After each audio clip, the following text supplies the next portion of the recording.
Welcome to the Celsius Pewter Report Tailgate Show presented by Age Rejuvenation, live at Walk-Ons in Wesley Chapel, up here in beautiful Wesley Chapel, up here where I live. I'm Scott Reynolds, and alongside me is Pewter Report's Bailey Adams. We're going to be talking about this Bucs-Panthers game. This is a must-win game, Bailey. It's crazy to think that against this overmatched Panthers team, that this is a must-win for the Tampa Bay Buccaneers, but that's the case. It really is. I can't believe it. You say that against the Panthers at 1-5, no coach, Christian McCaffrey gone, Robbie Anderson gone, and it's a must win. And you're kind of wondering, are they going to win it? Well, certainly after last week, right? I mean, anything goes. I mean, the Buccaneers proved once again that's old stupid saying on any given Sunday. It applies. We got John Gilmore, former Bucs tight end, here in the house as always. And we're going to get his analysis on what went wrong last week and what has to go right this week. And as I mentioned, we're here in Wesley Chapel. We just got a Pewter reporter, one of our biggest fans, Leighton Carter, here in the house. We just opened the doors 11 o'clock, and he's banging on there like, let me in. I want to see this pregame show. So get to the Wesley Chapel Walk-Ons or the Midtown Walk-Ons to watch today's game. They've got tons of specials, TVs galore, great game day spot. If you want to watch the Buccaneers game, if you want to watch any of the NFL games today, this is the spot. You see the addresses there, Midtown Tampa. We're at the Wesley Chapel location. We're going to be here today and also Thursday night before the Baltimore game. We'll tell you more about that in a minute. But game day specials, how about Miller Lite pints for $3.99, 22-ounce pours for $5.49, Blue Moon pints for $5, and the 22-ounce pours for $7. Stay tuned for Pewter GameDay. That's going to be coming up at 1 o'clock with Matt Matera. He's got some special guests today. So we're going to take you all the way until about 12:15, and then Matt is going to be taking over, and we're going to have Pewter GameDay, and that's going to kick off at 1 o'clock. Live in-game analysis. Bailey, you're going to be part of that show, too, in the third quarter, giving some insight and analysis. Pulling a little double duty today. That's going to be fun. So, folks, we're here until 12:15, and we'll throw it over to Matt Matera for the final half hour to get his thoughts prior to kickoff. Make sure that you're following us on our YouTube channel, Pewter Report TV. We are inching closer to 10,000 subscribers thanks to you, awesome Pewter people. For the best Bucs coverage, go to pewterreport.com. Make sure you're following us on our social media platforms, Twitter, Instagram, and Facebook at Pewter Report, and, of course, on our YouTube channel, Pewter Report TV. Now, let's get to the injury report to kind of start this show, because that's going to affect today's game, not just from the Bucs side, but from the Panthers side. And, Bailey, they're missing some people, but some of those people that they're missing were because of trades. But before we do that, let me just show these amazing, I was going to say these are mozzarella sticks. They're actually mozzarella logs. These are John Gilmore's favorite. We got these just for John here. But he's not going to eat them all because Bailey and I are going to have some too. Got to. These are amazing appetizers. The food here is great. Make sure that you make Walk-Ons your game day spot, whether it's on a Sunday, a Saturday, Monday Night Football, Thursday Night Football. It's the place to be for sports and food.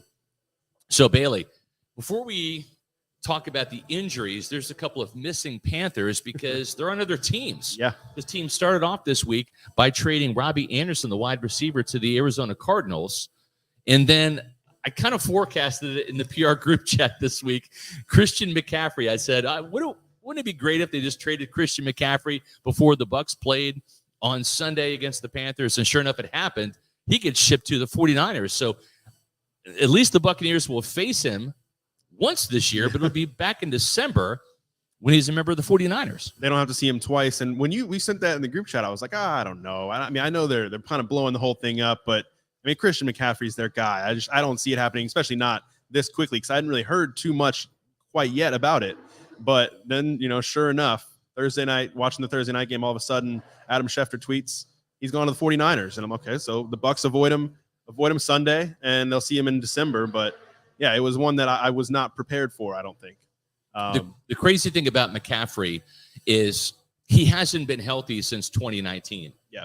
In 2019, he rushed for over 1,000 yards and had over 1,000 yards as a receiver. And the last 2 years has been a different story, not just for him, but for the Carolina Panthers, who have really missed him.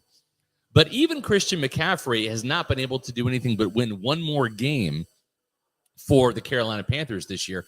But you look at him being the Panthers' offense, Bailey, he had almost 400 yards rushing, 393 yards, averaging 4.6 yards per carry, 2 touchdowns. And then he's the leading receiver, too, 33 catches, 277 yards, averaging 8.4 yards per carry, and another touchdown. DJ Moore's had a kind of a down year.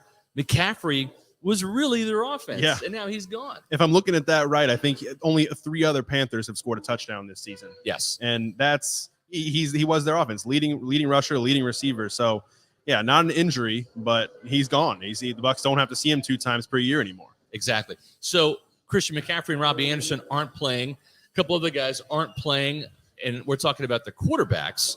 Baker Mayfield is he's not starting today because of a high ankle sprain. That happened a couple weeks ago against the 49ers. P.J. Walker got the start at quarterback last week. He'll get the start today. Bailey, he's actually their 4th option because they have 2 of their quarterbacks in injured reserve. Yeah, I told you before we came on here, I was like, I forgot that he was number 4 because I knew Sam Darnold was on IR, and then Matt Corral, the rookie, I forgot that he was even there. He's on IR. So they're down to their number 4 quarterback. And, I mean, if this doesn't set up for the Bucs to kind of finally come together as to just put together a complete performance, I don't know what will at this point. It's so scary, though, because the scene was set last week against Pittsburgh with all of the injuries. No T.J. Watt, no Minkah Fitzpatrick. 3 of their top cornerbacks, their starting cornerbacks, right, were out. And yet Mike Evans gets 4 targets, 4 catches, 42 yards. The offense struggles again, 18 points for whatever reason, and we'll get into this later in the show, but Byron Leftwich really came under fire because he left Luke Gedeke, the struggling left guard, the rookie, mostly in one-on-ones against Cam Hayward all day. That was not a recipe for success. Cam Hayward was the lone game wrecker on the Pittsburgh defense. And Bailey, he was a game wrecker on Sunday. Yeah, the only one that you had to worry about, and he showed you why. And they didn't really do anything to really mitigate that. It was just let him and let Larry Ogunjobi just bully you. Yeah. And that's what happened. Let's get to the injury report, Bailey. Give us the rundown of who's not going to be out there for the Buccaneers and the Carolina Panthers, and who has a chance to play today. We'll have the inactives later in the show, but let's start off by talking about what we know so far about these injuries. Yeah, so some of the ones were foregone conclusions. Cameron Bray, obviously, with the scary moment last week, came out of it relatively speaking, he's okay. He's got a neck sprain, but with a neck injury, you're not expecting him to come back necessarily anytime soon. So he is out. Akeem Hicks still out with that foot, unable to return to practice just yet. Julio Jones is another one who you kind of just hoped every week. You're kind of like, oh, maybe this will be the week. This will be the week he comes back. It wasn't. He practiced in limited participation on Thursday, and then didn't participate Friday. Is ruled out. Sean Murphy-Bunting with the quad injury is out, which that becomes even bigger, I think, because of what happened on Saturday. Yeah. Initially, Carlton Davis with that hip injury was listed as questionable and was downgraded on Saturday to out with that hip injury. And normally you'd see Sean Murphy-Bunting as a guy with some experience. He would be able to step in there. Right. He's out too. So the Bucs are kind of down to bare bones at the cornerback position. Questionable is Mike Edwards with that elbow injury. He's Todd Bowles had said earlier in the week that he's going to play. And you know what? He has to play because they used Dee Delaney at safety last week when Mike Edwards was not able to play with that hyperextended elbow. But he's got to play now because Dee Delaney's probably going to have to see time at corner. Either that or it's Zion McCollum, right? Yeah. At corner because there's no Sean Murphy-Bunting. There's no Carlton Davis. And I hope that Todd Bowles matches up Jamel Dean with DJ Moore today because much like we talked about last week with The Steelers only having 1 game record on defense. The Panthers only have 1 game record on offense left. As DJ Moore, he's struggling. He's not having a great year this year. He's typically a 1,000-yard guy. Bailey, where's he at right now? He is at 204 yards on the season with 20 catches, averaging 10.2 yards per catch, 1 touchdown. Really just hasn't been himself, and I think a lot of that has to do with the quarterback position. They haven't gotten a lot out of Baker Mayfield. Of course, P.J. Walker starting last week, so a lot of kind of some issues at quarterback has turned out to be rough for him. But yeah, it's not looking good for their passing game. But yeah, to have Mike Edwards back will be huge. Shaq Mason has been dealing with an ankle injury. He's questionable. I believe expected to play. Not too big of a worry there. On the Panthers side of things, I mean, they've got a whole laundry list of questionable players. Sean Chandler is questionable with a hamstring. Pat Elflein with a hip is questionable. Their center. C.J. Henderson with a concussion protocol. He participated fully on Friday, still listed as questionable. J.C. Horn is questionable with a rib injury. Dante Jackson with an ankle injury, questionable. Frankie Louvu with a shoulder injury, questionable. Taylor Moton with the tackle with a knee injury is questionable. Laviska Shenault Jr. with the hamstring is questionable. And then, of course, Matt Ioannidis, I think, is the big one with the neck. He's in concussion protocol. He's got a neck injury. He's doubtful for the game. Yeah. So that's a big one for the Bucs. It is, because that might leave them with just Derek Brown. And if I'm Carolina, I'm matching Derek Brown up against Luke Gedeke all day long. I know Brown likes to play on the left side going up against the right guard, Shaq Mason. He'll probably see action against both guards. But if I'm Steve Wilkes, I'm making sure that my best defensive lineman at this point, which has been the former first-rounder Derek Brown, who's had a really good year, make sure he gets plenty of work against Luke Gedeke, who has struggled mightily these last 4 weeks. And test Byron Leftwich, too, who left him on an island one-on-one with Cam Hayward last week. See if he's learned his lesson, because if you put Derek Brown on Gedeke one-on-one, you're gonna create a lot of opportunities for your defense. Yeah, that's inexplicable. We certainly grilled Byron Leftwich on Thursday. Hope we don't have to do it again, but if we have to, we will. Folks, these Buccaneers need to get energized by Celsius. They really do, right? Because that's one thing that Russell Gage said, is they just didn't have enough energy last week. Even when they made some good plays, they were dead. And you never want to hear anybody on offense say that they're dead. But this Buccaneer offense has kind of been dead this year, scoring just 18 points last week against an overmatched and banged-up Steelers secondary. Tyson from Celsius is here. He's just handing out some free Arctic vibes. Make sure you get down here to the Wesley Chapel location for some free Celsius. If you haven't tried Celsius today, make sure you do. The best place to go to get Celsius and save some money is with Amazon. Go there, buy them in bulk. You can use the subscribe and save option. They'll ship them right to your house or apartment, and you don't have to worry about it. If you haven't tried Celsius yet, go to Celsius.com. Click on the store locator. There is a ton of flavors. We just listed all of the vibes. The Arctic vibe, which is the new one, the peach vibe. They've got a tropical vibe, but they've got a ton of other flavors. Orange is my favorite. I had one of those today. Watermelon is Ashley's favorite. They've got, if you're not a fan of the sparkling flavors, they have a peach mango green tea that's got the energy that you need. 7 essential vitamins in these amazing, healthy energy drinks without any sugar or preservatives. And what that means is there's no sugar crash later on. Why would you want to drink an energy drink full of sugar and then only have a sugar crash a couple hours later? It defeats the purpose. Celsius is the real deal, folks. Go to Celsius.com, click on the store locator, type in your address, find out where you can grab some Celsius near you. So we're here at the Walk-Ons in Wesley Chapel, where they just opened the doors. We've got Celsius on hand giving out free samples. Again, make sure you come by Walk-Ons Wesley Chapel today. If you can't make it up here, get to the one in Midtown. That's over there by the stadium. They've got Miller Lite pints for $3.99 and 22-ounce pours for $5.49. Blue Moon pints for $5 and 22-ounce pours for $7. A reminder that we're going to be here at the Walk-Ons in Wesley Chapel this Thursday, for the Celsius Pewter Report Tailgate Show presented by Age Rejuvenation. That's going to kick off at 6:15, right before the Bucs-Ravens game.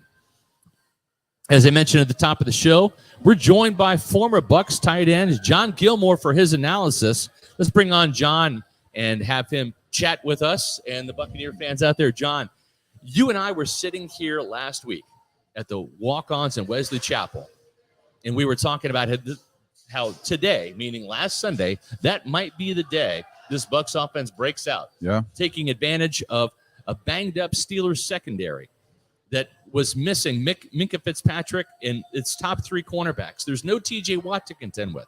Only one guy up front, Cameron Hayward. We went through all of the Bucs matchups with the Steelers on offense and defense. I think we only found one matchup that favored Pittsburgh, and that was Cam Hayward versus Luke Gedeke. But, John, that turned out to be a big mismatch, and it went for the Steelers and not Tampa Bay. Yeah, no, well, we knew that was going to be a big mismatch going into this thing. But when you put on the tape, you put on those all 22, Scott, I really can't put all this on Luke Gedeke. You know, I think all in all, I think he held it down. He gave up a sack there in the game, struggled a little bit with Cam Hayward, which was to be expected. But when you put on that tape, it really comes down to execution, and execution. Yes. And a lot of that falls on Tom Brady. And I never thought I'd say this. A lot of people he's been catching slack from the media nationwide, and a lot of it was unwarranted. But when you look at this last game, Scott, a lot of plays left on the field, a lot of open receivers. Mike Evans for only 4 receptions in the game. Just can't happen. And you look, he was off throwing balls in the dirt. He was off the mark. So there's a lot of blame to go around, but I'm not putting it on Luke Gedeke. And you know what?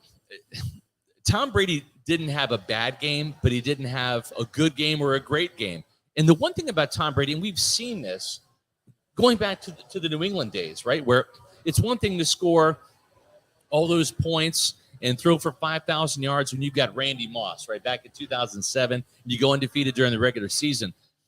But, John, the one thing that Tom Brady's been able to do is elevate the play of others.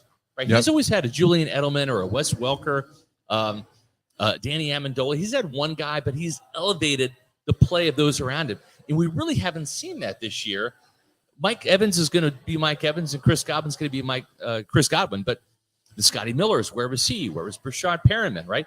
We just haven't seen him be able to elevate the play of the others. And the one thing I noticed was he's getting rid of the ball so quickly, almost too quickly. He's not going through his reads. And I think he's feeling some phantom pressure, whether it was the first hit that he took when Shaq Mason missed his block on Larry Ogunjobi in the first series, or whether it was the sack by Cam Hayward.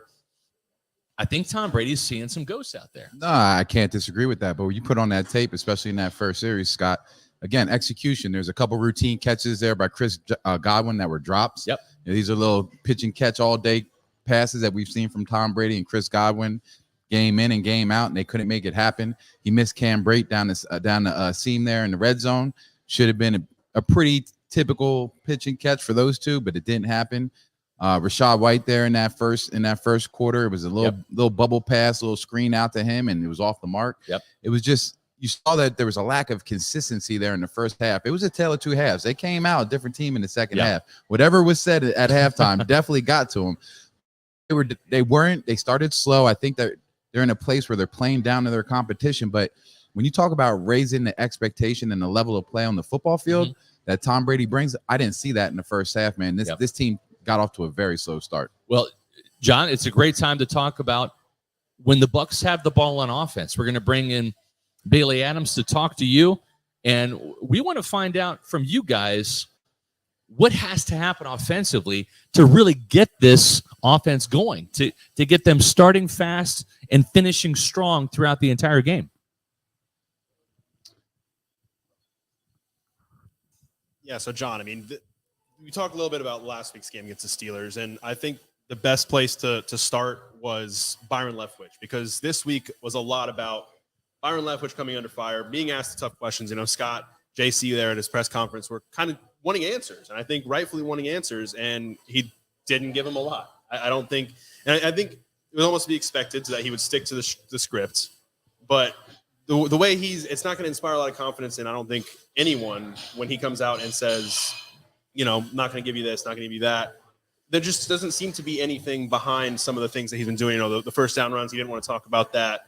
Going one-on-one between Luke Gedeke and Cam Hayward, didn't want to talk about that. So, I mean, what does this game look like? What does Byron Leftwich have to do in this game to kind of get people off his back a little bit? Well, first of all, man, I didn't have a problem with the way he called the game last week at all. You put the all 22 on and the plays are there. You know, when you start talking about how are we going to overcompensate for a matchup like Luke Gedeke, that's not fair in the world of NFL. You got to go out there and play football. I do think they have an unorthodox running game. It's a more of a scheme type of deal versus a set. Here's who we are as a run team. Every week it looks a little different, and I'm sure it's schemed up week in and week out.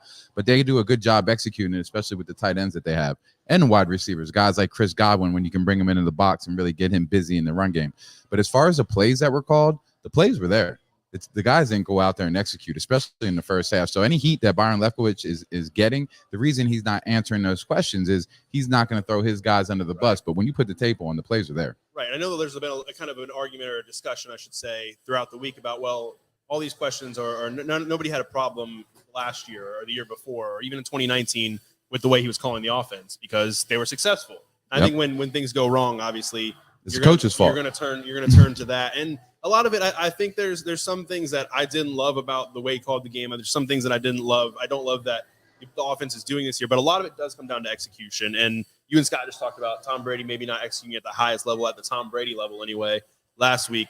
But a lot of that comes up front. The offensive line, I think, there's some guys. I mean, we talk Gedeke a ton. I mean, every week it's Gedeke in the matchups with these Pro Bowlers, and it gets. I wouldn't even say it gets easier with Derek Brown today, but he's not a Pro Bowler.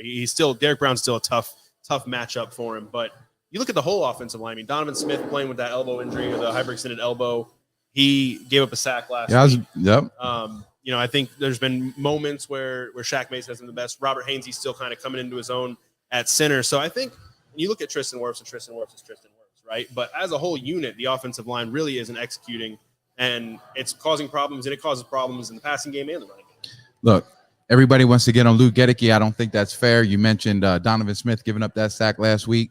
Shaq also struggled, and you mentioned that. It's football, right? Sometimes you're the hammer, sometimes you're the nail. That's what I like to say. But Luke Gedeke being a young player, everybody wants to point the finger. He had that offsides penalty. He actually jumped again and didn't get called. So, he's still a young player trying to figure it out, Billy. But, when you put the tape on and you look at these guys running around, Mike Evans is wide open on shallow crosses. There's guys running around wide open on certain plays. The ball's off the mark. They just didn't have that type of consistency that we're used to the Bucs coming out and seeing. When you start seeing in the stat sheet guys like Leonard Fournette, the most targeted receiver on this football team, that's a problem. But there are guys running around open, and we're just not finding a way to get them the ball. Yeah, and it's been a struggle all year. And, I think a lot has been harped on with that Pittsburgh game because of what, just Pittsburgh was in the state that they were in without most of their top guys. And you're thinking, okay, Hayward, Ogunjobi is probably the two guys you have to worry about. But it's before the Steelers game. I mean, I think they showed some good signs against the Falcons and looked kind of a little bit more like the Bucs offense of old, but then they kind of just plateaued in the second half.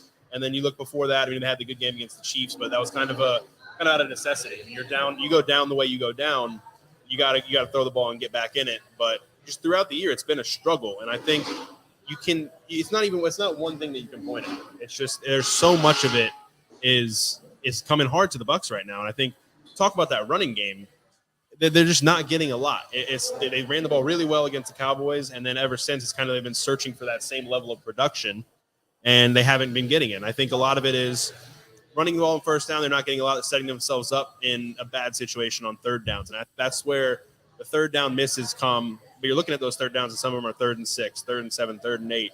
Success on those early downs has been hard to come by. Yeah, no, look, they rushed for about 75 yards last week. It wasn't anything special, wasn't anything great, but I think we've come to learn that we're not a run-first type of ball club. And those little swing passes, little screen, little pop passes, those to me are just as good as a run, but they don't count it on the stat sheet as rushing. So you got to take all the rushing with a grain of salt. But I think they run the ball in this past game. They ran the ball when they had to. They just didn't come up making the plays that they had to in the past game to keep those chains moving. And they were really bad in red zone, right? We were 1 for 4 in the red zone. We're actually ranked 20th in the league right now in red zone efficiency. You can't win football games that way. And that's not the Buccaneer way, man. Traditionally, these guys have been pretty good when they get inside that 20. And this past week, we had to settle for field goals. Yeah, I mean, look at the red zone all year. I mean, Ryan Suckup, I think, has been one of the more consistent players for the Bucs all year, and it's been out of necessity for that too. Because I mean, you're seeing him trot out there. It gets the third down from the 20, from the 19, 18, and you're like, well, you might see Suckup here in a second because they just haven't been able to get it done in the red zone, and it's just been a colossal struggle. And I think you start to see some of the guys they miss. I mean, obviously in the red zone, they miss Rob Gronkowski. They miss now for a couple weeks now Cameron Brate. And this kind of goes twofold with the red zone and also the run game. But the tight ends in general, I think Cade Otton's starting to come into his own. I think he's doing pretty well as a blocker. He's obviously showing up as a pass catcher. I think he had his career high a couple weeks ago against the Falcons. Had that big catch down the seam last week against the Steelers. Seems like Tom Brady and Cade Otton are kind of getting on a good page together. No, and we mentioned that a couple of weeks ago. He popped up on the stat sheet, I believe, with 6 receptions. And I would have liked to see him a little bit more involved this past week. That didn't happen. But he's a kid with a bright future. I like what he brings in both the run game and the passing game. He's a great weapon for a guy like Tom Brady, especially when you talk about, creating mismatches there in the middle of the field. But we couldn't find a way to get him too involved. He had that big play last week. But other than that, he was okay in the run game. Cole Keith obviously is that guy in the run game. But I think Cade Otton has a great future here with the Bucs. One of the things that I found very interesting, we had Paul Atwell and John Ledyard at the game last week for us up in Pittsburgh, and they wrote up some of their observations. And something that Paul mentioned was the Bucs kind of telegraphing a little bit. When Cole Keith is on the field, they're typically going to run the ball. And you kind of wonder, as good of a run blocker as he is that going to come back and bite them at any point? Or has it already come back and bite them? So you kind of wonder, is Cole Keith going to get involved a little bit more in the passing game? Well, that's a matter of the Bucs. Are they really aware of their tendencies, which I believe they are? Yeah. They know when they put Cole Keith in the game, he's going to run, or they're going to run. When they put John Gilmore in the game, they ran the ball. But when you start getting into the season and you get in a situation like you're in the red zone, now Cole Keith becomes a viable option to produce points. You bring him in, first down inside the 20. Oh, these guys are going to run it. Boom, play action. Hit Cole Keith in the flat. You get inside the 5 or a touchdown. So he's a weapon down the stretch that they can leverage the fact that teams are keying on him when he comes in the game. And it's a run. He's also a guy that can catch the ball. He has shown that. I think he's more of a dynamic player than people probably give him credit for. Yeah, no, we saw that big catch he had against the Chiefs, and I think too, a lot of the talk about the tight ends has come because of the issues elsewhere. I mean, you're not getting anything from Julio Jones because he's sidelined. You're not getting enough from Russell Gage, and so you start to talk about the passing game and the tight ends, and you're missing Rob Gronkowski. Cam Brate's not having the best year, and he's been injured a couple times now. So you kind of wonder, too. So we talked about Otton. You talked about Cole Keith. Kyle Rudolph is a guy who has been a healthy scratch, has been healthy and inactive most weeks other than when it was necessary out of injuries for him to come in the game. You're going to see him active on Sunday here against the Panthers. Do you see if Kyle Rudolph still really has anything left in the tank? What do you think about Kyle Rudolph? Yeah, I can't say whether he does or doesn't. We haven't seen enough of him. I know he had a drop a few weeks ago that I didn't like to see only because he hasn't had a lot of opportunities. But Kyle Rudolph was brought, Kyle Rudolph is insurance, right? He came in as veteran insurance for this tight end room after losing Gronkowski. Obviously, losing Gronk, you can't just replace a Gronkowski. It doesn't happen. Yeah.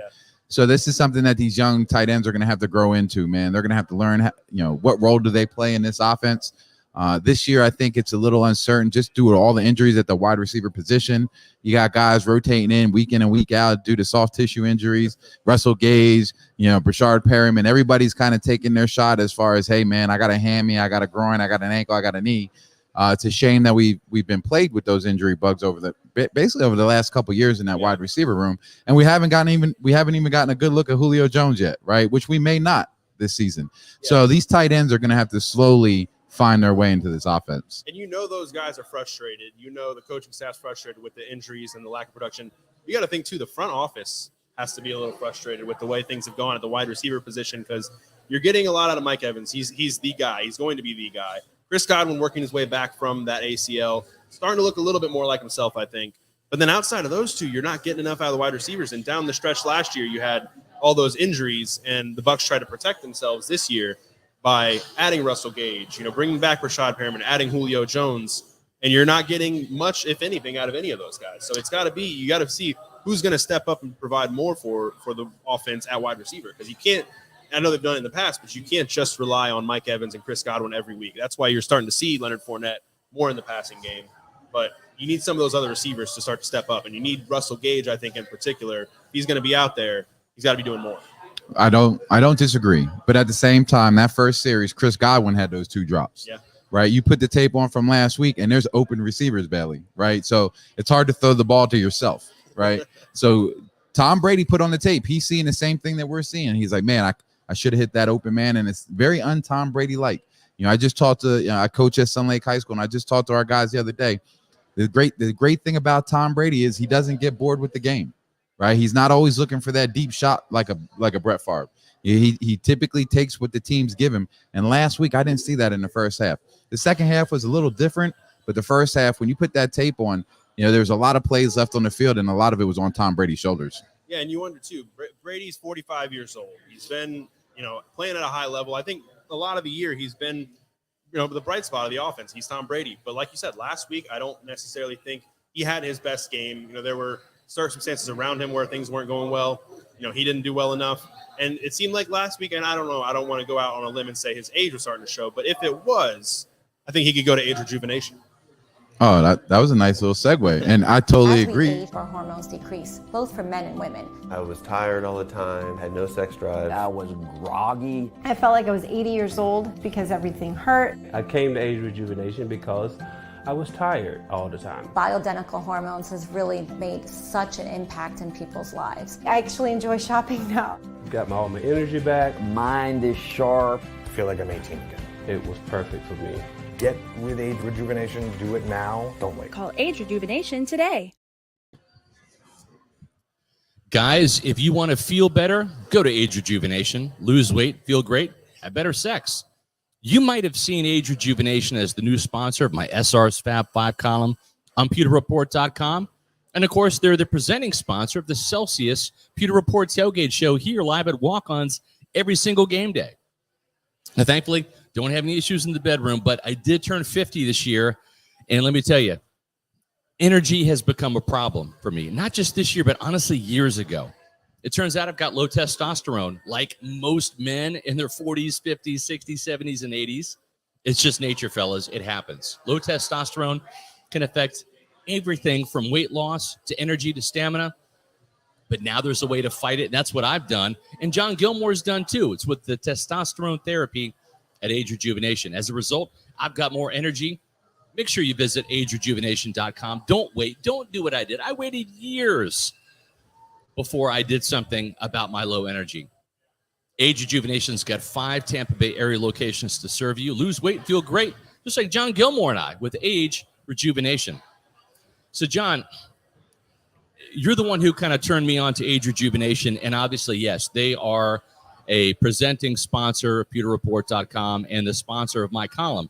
At the same time, John, you were a customer beforehand, and actually, I was a customer before they started partnering with us too. And the reason why we're so full throat and gung-ho about this is because it's worked. We've felt the difference when it comes to energy, when it comes to mental acuity, and everything that comes with the testosterone therapy at Age Rejuvenation. Yeah, I mean, look, man, it's an easy one to promote. Yes, they are sponsors, and we talk about them week in and week out. But in all transparency, man, I've never felt this good before. Yep. I'm 43 years old. I was feeling it. I was dragging. I was hitting that mid-afternoon wall, that 2 o'clock, like clockwork. I didn't know what was going on. And testosterone has always been a taboo thing in the world of professional sports, so I always stayed away from it. But when I learned that you can therapeutically turn the testosterone to feel better, lose weight, and have better sex. I'm 243 right now. I didn't have a problem with the sex part, Scott. Right. It was good, but better sex is great.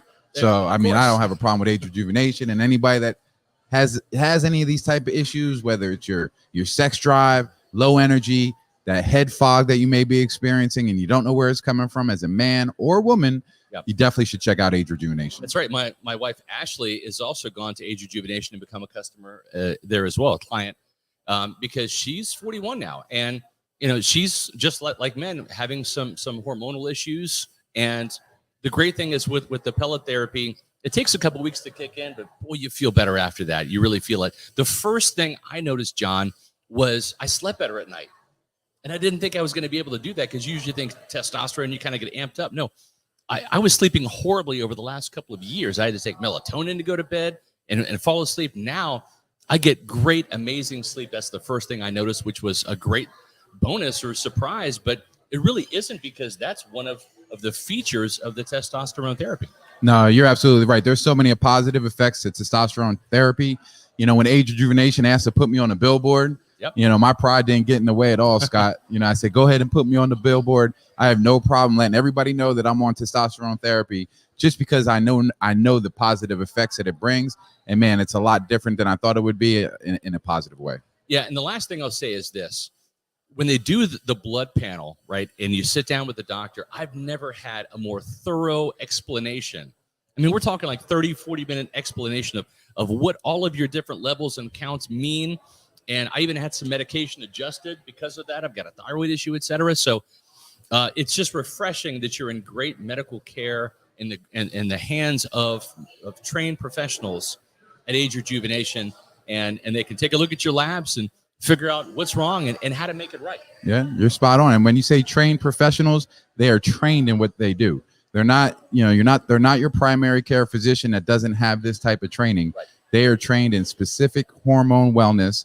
And when you talk about being specialists, I mean, it doesn't get any more specialized than at Age Rejuvenation. And I was totally blown away by that type of care. Yep. So don't wait like I did.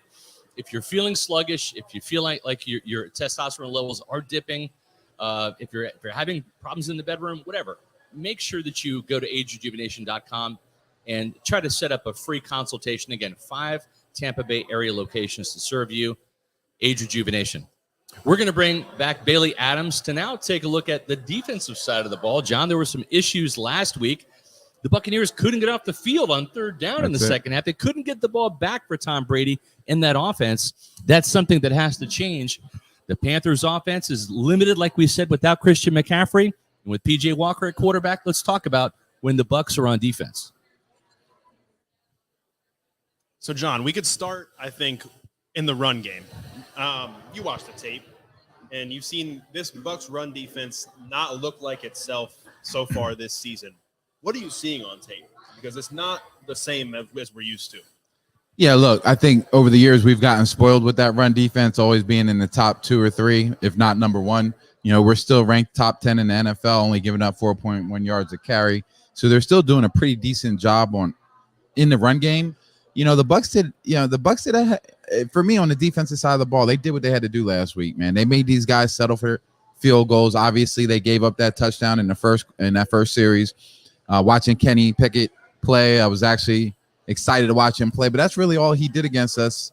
It was that little production he had in the first series, and really, you know, Devin White had that big penalty, you know, on third down, which cost them big in that series. If not, they very well could have stopped them. But as far as the run game's concerned, I don't think they've been terrible. They haven't been great. They haven't been what we're used to seeing, but they haven't been terrible. Right, yeah. So much of Todd Bowles' defense is predicated on stopping the run. And, yeah, it hasn't been like an all-time worst, like, run defense. Like, it's still, like you said, it's still top 10. It's just you're seeing, I think, sometimes situationally they're giving up these chunk runs, and it's just something we're not used to seeing. And you mentioned Devin White and the play he had that extended that drive. I think, and I don't know how many people I'm going to lose here talking about a baseball analogy, but I know they say that the best baseball teams are, you know, strong up the middle. You know, good catcher, good shortstop, good center fielder. When you look at the run defense, I feel like it's somewhat the same way. Stopping the run's a team effort, but you kind of look right up front, look at Vita Vea. Yep. You look right up in the middle, you got Devin White, and then at the back end, you got, you know, a kind of a carousel of safeties. I think the safeties have done a good job stopping the run. I think when Antoine Winfield Jr. has been back there, he's been stopping the run well. Mike Edwards has impressed me a lot with the way he's stopping the run. But you kind of look at Devin White and you kind of see him reverting back to some of his older mistakes where he's playing too fast, he's overrunning some guys, he's not sticking with his assignments. And so I guess we could start there with Devin White. Is what is Devin White doing? Because, I mean, early on in the season, I thought he was playing some of his best football. But as the season's gone on, I think he's kind of regressed back to some of those old issues that he's had. Yeah, well, you talked about overshooting his gap, you know, and that's just the aggression that he plays with.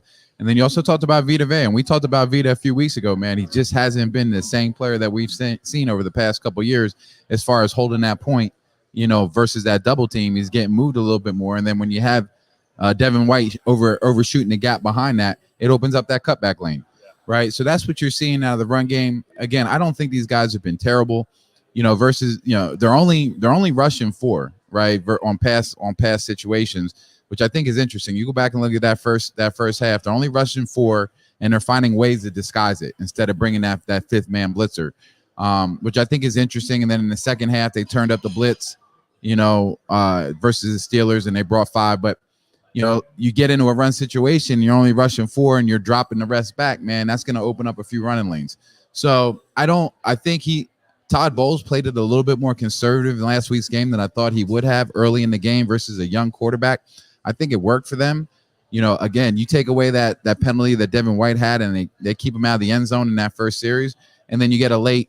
We gave up that big third down late in the game to Mitch Trubisky, which led to a touchdown. So I think getting better on third down for the Buccaneer defense is really a point of emphasis for them. And as far as guys that are standing out to me on that side of the ball, it doesn't get any better than Antoine Winfield Jr., man. Yeah. I mean, Antoine Winfield Jr., I think he's been the most consistent guy on the field on the defense for the Bucs. Him, I think, and Jamel Dean. We'll talk about Jamel Dean a little bit more in a second. But kind of want to get back to Vita Vea, because last year you see him make the Pro Bowl. He earns that contract extension. And this year we're not seeing that same Vita Vea. And it's not just that he's kind of getting taken away. He's getting pushed around in the run game. It's weird to see because of how big of a guy he is and how well we know he can play. He's not stopping the run the way. And I think that's where a lot of those issues come up is when he's getting moved out of the way, that opens up a lane because he's used to blocking that lane with his big body, and he's like an athletic guy. So it's been weird to see Vita Vea not play at that level. And I think he needs to get back there for this defense to get back to where it was earlier in the season. And I know we talked a little bit too. They gave up 20 points last week. Like in the NFL, I mean, you're not going to ask for much more than that. A lot of it is that situational thing, getting off the field on third down. Some of those like 3rd and 11, 3rd and 13, those big 3rd and longs where I think they gave up 4 or 5 in the second half. Right. And that's where I think we can get some of that, the pass defense where, again, I don't think it's been horrible all year. It hasn't been close to horrible. I think there's just some of those situational things, especially on third downs, that has been the big key for that defense. Yeah, well, first of all, when you talk about the run game and going back to Vita Vea, if you're going to double team Vita Vea and get movement on Vea, that's going to keep one lineman off of our linebacker. And now that falls back on Devin White. If you're going to be freed up, you can't overshoot that gap, right? So we talked about that. But I think one of the more disconcerting things for me is if you're going to rush 4, we need more production out of Vita Vea in the rush game, in the pass game, because there were times in that game where Mitch Trubisky did not feel the pressure there late in the game, and even early in the game, Kenny Pickett didn't feel the pressure as well. So if you're going to play that style of defense, really disguise which 4 you're going to rush to try and get these guys off kilter and make a mistake in their blocking assignment, you got to make sure that you get there. Yeah, it's been interesting to see Todd Bowles kind of dial it back a little bit because he's been a guy who loves to get pressure, loves to blitz, loves to send all that pressure. But when they play it a little more conservative and cover on the back end, you need those guys to get home. Vita Vea is not getting home. Obviously, Akeem Hicks has been sidelined with an injury. Will Golston, I don't think, has had his best year. Shaq Barrett, I think, the last couple weeks, he's had some good reps, but he's largely been invisible in terms of impacting the game. I think he's gone 4 straight games without a sack now, and they need more out of him. Yeah, he's been quiet. Yeah. He's been quiet. And, being conservative, he's doing a good job of disguising, talking about Todd Bowles, right? Even though he's only rushing 4, you don't know who it's coming from, right? You're going to get a safety walked up, and then Joe Tryon-Shorenka is going to drop back in coverage, right? And if you look at those pass game numbers last week, it's not like the Steelers set it on fire. They did a pretty good job on the back end. So, again, you take away those 2 touchdowns, we get off the field on third down. If it wasn't for that Devin White penalty late in the game, they just couldn't hold Mitch Trubisky. That's 14 points right there. The rest of the time, these guys had to settle for field goals, and it's a different ballgame. Yeah, and it's some of that, too, in the pass game. I think go back to Devin White. I don't want to harp on it too much, but he had that penalty to extend the drive in the first quarter, the opening drive of the game. And then on the touchdown to Najee Harris, he missed his guy. I mean, he let him run free, and there was no one on that side of the field. That was Devin White's guy blowing the coverage there. Yep. And so he's got to be better in the pass. They've got to get better pass rush. On the back end, obviously they're missing Carlton Davis today, but Jamel Dean, I think, has been, in a contract year, has been playing some of the most consistent football of anyone on that side of the field. Well, no, he's playing like he's in his contract year, and I'd have to agree with you. I've been very critical of Jamel Dean in the past. I think he's playing lights out so far this year. You're not seeing too many plays completed on number 35. In fact, when they come up short, you see him right around the ball. I really like what I've seen out of him. Obviously, Carlton Davis, we know what he's been able to do over the years in man-to-man type situations, but Jamel Dean has really stepped up. Yeah, I'm curious to see what we see in the back end today because, like we mentioned, Carlton Davis being out top of the show, SMB being out. So you kind of look, you got Jamel Dean as your number one guy, and you're going to see whether it's rookie Zion McCollum, you might see some extended action from him. You might see some more of D. Delaney coming back to play corner after he played safety last week because Mike Edwards will be back. I think you're going to see more of Keanu Neal in the back end because of Logan Ryan being out for an extended period of time. So obviously Antoine Winfield Jr. in the slot, we talked about, he has been him and Dean, like I said, I think have been the most consistent guys. But coming back up front to that pass rush, Joe Tryon-Shoyinka, I think, was the guy coming into this season that was going to be the guy to step up. He was going to make that leap. We've seen signs of it, I think, but we haven't seen it yet. And I think they need more. Like they need more out of Shaq. They're going to need more out of JTS going forward. No, I don't disagree. I think JTS has been pretty good in that run game as far as setting the edge and making everything and pushing everything back inside. I think he's done pretty decent as far as, pressuring the quarterback. I believe he only has 2 sacks on the season. I could be wrong, but last time I looked at the stats, I believe it was 1.5 or 2 sacks on the season. So, yeah, we expect him to get home a little bit more than what he has. Obviously, we had high expectations for him when we drafted him, and he is that type of player. And I'm not willing to give up on JTS, man. I can't put any of this on him. I think it's very tough when you're put in different situations, whether it's rushing or dropping back in coverage like we saw last week. Yeah. You're not always put in a situation to pressure the quarterback. And sometimes your job is to put that pressure and somebody else make the plays. But look, these guys got 21 sacks on the season so far, Bailey, which is pretty damn good. Yeah. Almost at the top of the list in the NFL. I believe they're ranked number 3. And somebody out there is making those plays, and it doesn't necessarily have to be JTS. Yeah. And I think that's what's so interesting to look at their overall body of work, because early on they were getting those sacks. I think they tallied up, and they come in bunches sometimes. I think they had the game against the Saints. I think they might have had 6 sacks in that game. Shaq had a 2-sack game early in the season and now has gone kind of cold, but they need that pass rush to come from somewhere, and especially on those third downs. Like we mentioned, the 3rd and 11s, the 3rd and 10s, you got to get off the field in those situations. I mean, you're playing well the first 2 downs to set yourself up for success on those downs, and whether it's, playing too soft of coverage or not getting enough pass rush or somebody blows an assignment here, there's always something going wrong for them to do that. And another thing is they're not getting the turnovers that they were earlier in the season. They've gone back-to-back games, I think, now without an interception. And you kind of hope, and P.J. Walker's got a little bit of experience, not the most experienced quarterback. You kind of wonder if they're going to have an opportunity today to create some of those takeaways, get yourself some of that momentum, and then build on it. I can't help but to think that was a message that Todd Bowles was putting out all week with his defense. More opportunities for our offense, right?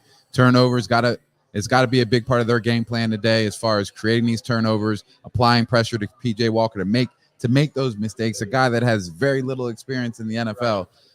I can't help but to think, even though they're a little depleted at that secondary position, I can still see a guy like Antoine Winfield Jr. You said Mike Edwards is back in the mix. I like to call him Magic Mike Edwards because of his nose for the football. I like to count these guys for 2 turnovers in today's game. That would be great. I like it. I like that call. I think that's something they need to do, just not necessarily to win the game. Because I think this is an overmatch. And we said this last week, but this is a mismatch. I think the Bucs have more than the Panthers do right now. I think the Panthers are kind of just in disarray, but they've got to start to show those signs that they're figuring out a little on defense. They're creating those turnovers. They're getting pressure. They're doing all the things they need to do. And I think a lot of that does come back to third downs. And third down, the money down, right? They call the money down.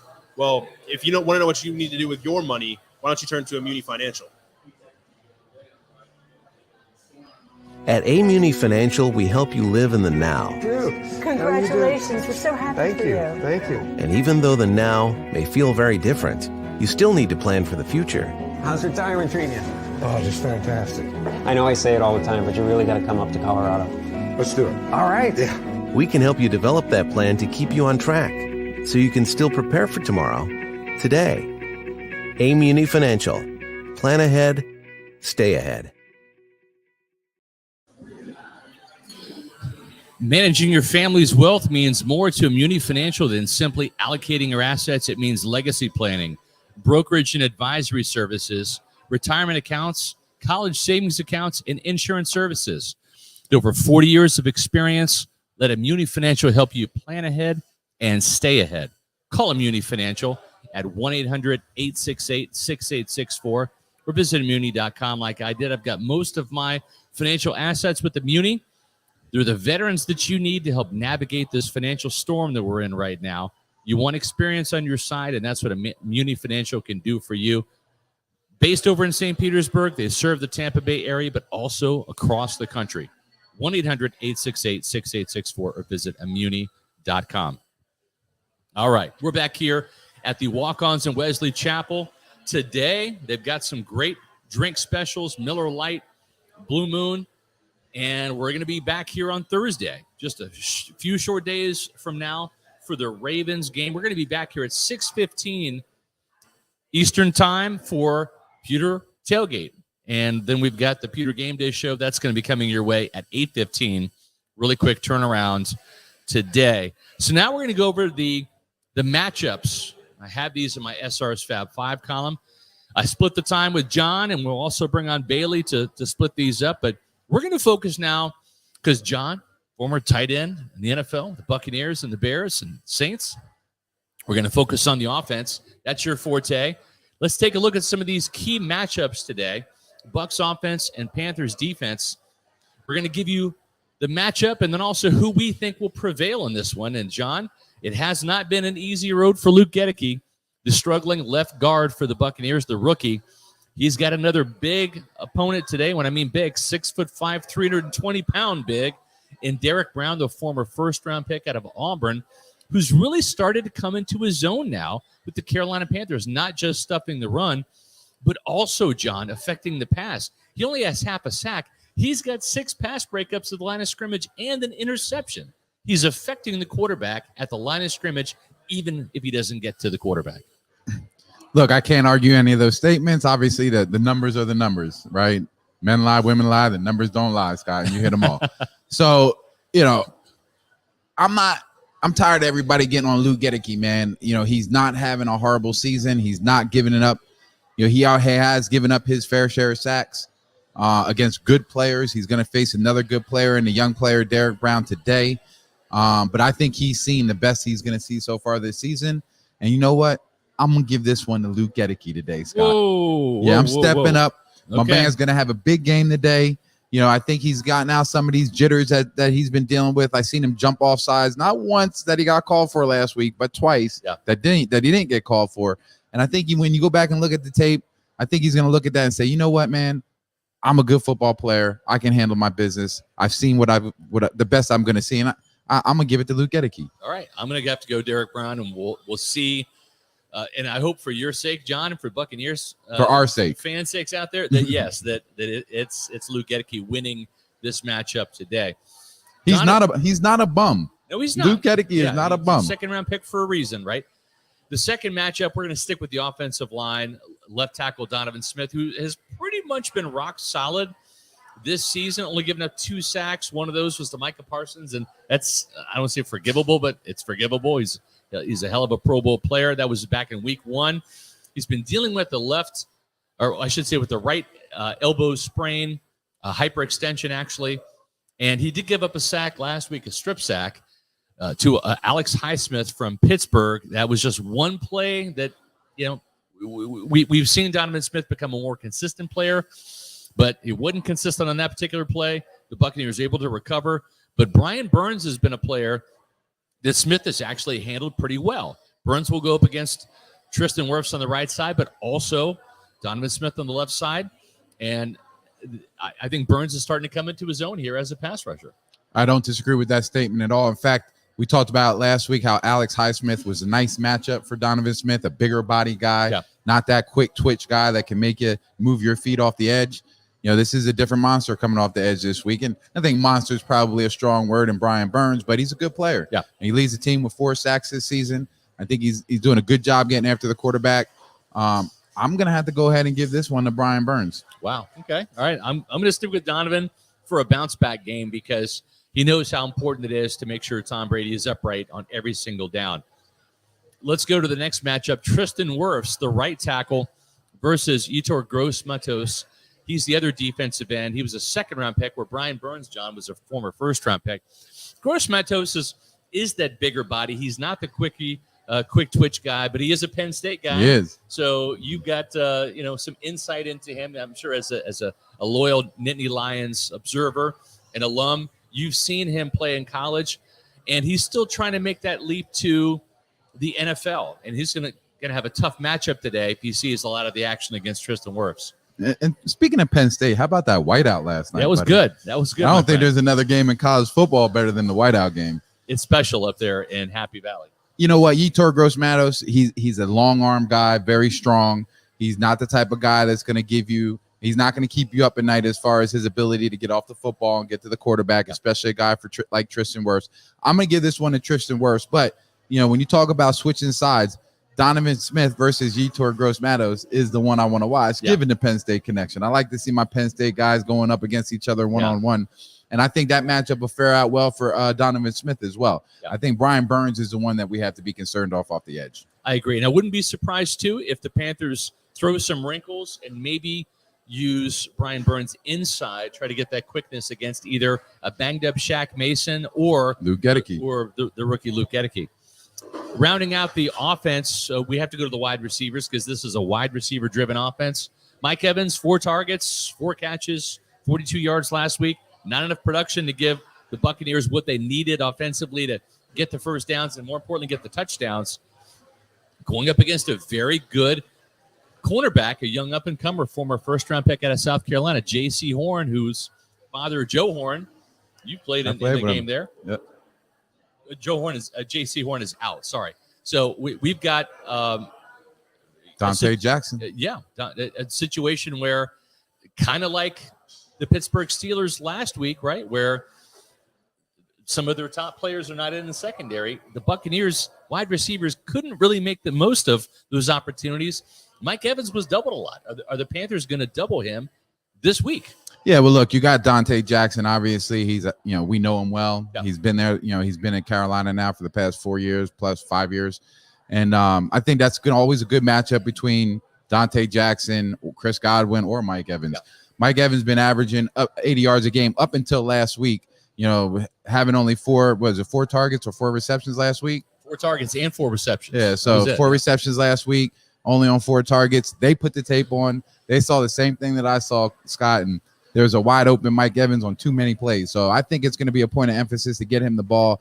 And when you go into a game planning to get number 13 the ball, good things happen. I got to go Mike Evans. I feel like he's going to be a point of emphasis in the game. 100-plus yard game for Mike Evans today. I think so, and I think the message was delivered to Byron Leftwich. We got to get our stars more involved. That's what Todd Bowles said after the game, and he's right about that.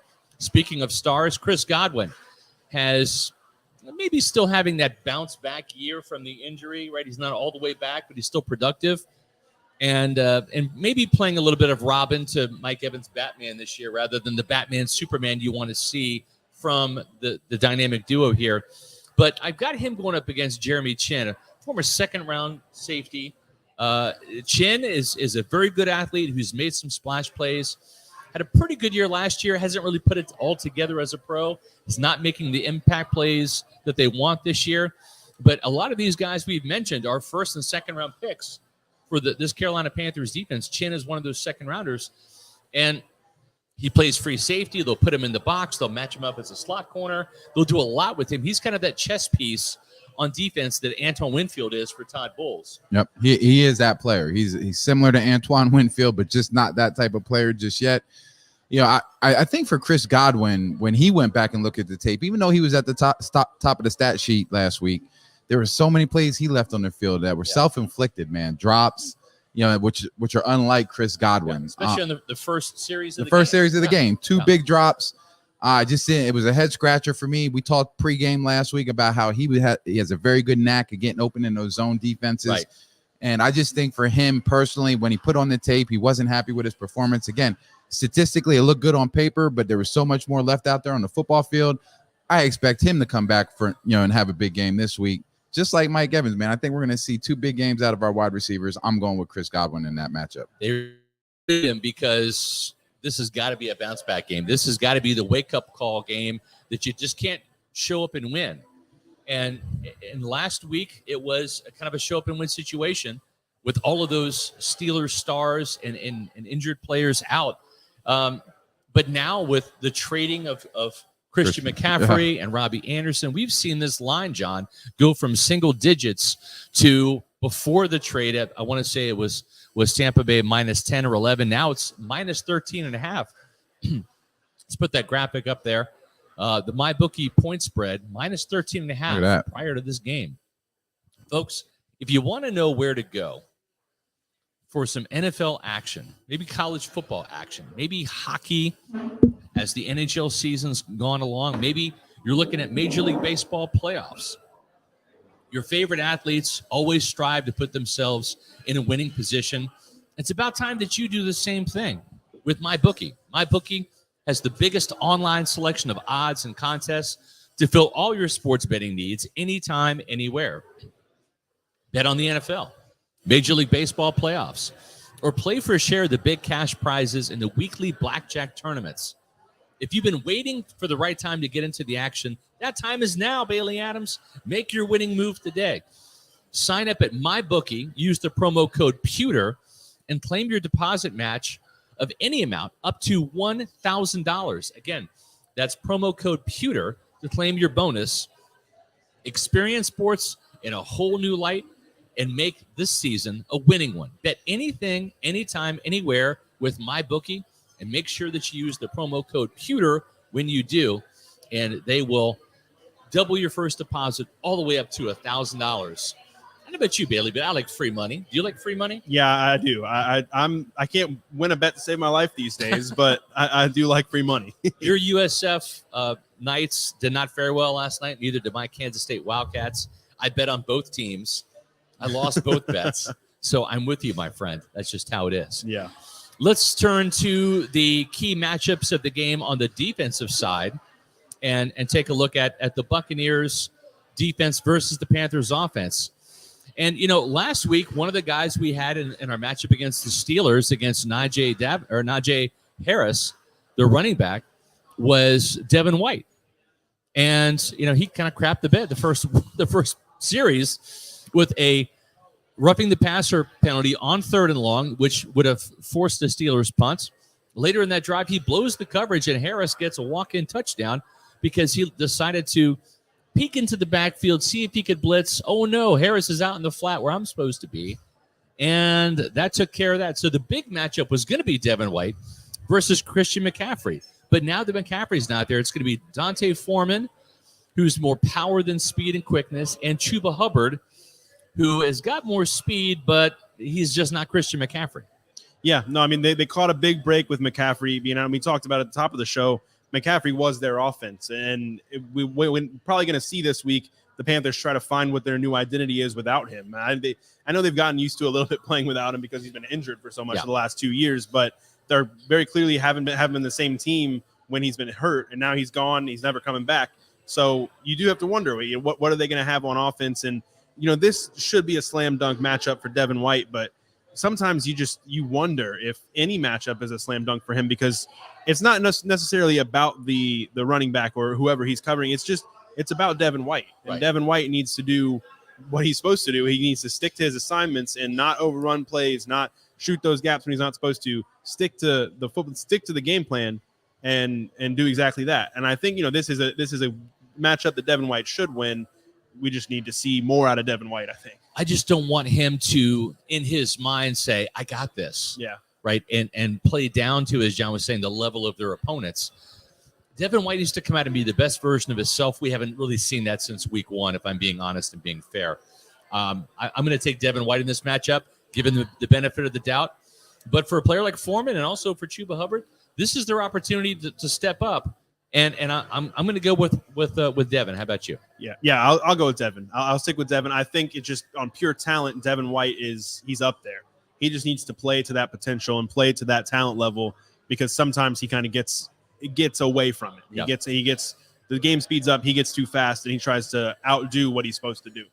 You're talking about talent. You're talking about playing up to it. You're talking about speed. It sounds like you're describing Jamel Dean because this is a guy in a contract year, folks, that has played absolutely fantastic ball. Now, Carlton Davis has been hurt, and Carlton deserved to get paid.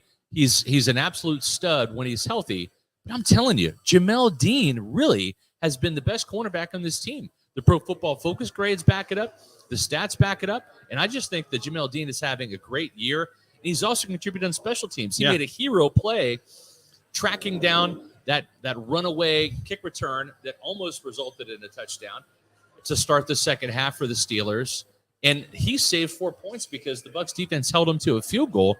Now he's matched up probably against DJ Moore for a good part of the game. Although if I'm Carolina, I'm trying to put him away from Jamel Dean without Carlton Davis in there. But when Dean is on Moore, even though Moore is kind of a shorter, speedier guy, I like Dean in this game. I think he's really feeling it this year. Yeah, Dean's speed, I think, is just – it's so impressive. And you saw that speed. I'm glad you mentioned that special teams play, because I saw someone in the chat mention it earlier. Yeah. It's just – he did. He saved 4 points and nearly knocked the ball loose. That would have been a huge turn of events because of what a return that was for the Steelers. But, yeah, I mean, I like Jamel Dean in this matchup. I think the way he's played this year, he's played some of his best football, and it's a contract year, and he's setting himself up to get paid. Yeah. And I think you talk about the Pro Football Focus grades. He's, of all the corners, I think he's the number 7 overall defensive grade of any corner in the NFL. That's a good spot to be. It is. Yeah. I mean, he's especially in your contract year. He's got everything right now working for him in his contract year, and he's got to keep playing at that level. And I love him in this matchup, actually. Yeah, I like the consistency that I've seen. I want to see more splash plays. This is a secondary that has not had a takeaway in 2 weeks now, in 8 quarters. They had a bunch of them in that Saints game. They probably want to sprinkle some around to other weeks too and get back to that. Speaking of defensive backs, maybe the best overall defensive back so far this year has been Antoine Winfield Jr. He's done it all, from picking off passes to making tackles for loss in the run game, making sacks, forced fumbles. They didn't have as much pass rush as they needed last week in Pittsburgh. Winfield did get a sack. That's his 3rd of the season. He's now tied with Dez White for the lead. He's going up against Shi Smith, who this is probably going to be the PJ to DJ show, but Shi Smith is another receiver, their slot guy that, can be a little bit of a thorn in the side. He's just going to have to step up and play way above what he's done so far. And I like Winfield to really shut him down and almost just erase him from this game. I do too. And I think what you mentioned too about the way Winfield's played all year long, and I've been really impressed with the way he's played in the run game. Yeah. And I think once a game, I at least see him in the backfield for a tackle for loss or getting to the edge and cutting a guy up for no gain. And he's doing that so well. He's playing really well in coverage. I know he's given up some of those 3rd and longs last week. He was around the play. Yep. And, he's prone to that sometimes. But I think on the whole, he's been the most consistent guy. And I think this is one of those matchups where you got to take Antoine Winfield Jr. I like how Todd Bowles describes him, because it's how I used to describe Rondé Barber, football player. That's what this guy is. He's not just a free safety. He's not a nickel corner. He's a football player. And that's what Rondé Barber was. And I think that's the thing. Ira Kaufman, if you're listening, that's the case you got to make. He's not a cornerback, because in the minds of NFL Hall of Fame voters, when you say cornerback, they think Deion Sanders, cover corner, right? A one-on-one guy. Rondé Barber was so much more than that. He was that on 1st and 2nd down. On 3rd down, he was the prototype nickel corner where you could come off the edge and blitz and get interceptions like that pick 6 against Philadelphia. Boy, I'm going down memory lane here now.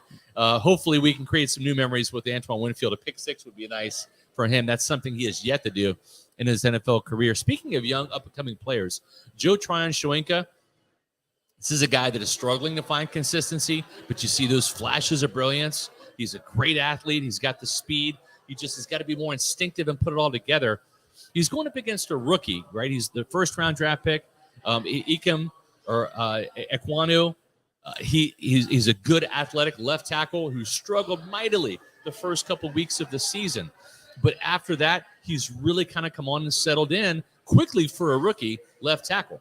Yeah, no, this is an interesting matchup to look at, because I think both guys are out to prove themselves, both young guys looking to kind of establish themselves and establish that consistency. JTS, I think he needs to give him more. I'm pretty sure I think he's at 1.5 sacks this year, something like that. And we saw him a lot last year get into the backfield and just struggle to finish. I think we've seen some of that again this year sticking around. And he's talked about it himself, knowing that he needs to finish plays and be able to do that for this defense. And on both sides, I talked with John earlier about Shaq Barrett, and I think you kind of see a double-edged sword here where you need both of those guys to step up in this game and going forward to get some more of that pass rush, especially when you're rushing 4. Yeah, we don't have Shaq Barrett on here, but boy, we could have put him on here. He's got to step up too. This is a $17 million man. I asked him this week in the locker room about those 2 sacks that he got way back in week 2 against New Orleans. And he said, boy, I did not think I would be here at this point in time with only 2 sacks in 6 games. So Shaq Barrett feeling that sense of urgency to really come on and deliver the pass rush. He's a Pro Bowler. Yeah. You know, he's got to step up. Another guy that's a Pro Bowler that has a C on his chest that has to step up very much the same way. Another $17 million guy on that defensive line that has to step up and be more consistent and make some of those splash plays. Vita Vea going up against left guard Brady Christensen, who played some left tackle last year as a rookie from BYU, but has settled into that left guard spot. Boy, the Buccaneers feasted on Michael Jordan, not MJ, but the Michael Jordan. Not the Michael Jordan, but the bad Michael Jordan that was the guard for the Panthers twice last year. They made him look like a piñata. Brady Christensen is holding his own. He's better. He's not, a world beater at left guard, but you got to have a world beater at Vita Vea today and get after that matchup and really push the pile, disrupt the run game, and get to PJ Walker in the backfield. Yeah, I think this sets up well for Vita. I do like that matchup, and we were just told Josh Capo and JC Allen are on location in Carolina today for that game, and Josh was letting us know Bradley Bozeman is expected to make his first career start at center. So kind of in that interior, Vita Vea needs to wreck the game. I think he needs to come up with a splash play or two. He just needs to at least get that push, because what we saw so much of early in his career, and even last year, the Pro Bowl season, was maybe he's not shown up in the stat sheet a ton, but he's creating opportunities for other guys because he's eating up those double teams. Yeah. He's pushing the interior, making the quarterback roll out. And I don't think we're seeing that a lot this year out of Vita Vea. I think we need to see that today. I agree. This Bucs defense is going to step up and have the kind of game that they should have against this depleted Panthers offense. And Brady, you mentioned the word push from Vita Vea. These last two matchups, JTS and Vita Vea, I actually had them as a push. It says a lot. Which means I think it could go either way. Either JTS versus Ekwonu, it can go either way, or Vita Vea versus Christensen. Got to see more from both these guys.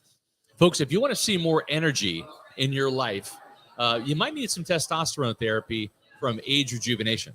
At Age Rejuvenation, we have a lot of interest about erectile dysfunction in men. It's not like my sex life was dormant, but you can always improve. I was having an adverse effect on my marriage and was very happy with the results. We have various treatment programs available to enhance their physical abilities that can improve blood flow and sensitivity. The pulse wave has made it so much better. It's been a significant improvement. The good news was that I heard it from my wife.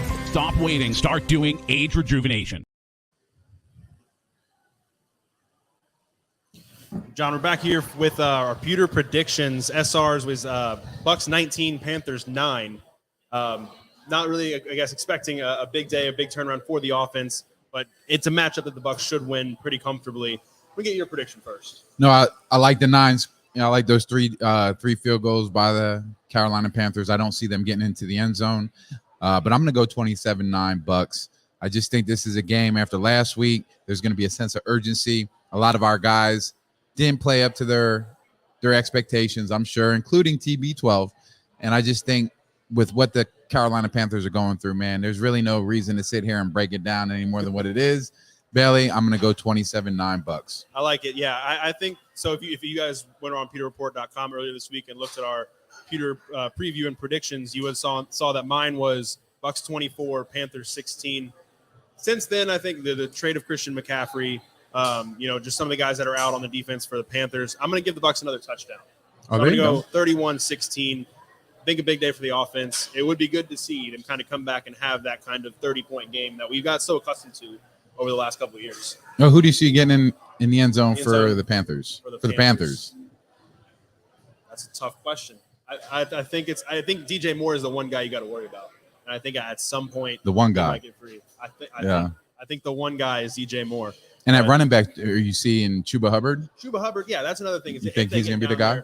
Chuba Hubbard's the guy who I believe he's getting the start today in place of Christian McCaffrey. You're going to see a little bit of Deontay Foreman as well.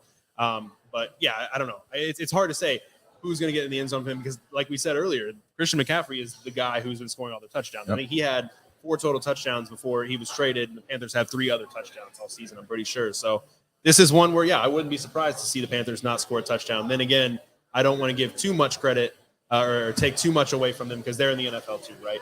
It'll be an interesting game. I think this is one the Bucs should win comfortably. Thought that last week, so you never know. We'll see what happens, but I want to thank everybody for joining us live here at Walk-Ons in Wesley Chapel. It's good to see Leighton Carter here We'll be back here at Walk-Ons in Wesley Chapel on Thursday ahead of the Bucs Ravens game, Thursday Night Football. We'll be here live at 6:15. But for now, we'll continue the Celsius Pewter Report Tailgate Show presented by Age Rejuvenation with Pewter Report's Matt Matera as he brings you all the way up to Pewter Game Day at 1 p.m.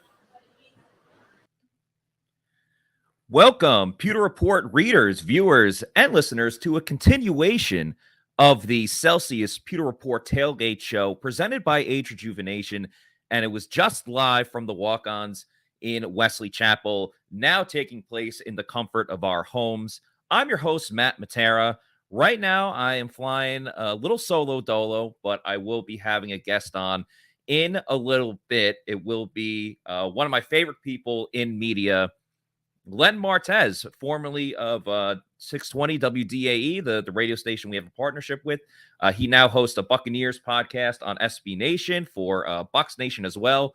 I love Len. Again, like I said, one of my favorite people, so he should be hopping on in a little bit. But in the meantime, appreciate everyone watching and listening to us for the show today. Scott Reynolds, Bailey Adams, John Gilmore all did a fantastic job over at Walk-Ons today, so make sure you check it out. We will, of course, be there next week as well. Remember, the Bucs play on Thursday next week, so things get sped up a little bit more. I'll put up the graphic right here just so you guys know. A big matchup next week when they play the Ravens. Of course, a team that, Lamar Jackson, always a tough guy to stop. But anyway, that will be going live next week on Thursday. The Tailgate Show will start at 6:15, and then the live in-game analysis, all the reactions will be going on at 8:15. And, of course, stay tuned for the Pewter GameDay Show today, where myself and an assortment of guests will be giving our live reactions analysis to everything that is going on in the game between the Bucs and Panthers. And hopefully the Bucs can get back on track. But without further ado, ladies and gentlemen, Len Martez joins the show. Len, thank you so much for hopping on today. We're going to break down Bucs versus Panthers. Len, of course, you have a podcast, a Bucs podcast on Bucs Nation with SB Nation. But Len, thank you so much for joining the show. How you doing? My pleasure, Matthew. It's been a while. Good to see you and good to be on our Pewter Report and talk some Bucs. I wish we were talking about a team that was above 500 and a team that's not struggling offensively, but that's where we're at, man. So we're looking for answers like everyone else. I know, it's wild because when you look at the Bucs in general, when you first looked at that schedule, you see the first month of the season, they play the Cowboys and the Saints and the Packers and the Chiefs. And you think to yourself, all right, well, if they can get through that gauntlet, they should be okay the second month of the schedule where they play a Falcons team that right now is playing way better than anyone really expected. They're undefeated against the spread. They also have a 3-3 record. And then you see the Steelers who are in turmoil, the Panthers. You're like, okay, like that should be a 3-game winning streak. And then the Bucs just come out and fall flat on their face against a depleted Steelers team that did not have TJ Watt. They were missing multiple players in the secondary. They had one game wrecker, if you want to call it, and that's Cam Hayward, and they thoroughly took advantage of that. So I'll ask you, Len, just when you look at the offensive side of the ball for the Bucs, just what's been the issue in your eyes when you watch this team? Well, like everyone else, I like to think we can be different. You and I can be different in terms of trying to figure out what's wrong with this football team. Everyone's pointing out the play calling, but look, if you're a team in the NFL, the most important unit that has to be the most cohesive unit is your offensive line. You talk to any offensive coach. I don't care if it's an offensive line coach, if it's a coordinator. You talk to players who play on offense. It's key to have a cohesive unit. Now, the problem with that is the fact that all you need is one weak link to throw that cohesiveness off.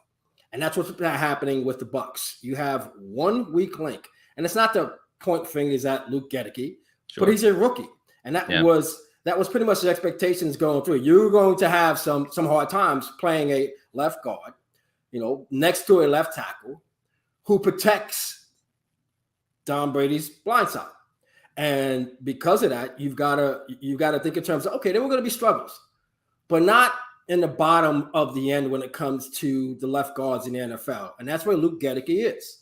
Now, again, we can point out the offensive line in regards to that, but you can also look at the injuries that the receivers had early in the year. But you mentioned the first 4 games. And yeah, you can talk about them going 2-2 in those games, and pretty much, you come out of that 500.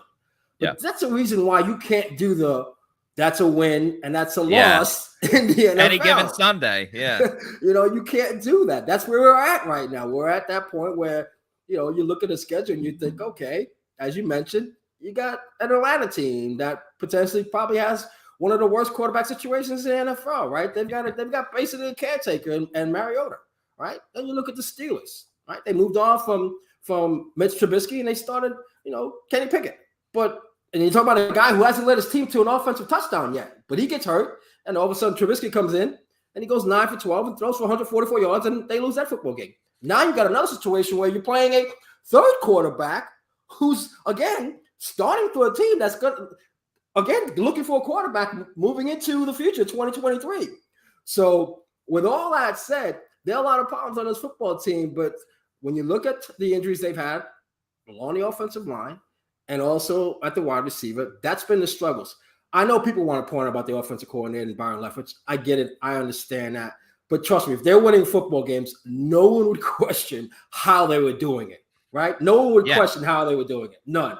That's exactly what I was saying before the Steelers game last week. Because remember, that Bucs game against the Falcons, they went up 21-0, and then they let Atlanta back into the game and got bailed out by a bogus roughing the passer penalty at the end. And what I kept saying was, listen, a win is a win no matter what. And it felt a little bit hollow just the way they allowed the Falcons back into the game. But then I said, if the Bucs blow out the Steelers and the Panthers in the next 2 weeks and they're on a 3-game winning streak, no one's going to care that they let Atlanta back into the game. But then, of course, everything happened in the Pittsburgh game. By the way, a side note, Mitch Trubisky just dominates the Bucs. If you go back to a couple of years ago, that game, Bucs against the Bears, when Ryan Fitzpatrick had his last start before they went back to Jameis Winston. That was his best NFL game of his career. But I love the point that you made about the offensive line, where it's just one weak link and everything else can fall apart. Because Gedeke, obviously, he's been that guy. He's been the weak link of the offensive line. And, we've talked about that narrative a ton all week. But it's so interesting because if you look at the offensive line individually as a whole, it's pretty good overall. Like Robert Hainsey, going into his 7th career start, he's been really solid. You know why? We're not talking about him, and that's a good thing with an offensive lineman. Tristan Wirfs, all-pro right tackle, one of the best, if not the best offensive tackle in the league. Donovan Smith is a player that gets better and better every single year. And remember, he used to get ridiculed a ton, and now he's a guy that should be getting Pro Bowl consideration. There's other good tackles in the league, so I don't know if he'll get there. And Shaq Mason is a guy that they traded for that they believed was an upgrade from Alex Kappa, who was on the team last year and then signed with the Bengals. So individually, it all looks good as a unit. And then Gedeke, just at times when he gets beat, it takes everything down. And here's where I'll differ a little bit with you when you talked about, the offensive coordinator, Byron Leftwich, and how he doesn't deserve maybe as much of the blame that he's getting. The only thing I would counter with that, and, you mentioned that the wide receivers getting hurt, that's one thing. But, you see like the Chiefs, for example, they lose Tyreek Hill. Who's the number one guy? Travis Kelce. Everyone knows that the Chiefs are trying to get the ball to Travis Kelce, and they still get him the ball all the time. You had that 5-touchdown game a couple weeks ago. Same thing goes for the Rams. They're going to throw to Cooper Kupp, and Cooper Kupp still gets the ball. Same thing with, Diggs with the Bills. Number one target. He's still making great plays. And I think sometimes, sure, do they need a third option? Yes. Russell Gage just has not been the guy so far. Right now, it's looking like that the Bucs overpaid for him. I just feel that if you don't have all of your top guys and you want to rely on your Pro Bowl top-level players, sometimes you got to draw and scheme things up to make sure that they get the ball. The Bucs offense is very much predicated on wide receivers winning their one-on-one battles. And we know Mike Evans can, we know Chris Godwin can, but if teams start double teaming Mike, you can't just go, oh, well, they're double teaming Mike. He's out for the rest of the game. We're going to have to find production somewhere else. No, you move Mike Evans around. You get him in more advantageous situations. You don't just line him up on the outside and then let him go down the field and there's a safety on him as well with the corner. I think schematically, the Bucs have to do a better job of just getting wide receivers more open. Like, a lot of these catches they make are extremely difficult contested catches. And, in the run game, they're last in the run game. Well, when you keep running it at Cam Hayward with Gedeke, who we talked about has struggled, you can't do that. When they converted on that 4th and 1 last week with Leonard Fournette, a pitch to the outside, which, oh my God, they did something different besides running in between the tackles. Where did they run it, Len? They ran it to the right side by Tristan Wirfs, or Shaq Mason and Tristan Wirfs. So I want to see a little bit more of that. Help Gedeke with double teams, So I just think, while it's not all on the play caller, Byron Leftwich, there's still, things that can really be improved and updated. He's got to help them out as well. I think a lot of times the players have bailed Leftwich out, and, it didn't help them against Pittsburgh. Fair enough. And I won't dispute that. But here's the thing I will dispute, and that's this. You mentioned guys in the league. You mentioned Kelsey. You mentioned Cooper Kupp. You mentioned Diggs. And there's certain thing that we have to remember when you talk about a group like that. It's just a different skill set. Definitely schematically, it's different. I get it. I understand that. But in the offense, those guys playing, they provide a different skill set that a guy like Mike Evans doesn't give you. And that's not a knock on Mike. Mike, in my eyes, again, I know people are like, oh, wait a second, it's a different game. He's not. He's good. What do you mean he's going to go to the Hall of Fame? In my eyes, Mike keeps it up. Mike's going to the Hall of Fame. He's put up outstanding numbers. But the thing when it comes to talking about the guys you mentioned, they provide their offense a different skill set than what Mike gives the Buccaneers. Can you knock Byron Leftwich for not doing more to get Mike the football? Absolutely. There's no denying that. But again, there's a different way that those teams you mentioned do it as opposed to what the Buccaneers do. Yeah, that's a good point. Schematically, the Bucs are very different in that sense. And that because of the system that they have, you kind of do need your top guys in there. I think we saw, we're seeing it this year too, but last season at the end, when Chris Godwin was out and Antonio Brown did what he did when he left the game against the Jets, when they were down to just Mike Evans and company, it became a really big issue. And that's why, they got blown out so badly in that first half against the Rams in that playoff game. And then obviously Tom Brady magic took over and they were able to make the comeback. And so the late play at the end, let's stick on Tom Brady for a little bit because, he's the greatest of all time. So no matter what he does, good or bad, it's going to be publicized, highlighted, and, analyzed in 15 different ways. What would you make of the play of Tom Brady right now? Some people are saying that he's looked terrible this year. Others are like, he's still just as good. He was third in passing yards going into that Steelers game. He does look a little bit injured at times. He's dealing with the shoulder and the ring finger as well. What would your assessment be of Tom Brady? Distracted.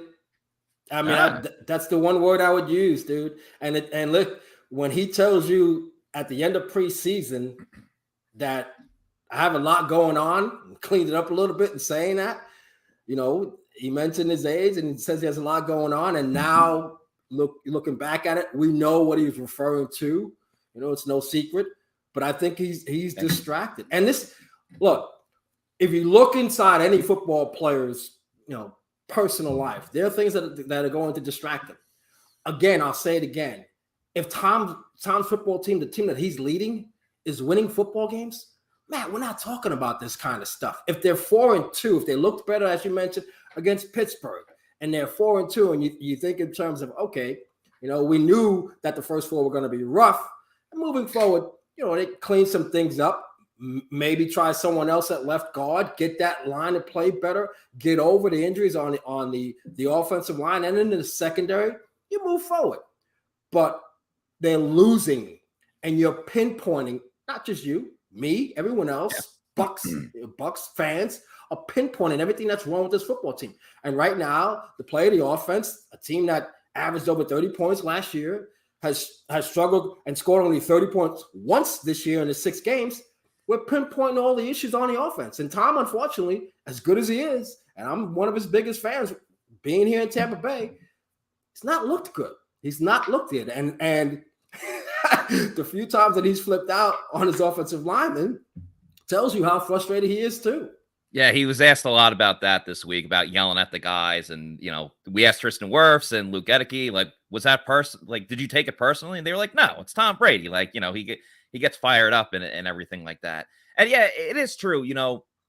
What's the old saying? Quarterbacks get, too much of the credit and too much of the blame. I think that's kind of what's going on with Brady, because he's getting rid of the ball extremely quick. By the way, appreciate everyone in the comments and watching this. John here said he looks great. Some throws expected after getting crushed. All teams have that. Yeah, he's been getting hit a lot more this season, and I think that's really important to point out. And that's really why you see that, he's dumping it off to Leonard Fournette and Rachaad White, and he's getting rid of the ball really quick. And, you mentioned that they scored 30 points a game. They're down 10 points now. They're averaging 20 points a game. That's the biggest drop-off, in the league. And I think another thing you could really point to, Len, is the fact that they're not doing anything in the first half either. You mentioned the one game that they scored 30 points was against the Chiefs. Well, they were down 21-3, so they had to start throwing it and moving it around. I mean, they've had multiple games where they only scored one touchdown. They scored one against Dallas. They scored one offensive touchdown against the Saints, and that happened in the fourth quarter. And then Mike Edwards, the bionic man, had the pick six, and that kind of got it out of reach. So the offense isn't scoring in the first half, and they're not doing enough in these games. And I think Brady, we talked about the issues with Byron Leftwich. Last time I checked, Tom Brady has a lot of, control of this team and say in who's on the field and what they're going to run. Why isn't he calling an audible out of some of these plays? I think some of that has to be on him. I don't think it's all on him. I think the receivers have to do a better job as well. And I think he's still making very accurate throws, but great quarterbacks, and, he's the greatest of all time.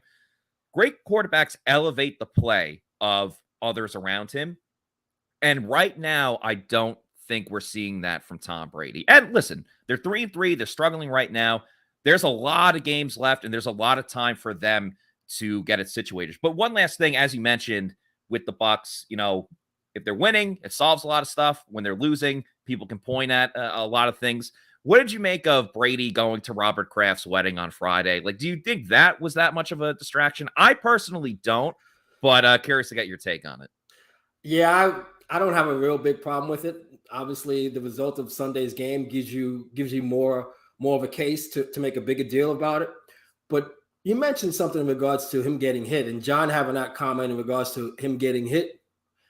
There's a thing that we need to remember when we talk about the play calling, all right? Yeah. And whether it's the Saints game where they were missing plays offensively and then Mike gets thrown out, and Leonard Fournette, a guy that's averaging like 7 targets a game coming out of the backfield, guy that's third in the league as far as the running back's concerned and catches.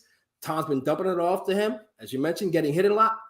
That's part of the thing we got to remember about when it comes to the play calling too, because you got an offensive coordinator that has his quarterback who's 45 years old, who's getting hit a whole lot. Right? Who knows there's a leak at left guard, right? You can talk about Donovan Smith, who missed the game. You missed him a whole lot when he missed that game. Yeah. Right? We missed him a whole lot. Bucs fans missed him a whole lot, and the Bucs missed him a whole lot. But my point is the fact that when we talk about the play calling, you have to remember that fact, the fact that Tom's been getting hit as often as he is, and your offense is struggling as it is, and then folks want him to go back there more often and throw the football and get a little more creative, and you got to watch out because all it takes is one good hit on that guy, and then we're looking for another quarterback.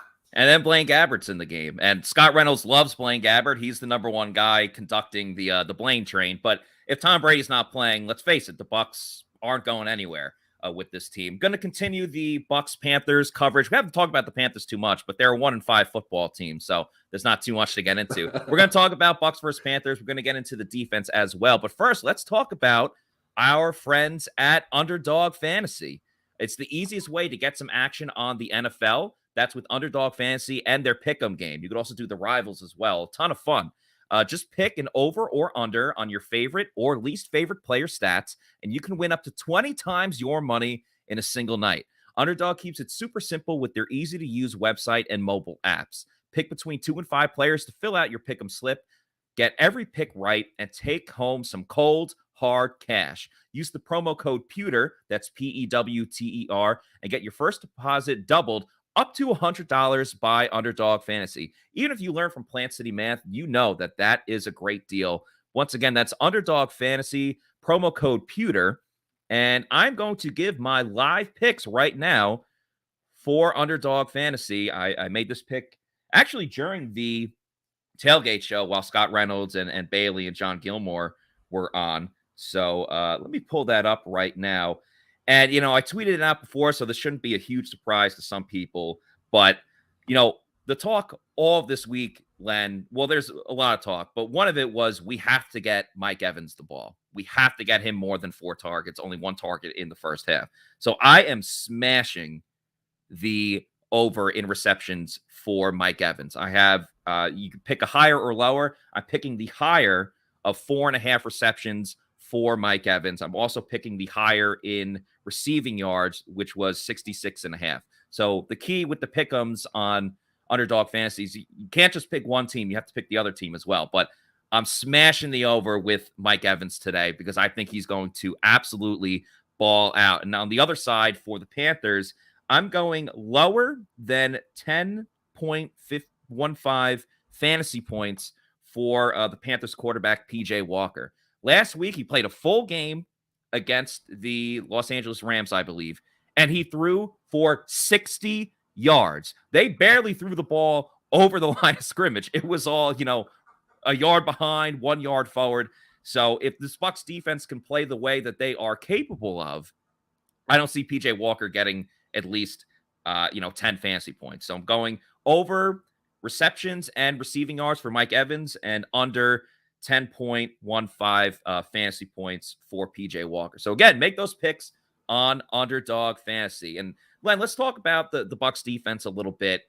I think for a majority of the games this season, they have won the games for the Bucs. We talked about the pick 6 of Mike Edwards against the Saints, only allowing 3 points against the Cowboys. They kept them in that game against the Packers, not allowing any points in the second half against Green Bay. There was a slip up last week, and it's very interesting with the Bucs right now because, they're in the top 10 in yards allowed per game and sacks and interceptions, but they're in last in third down efficiency. And that obviously was the Achilles heel for them last week. They just couldn't get off the field on third down, especially in crunch time when they only needed a field goal to win the game. They just could not get off the field. So what do you make of the Bucs defense right now? Yeah, not just third down, Matt. Third and long. There were a lot of situations on last Sunday, a week ago, that they couldn't get pressure on the quarterback and receivers ran free. Claypool had a couple of catches that extended drives.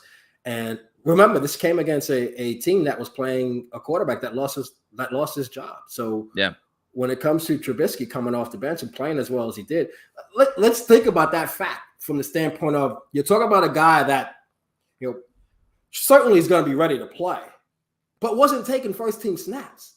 Yeah. And all of a sudden comes off the bench.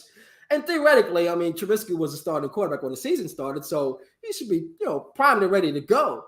But ideally, he wasn't supposed to play on Sunday. Kenny Pickett was. Mm-hmm. Again, you allow a backup quarterback, theoretically, to come off the bench and to beat you, the way he did and complete those third down conversions, those long third down conversions. Now, one of the things I will say moving forward today is you're talking about a football team in the Panthers that is last in the NFL in third down conversion. Last. So if we see a repeat of last week, this week, there's a problem with the defense. I'll also say this. To me, there seemed like there was some confusion along the Bucs defense on Sunday in those third down plays that the Steelers were able to convert and Trubisky was able to convert. To me, that's a big problem because Todd Bowles, if anything else that he's known for in the NFL, he's known for his defense, man. He's a Super Bowl winning defensive coordinator. That's supposed to be his bread and butter. That's supposed to be his place where your team strives. And you can't get off the football field against a backup quarterback. Granted, it's on the road, but all you got to do is give your offense one chance, one chance, as you mentioned, to kick a field goal. That's not a good look, dude. Not a good look. Not at all. And I just immediately think of that play where Vita Vea was trying to get off the field and Levante David's trying to call a timeout. And so half the players aren't even like moving as the ball is snapped because they don't know what's going on. And it led to that big gain that got them down to the goal line. And my question is, how is that still happening? You know, this is a team that has played together. Sure, you know, there's free agents every year and new players that come in, but every year there is, I'm sorry, what I meant to say is, you know, these are guys that have played together for a little while now. You know, Levante David is a longtime veteran. Vita Vea is a team captain now. This whole unit has been there for the most part. And that's the scary thing, because that's what killed the Bucs. It killed their season again against the Rams. There was that miscommunication that allowed Matt Stafford to connect with Cooper Kupp and to put them in field goal range to kick the field goal, the game-winning one, as time expired. How is that still happening this season? Because everyone turned to, you know, miscommunication, lack of communication. How is that still going on after that was the seminal moment that ended your season last year when you had a pretty damn good look at going to the Super Bowl because you were about to host the 49ers and then go and play the Bengals in LA, which I think the Bucs would have been a heavy favorite against the Bengals going into that game. The communication issues can't be happening at this point. You know, we're getting to almost halfway through the season. The season has kind of flown by in some regards. So that absolutely cannot be happening. Some issues in this game as well. They will not be with Carlton Davis, who's their number one corner. They won't have Sean Murphy Bunting either. So that's a little scary. And I know the Panthers, they've traded away everyone. You know, Robbie Anderson's out of town. He's with the Cardinals now. They just traded Christian McCaffrey to the 49ers. So it's really just DJ Moore. But luckily, Jamel Dean has done a fantastic job. He's in a contract year, so it's no surprise that he's playing well right now.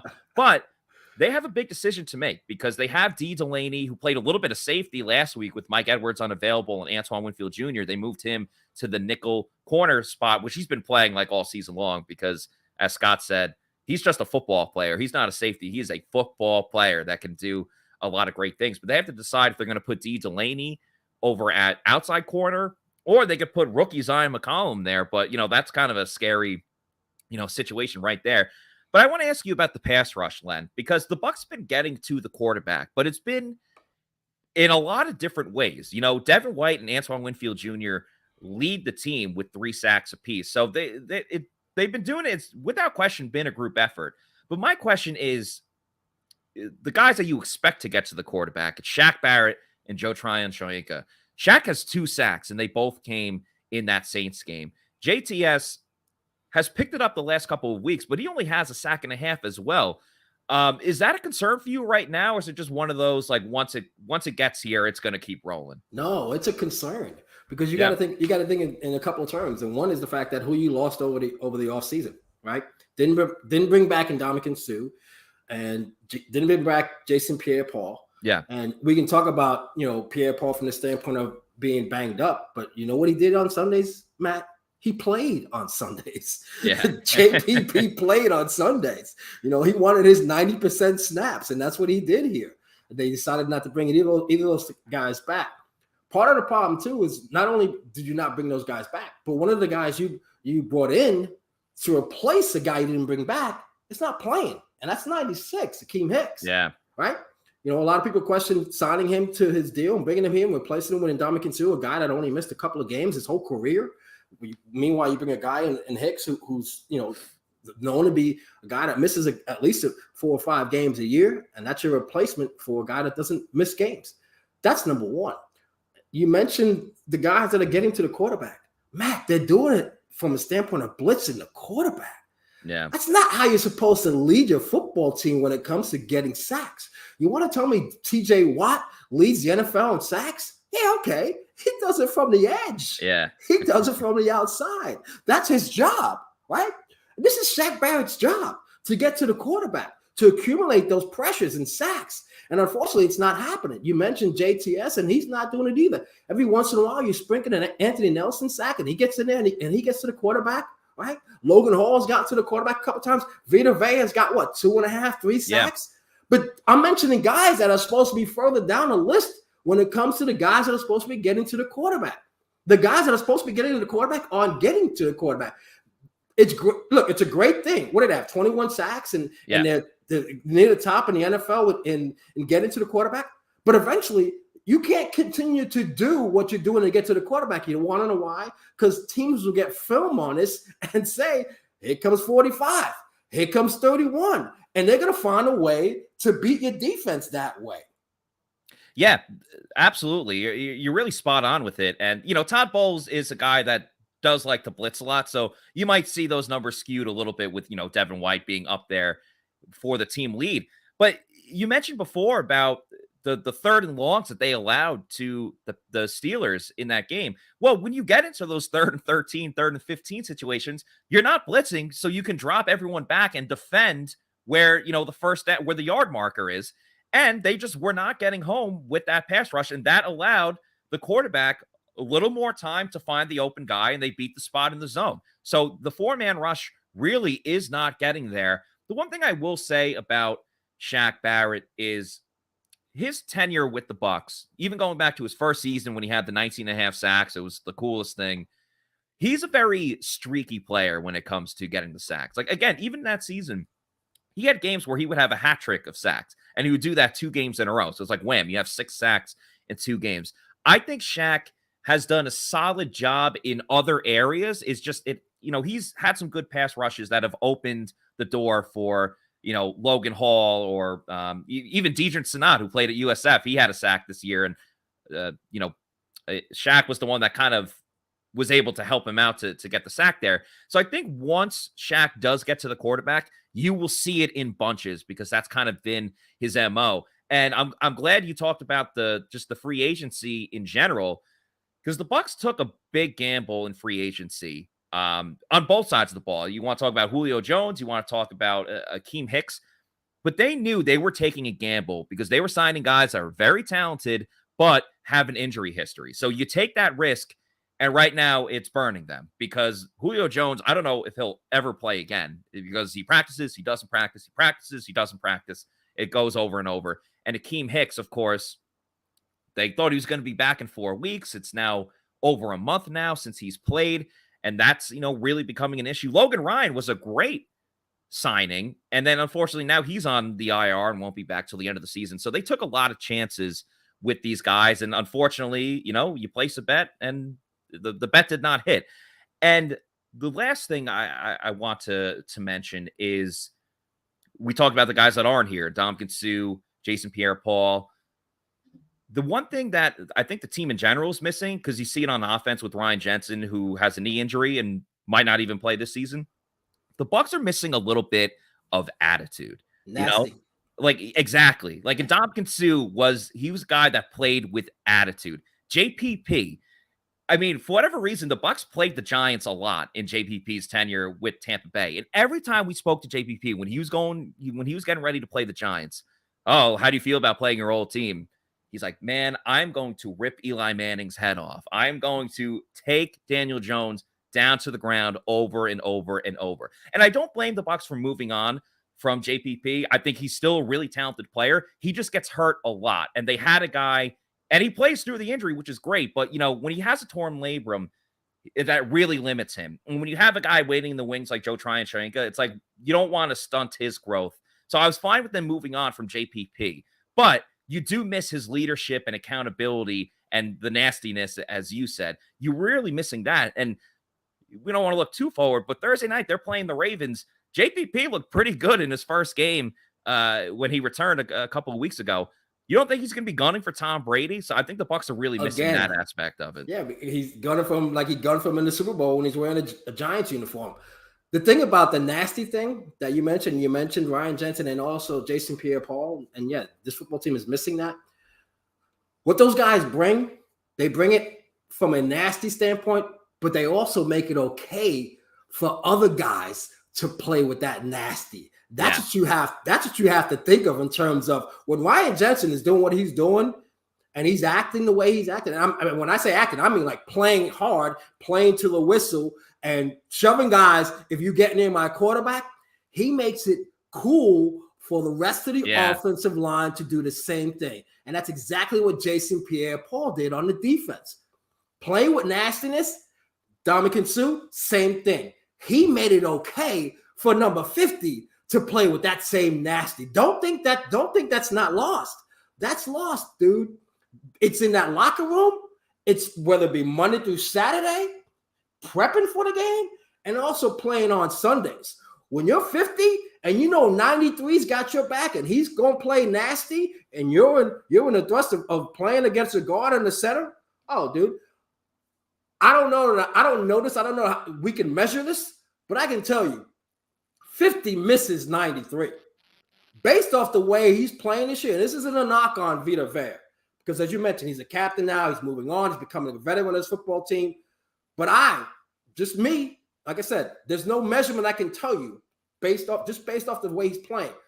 I can feel that 50 misses 93, and that's what he misses. The reliability, knowing that guy's lining up every Sunday alongside him, or every Thursday, or every Monday night, whatever it is. He knows Ndamukong Suh's next to him, and he knows what he's going to bring every game, every snap. And again, those guys, whether it be Ryan Jensen, whether it be Ndamukong Suh, whether it be Jason Pierre-Paul, they made it cool for other guys to play with that nastiness. And that's the thing that this team is missing. I love it, man. You're spot on. You're absolutely spot on. And it hurts, too, when the guy that was supposed to replace him just isn't there with Hicks. So it's like, who's really holding Vita Vea accountable? You know, the other veteran in there on the defensive line is Will Golston. And we love Will Golston. But, it's a little bit different when you're hearing it from Ndamukong Suh than, Will or Nacho or, anyone else right there. So it's really like Logan Hall, the rookie, that's playing next to Vita Vea a lot. And I think Vita, another thing, it's one thing to be named team captain, but I think it's another to like really learn how to be a captain. I don't think it happens overnight. So I think Vita's kind of been learning how to become a leader on this team. I do think he'll figure it out. It's just, I think it takes a little more time than people realize. We're going to get into our game predictions for Bucs versus Panthers. But first, let's hear from Age Rejuvenation. As we age, our hormones decrease, both for men and women. I was tired all the time, had no sex drive. I was groggy. I felt like I was 80 years old because everything hurt. I came to Age Rejuvenation because I was tired all the time. Bioidentical hormones has really made such an impact in people's lives. I actually enjoy shopping now. Got all my energy back. Mind is sharp. I feel like I'm 18 again. It was perfect for me. Get with Age Rejuvenation. Do it now. Don't wait. Call Age Rejuvenation today. Look better, feel better, and have better sex using Age Rejuvenation. Scott Reynolds and John Gilmore aren't just spokesmen for this. They use this product and absolutely love it. So go to agerejuvenation.com and see how we can help you today. Len, is there anything with the Panthers that we have to take note of or should prepare for? I mean, they're clearly tanking and going for the number one pick in the NFL draft. But, we all expected the Bucs to dominate the Steelers, and that didn't happen. Is there anything that you're looking at or just taking note of that there's one thing in particular that could make it a competitive game for the Panthers against the Bucs? I mean, other than maybe offensively, when it comes to the Panthers, they're probably going to run it a whole lot.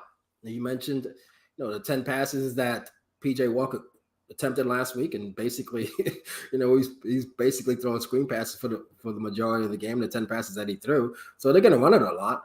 But the biggest, and it's not a huge concern, but if you make me pinpoint one concern, it's about protecting Tom.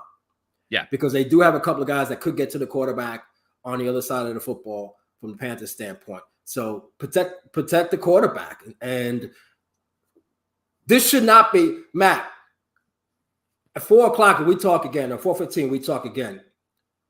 I hate to do this because I would have done the same thing. I would have done the same thing 7 days ago. But this should not be a question in regards to winning this football game. We're talking about a team that's lost 9 out of 10 at home, and it's lost 13 in the last 14 overall. And you're talking about Tom Brady, GOAT when it comes to quarterbacks. And you can talk about how maybe he's struggling this year, but he's going to Bank of America playing against a quarterback that, as we just mentioned, he's making his second straight start. In his first start, he threw 10 passes, and all of them were screen passes, dude. So we shouldn't be questioning whether or not this team's going to win this football game. They're 10.5-point favorites for a reason. Yeah, and it even ballooned up even more than that. And the Bucs in the Brady era have absolutely dominated the Panthers. I had our intern the other day like look up the point differential. I was like, I think it's like 55-10. It's like the total differential, and it was even more than that, which is crazy. They're undefeated against the Panthers in the Brady era. There's really like two things I would look at. One is their defensive tackle Derek Brown was a first-round draft pick, if I'm not mistaken.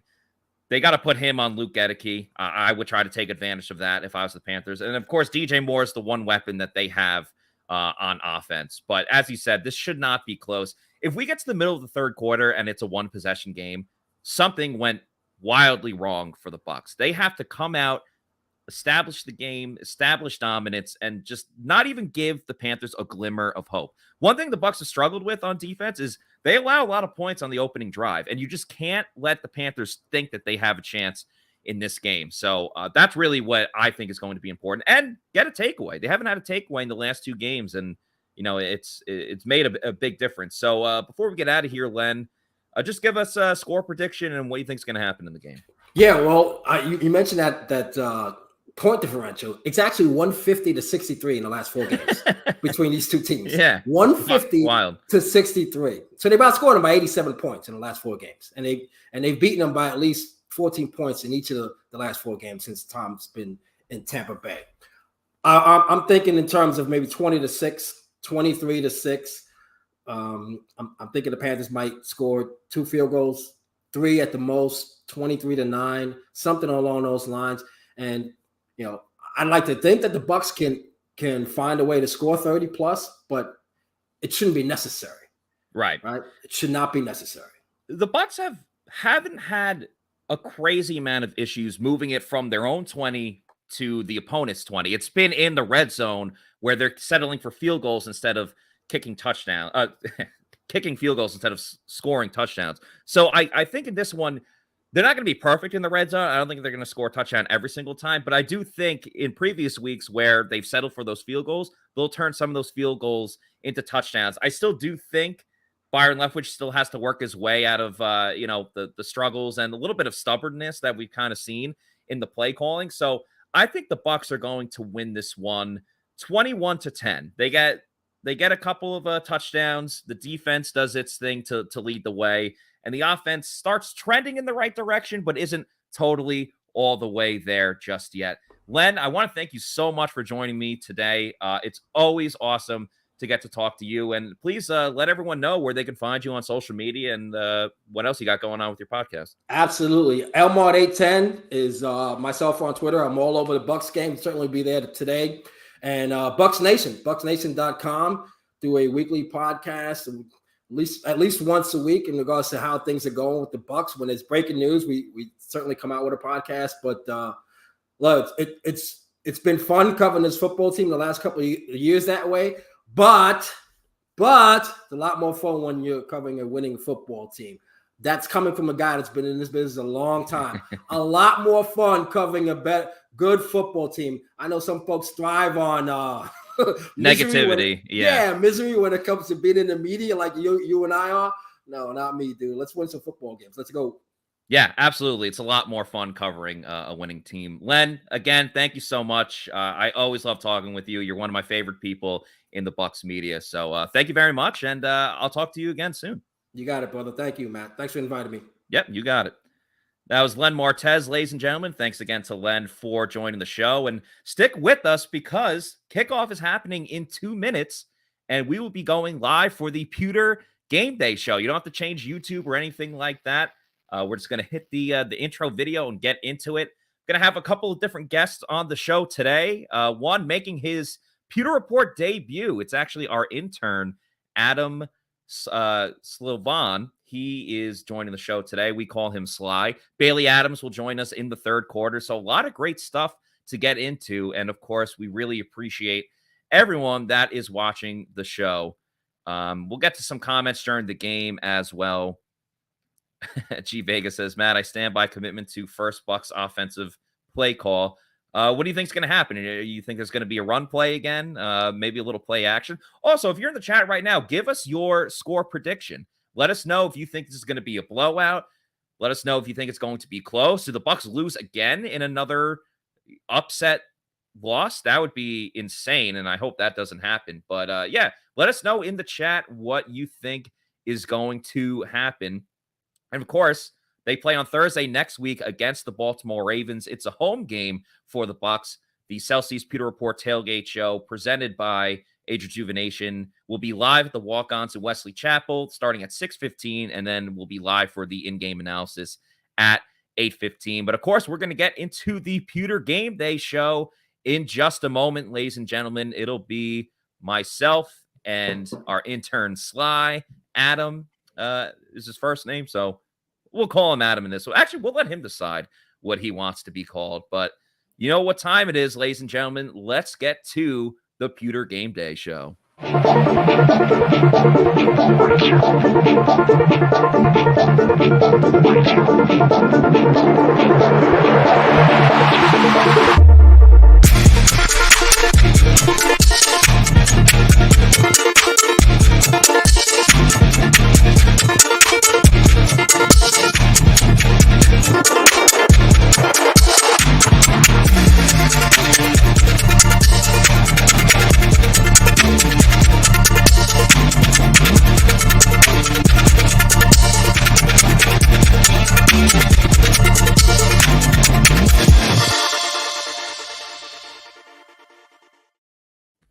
Welcome, Pewter Report readers, viewers, and listeners to a brand new edition of the Pewter Game Day show. That's right. We will be giving our live in-game reactions and analysis to everything going on in the Bucs game against the Carolina Panthers today.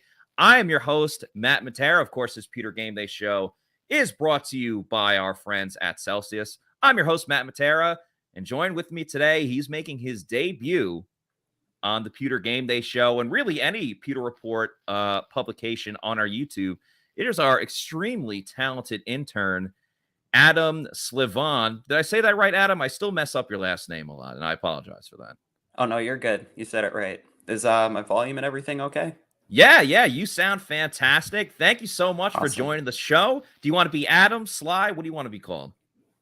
I like Adam. All right, cool. Yeah, Adam, we will stick with that. And for those that don't know, Adam's been writing for us on pewterreport.com. He also goes to University of Tampa, which is my alumni. He's been a fantastic intern for us. He's doing a great job. He runs some of our social media as well. So we're really happy to have him on the show today. As Shaggy says, what day is it? It's game day, baby. We're about to get into it for Bucs versus Panthers. Right before we kick off, though, Adam, we got to sync up our TVs. So what do you see on your screen right now? Right now, it's we got some commercials going. Looks like the World Cup. Okay, cool. So I'm a little bit ahead of you. They have the sideline reporter, Shannon. I didn't get her last name, but when they go to the sideline reporter, they're gonna show her name on the title, and then she's still gonna be on, but they're gonna take the title off. Let me know when you get to that point, and I will hit play on my remote, and we will be synced up. But in the meantime, this game cool. Let me know when the name goes away. Okay. Oh, the name just went away. Cool. All right. We are all synced up. And, right as we get to kick off here, just give me your thoughts. How do you think this game's going to go? What's on your mind as the Bucs try to get back to a win? So this season, every win and every game has been a struggle. Tom Brady said it earlier this week. It's all about execution. I think they come out this week and they execute more than they have, but it still might be a struggle in some aspects. I don't think they'll play a perfect game, but I think they'll come out with a win. Yeah, I still think the offense is going to have some of its, struggles and issues and stubbornness, but we'll find out right away if this offense can get back on track, as Carolina will be kicking off to Tampa Bay. Rashad White is back there. And I like that the Bucs are in their red jerseys. Early in the season, they wear a lot of white, especially when they have a home game, because temperature-wise, it makes a big difference in the heat. And I'm not just saying this. Like, we've talked to players, and a couple of weeks ago, we had a former Packers player on that played in Tampa a lot, and he said, like, it's a huge difference when you're wearing a different jersey color. So we'll see what the Bucs can do as the Panthers just kick off, as Rashad White is going to let it go into the end zone for a touchback. Bucs will start at the 25. And Sly, I don't know about you, but I feel like the last couple of weeks, the Bucs have always started on offense. So I'm curious if maybe next game, getting the defense on the field first can kind of help set the tone for them a little bit. But Tom Brady calls the play in the huddle, gets ready to line up. 8 touchdowns on the season, only 1 interception. That's one thing the Bucs have done a great job at, is not turning the ball over on offense. Yeah, and I think that's been huge. One thing, so last week against the Steelers, they got the ball out on offense, and after they failed to score and Pittsburgh scored, you could see like Pittsburgh got off to a hot start, and Tampa wasn't ever really able to recover from that. Yeah, exactly. And Bucs go with the typical Byron Leftwich play, which is a run up the middle for a very short amount of yards. I can only imagine. I haven't checked the comments. I'll check them right now. I can only imagine that people are about to freak out about that. Shout out Tracy for watching. She says, "Go Tampa Brady." I thought she was saying Tampa Broad first, but Tampa Brady Bucs. Screen pass now to Chris Godwin. He heads it up the field. Did he get enough for a first down? Looks like he did. Looks like he was just he short? No, the ref just pointed forward. You know what it was? He was tackled short initially, and then moved it up the field like just a little bit more when it looked like he was going to be down. By the way, shout out G Vegas for the $9.99 super chat. Really appreciate it. He says fire Byron Leftwich. A lot of people feel that way right now. I still think it's a little bit early for that. It is. They're not even halfway through the season as Brady lines up under center now. 1st and 10, fresh set of downs. They do a little play action. Brady looking. He's throwing deep over the middle. Mike Evans, oh my God! Oh, no. Mike Evans was wide open. And I bet the over on his catches, and I bet the over on his receiving yards. He would have got all of his receiving yards right there. Oh my God, Adam. Wide open. You could not be more wide open. He fell. Mike. No. Right in the numbers, too. Right in his hands. I am sick to my stomach. And I was pretty hungry. That's not how you want to start the ball game. I have just lost my appetite. Yeah. Oh, my goodness. And here comes a run play to Leonard Fournette. Goes for and nowhere. Absolutely nothing. My God. A loss of a yard for the Bucs as they go into 3rd and 11. I am still reeling from that drop, Adam. I'm not going to lie, man. Whew. All right, we'll see. I mean, you got to have you ever watch Ted Lasso? I've seen a little bits. Yeah, well, there's that saying, like, you got to have the memory of a goldfish, be a goldfish. Just, forget about that last play. Brady and shotgun here. Goldfish. 3rd and 11. He's got time. He's looking, throws it over the middle. Oh, my God. Gee, there's been some crazy plays already. Almost intercepted by the Panthers. And then he almost caught it. And then almost caught by Chris Godwin. It looked like he initially had it, but then dropped it as he went to the ground. Let's see the replay here, because I thought he was maybe going underneath at first. Brady had time. Good job by the Bucs offensive line. Was looking for Godwin. It was low. Godwin makes the catch, but then as he got to his knee, he let it go. That should have been picked in the first place. As Jake Camarda will come onto the field and the Bucs have to punt. They got 1 first down on that drive. And then, of course, the gigantic drop by Mike Evans as Camarda with a pretty good punt all the way down to the 10-yard line. It's caught out of bounds by Carolina. So nice job there by Jake Camarda to pin the Carolina Panthers deep. And now the Bucs defense will come on the field. And Adam, they've been solid for a lot of it. They're top 10 in yards allowed per game, takeaways and sacks, but 3rd down efficiency has really been the bugaboo, if you want to say, for the Bucs this season.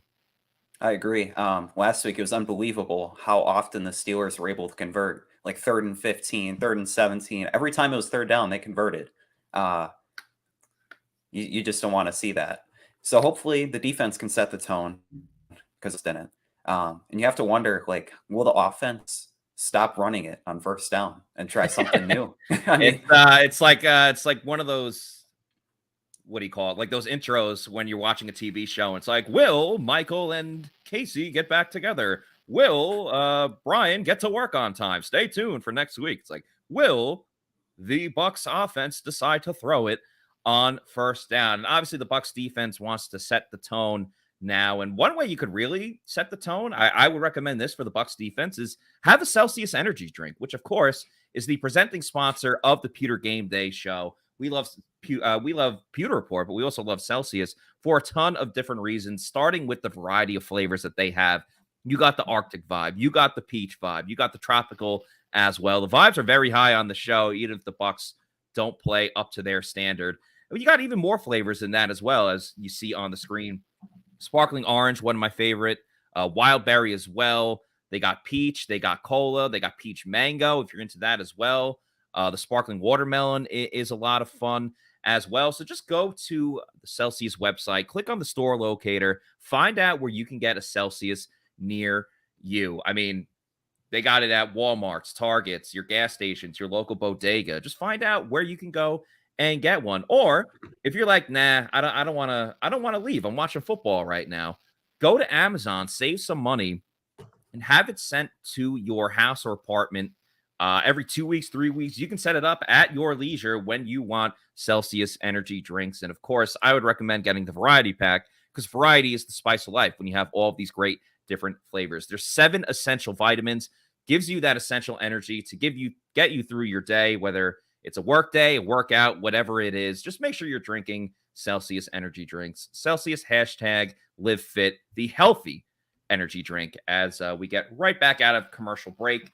Panthers start in shotgun with PJ Walker. Again, not a lot of targets to throw to, Adam. Really just DJ Moore and an assortment of backup and third-string players. Walker has time. He's throwing deep down the field, and it's caught. A lapse in coverage by the Bucs, and we see right away they are rolling with rookie cornerback Zion McCollum. Yeah. As the Panthers make a huge catch down the field, and it looks like he may have bobbled it. That could be incomplete. Yeah. The refs initially ruled it a catch. Todd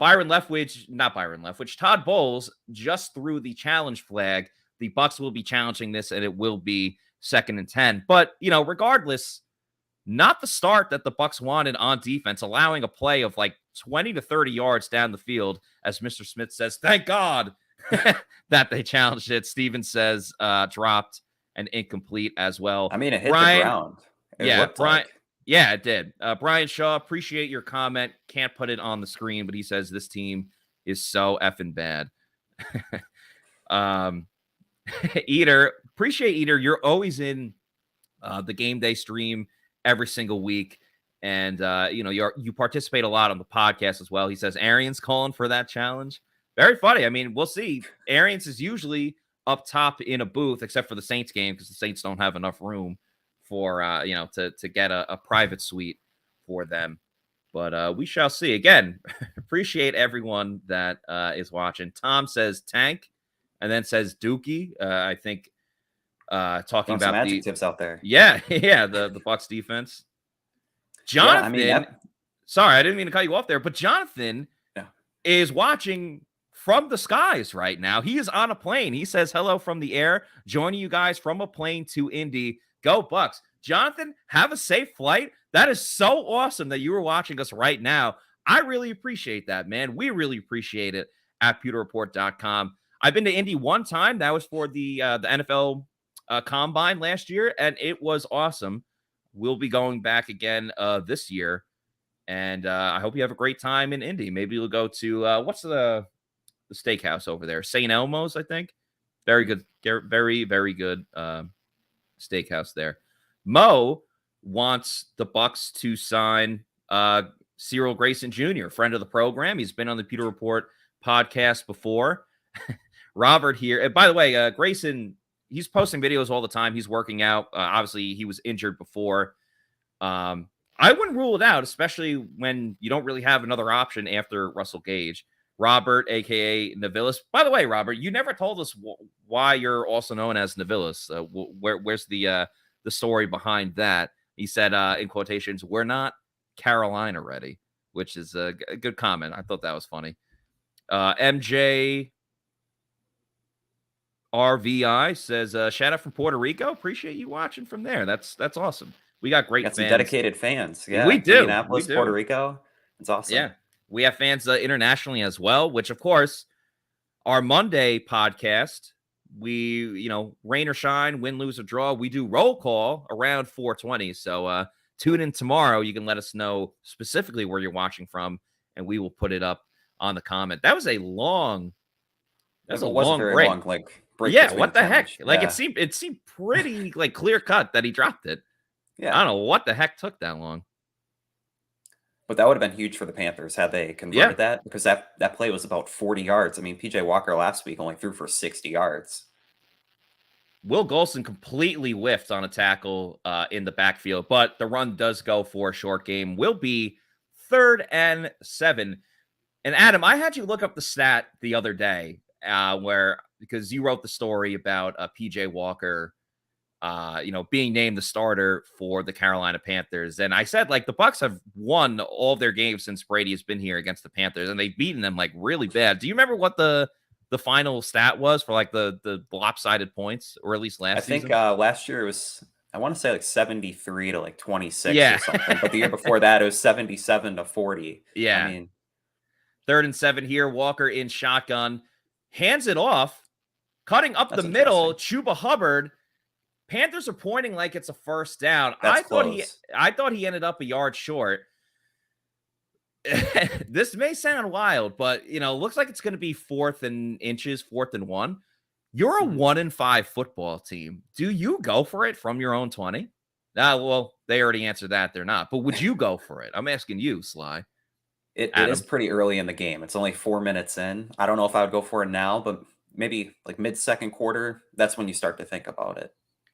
Navilis is his last name backwards, so Sullivan. Also his gamer tag. If you're into video games, hit him up. Let us know if you have Xbox or PlayStation. But yeah, hit him up. I also saw someone, I think it was Steven. Steven is watching from South Korea. And it's 2:14 in the morning as Jalen Darden returns the punt. He actually cut it up the middle. He got tackled right away, but he did not use the sideline. That's a win. Yeah, compared to last week.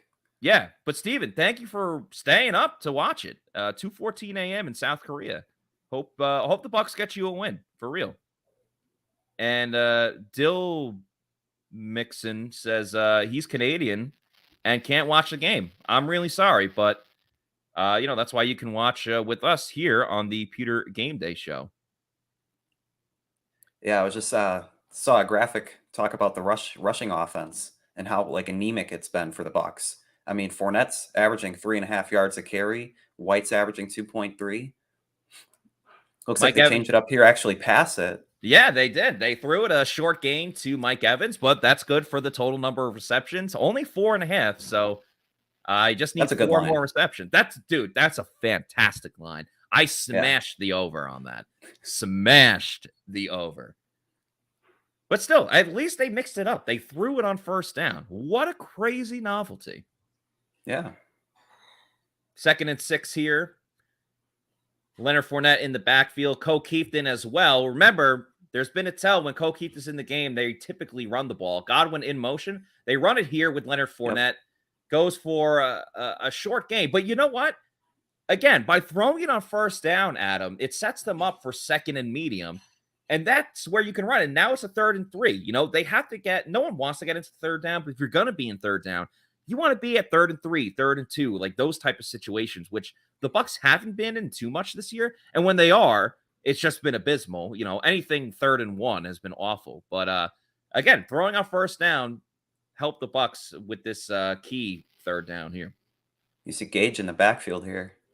Very interesting. Look. Yeah, now he cuts out to the left side. You got Godwin and Evans on the right. Wide. Brady looking to his left, throws it over the middle.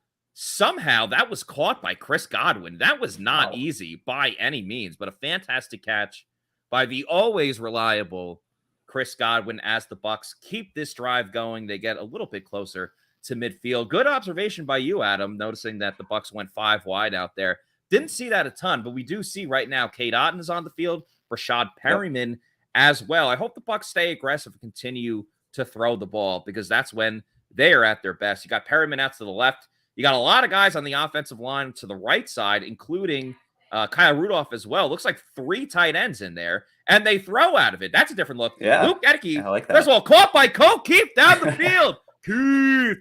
The All I Keith could train. notice, though, all I could notice, though, Adam, was Luke Gedeke got absolutely blown up on the play. We'll see the replay right here.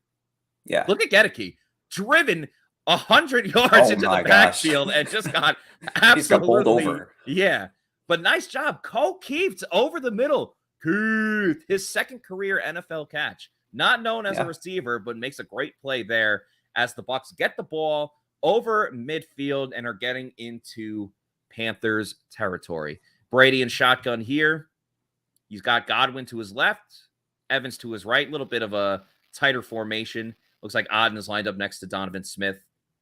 Brady loses the ball, picks it up, fires it. Caught by a great catch by Chris Godwin. Yeah, It goes he's for making like some about great plays. Yeah. Goes for about like a yard or two. But I mean, that play could have been absolutely dreadful with not being able to get the ball. But nice job to make something out of nothing. Yeah. And I will say, this is like a nice change-up second drive. They haven't ran it on first down. They keep trying to pass it. And when it's unpredictable, that's when you see success. Exactly. The unpredictability is a key thing because we've all said, you know, every team can expect what Tampa Bay is doing. Right now, we can't. They fake the handoff, throw a screen to Mike Evans. He gets absolutely mollywopped on it, but that's a catch. That's a catch. Yeah. 3 more to go for Mike Evans to You're almost hit halfway that. there. Yeah. And it's still in the first quarter, so feeling pretty good about that. But you can't get ahead of your bets until they actually hit. So yeah, that's very true. I've learned my lesson. Yeah. I'm still mad at Scott from like a year ago in the group text. Or 2 years ago. It was when Alabama played Notre Dame. Oh, no. Oh, Ooh. Mike Evans is injured on the sideline. That is not good. Yeah. I mean, he's as tough as it comes, but even that's got to be difficult. The third Godwin down throw is incomplete to Chris Godwin, a little to the side of him. Yeah. And the Bucs have to punt it now. Yeah, it looks like Evans was holding his right arm, right? Yeah. On the sideline. Unfortunately, as Steven says, yeah, Mike hurt again. Eater's calling for Nick Leverett, who got blown up on the play. On the biggest play of the game has been the throw to Cole Keith. Rich says screens suck. Screens only work to Chris Godwin for whatever reason. Camarda punts it deep into the end zone. D. Delaney overruns it. Yeah, overruns it. So not a great net gain there for the Tampa Bay Buccaneers. And now we have to wonder what is going to happen to Mike Evans. Yeah, because besides Godwin, I mean, Julio's out. I mean, they still got Gage. Is he 100% right now?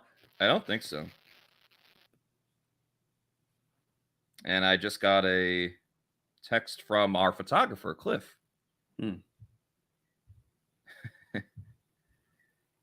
I'll have to answer Cliff later, though, because I'm on the live stream. Hopefully, Cliff will start watching. We appreciate Shout out Cliff. to Cliff. Yeah, he does great work. He does. If you guys see the photos we have on pewterreport.com, a majority of them are from Cliff, and they are absolutely fantastic. Good question here by Josh. He says, why not kick the sideline? I agree. I don't know. Yeah, it was just right down the middle. Yeah, a little easier said than done, but, you know, that's Camarda's job. All right, so we've seen 2 offensive drives for the Bucs, and that second one, you had something going there. And to your point, like, listen, the screen didn't work out, but I at least like that they're trying different things. It wasn't mundane. It didn't look like, you know, Mr. Smith here says, right when the wheel started to spin, we get stuck in the mud. And I was thinking stuck in the mud, and that's just how the Bucs offense feels in general. But that drive, they at least moved it. It felt like they were actually getting out of the mud right there. And now I'm thinking of the movie My Cousin Vinny when they're stuck in the mud when they go see the hunting cabin of the other lawyer. I don't know if you've seen My Cousin Vinny, have you? No. Oh, come on, man. It's one of the best movies of all time. It's all good. I saw the conversation yesterday about The Sopranos. You guys haven't seen that. I can't. I mean, it's the greatest show of all time. We can save that argument for another day, though. Actually, let us know. What do you think of The Sopranos or My Cousin Vinny? Or really talk about anything. You know, we want to make this show about the fans, which of course we greatly appreciate. Christopher says, that made me think of Sopranos. Christopher, Russell Gage is officially a wasted bust of a free agent signing. It's still very early. Yeah. But right now, I would say they clearly overpaid for Russell Gage. And I also just don't think he's healthy right now. And, credit for him for playing every week, but I just don't think he's healthy. I think they're expecting coming into the season a little less version of AB, but still productive. Still somebody that can maybe put up like 800 yards. Sure. You just really haven't seen that. No. Or him getting that separation to make big plays. 1st and 10 for Carolina at the 20. They run it to the right side with Chuba Hubbard. Nicely done by the Bucs. Levante David snuffs it out. Shaq Barrett in there as well. And yeah, important to point out that Bradley Bozeman is making the start at center. I believe that's his first start of the season. And clearly they don't have Christian McCaffrey after he got traded to San Francisco. I'm curious, Adam, to what you think about this. I have Christian McCaffrey on my fantasy team, but okay. I'm not playing him this week. I know that they said like he's going to get some snaps, but like he just got there on Thursday. Like how much could he really play? That's really only 2 days to learn the playbook.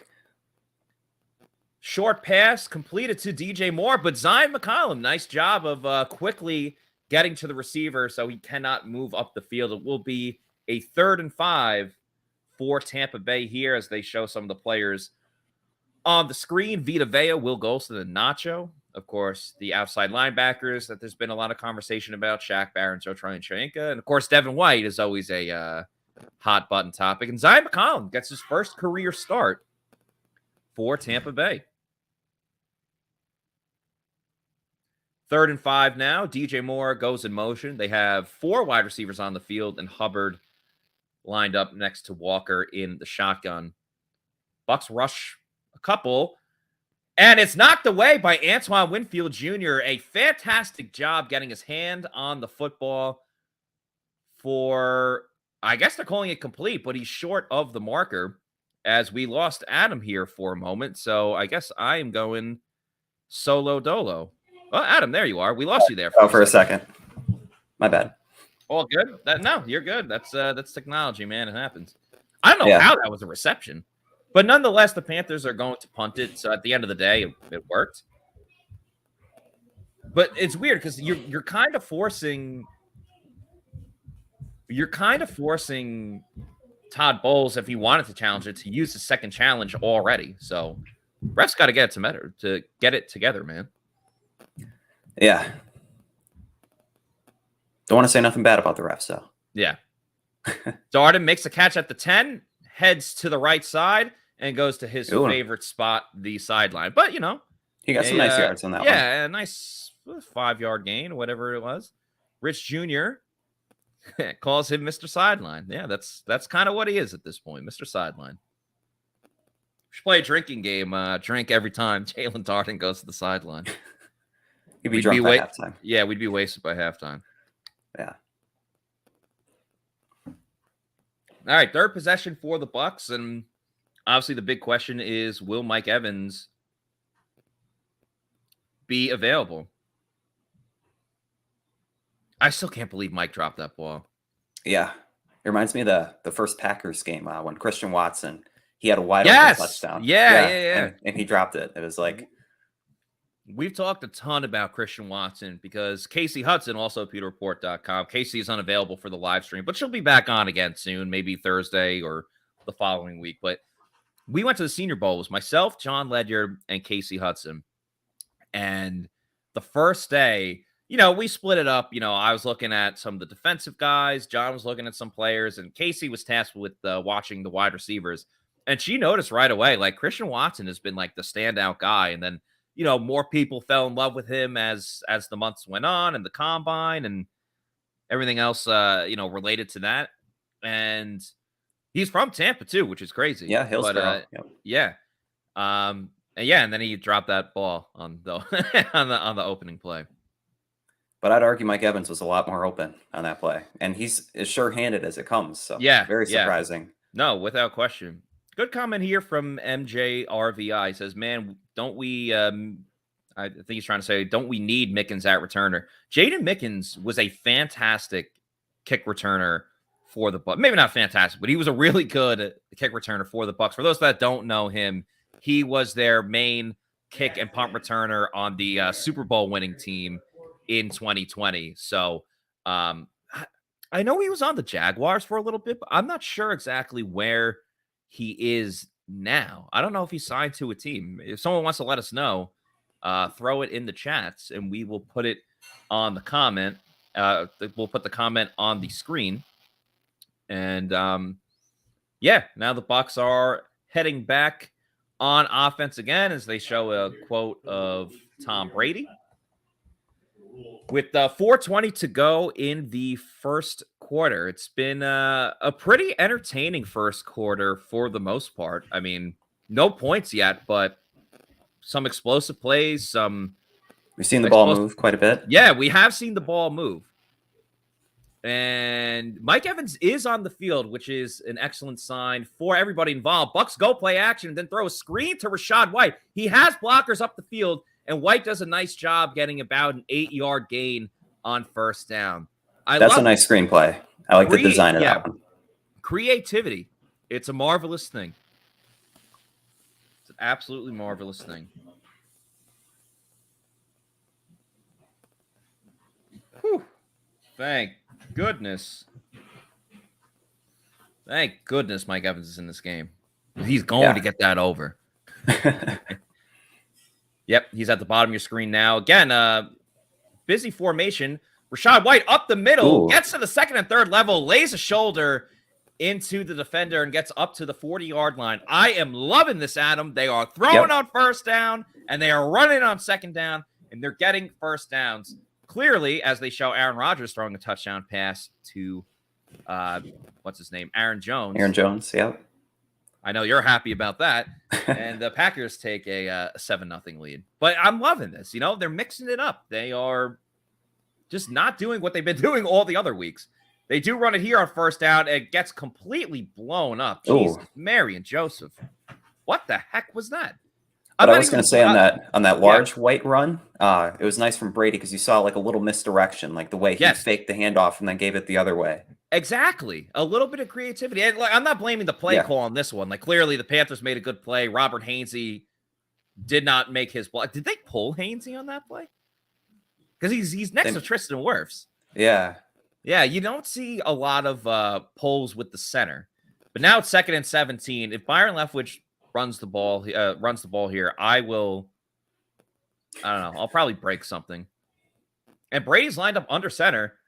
They run play action. Throws to the right side. It's caught by Mike Evans, who gets the first down. Great job by the Bucs. You know, a little bit of adversity, you know, a negative gain on first down, and they still get the first down. They don't even get to third down. That's a fantastic job. By the way, Nick Leverett is in the game. They have I don't know if Gedeke got hurt. We obviously don't have I don't have my volume on. I'm not sure if it's an injury or they just benched Luke Gedeke, but Nick Leverett is in the game, ladies and gentlemen, at left guard. So rejoice. Eater says, "Oh my God, Leverett is in," and we throw and get it. Oh, Jalen Darden gets the ball on a little. Oh my God, drink.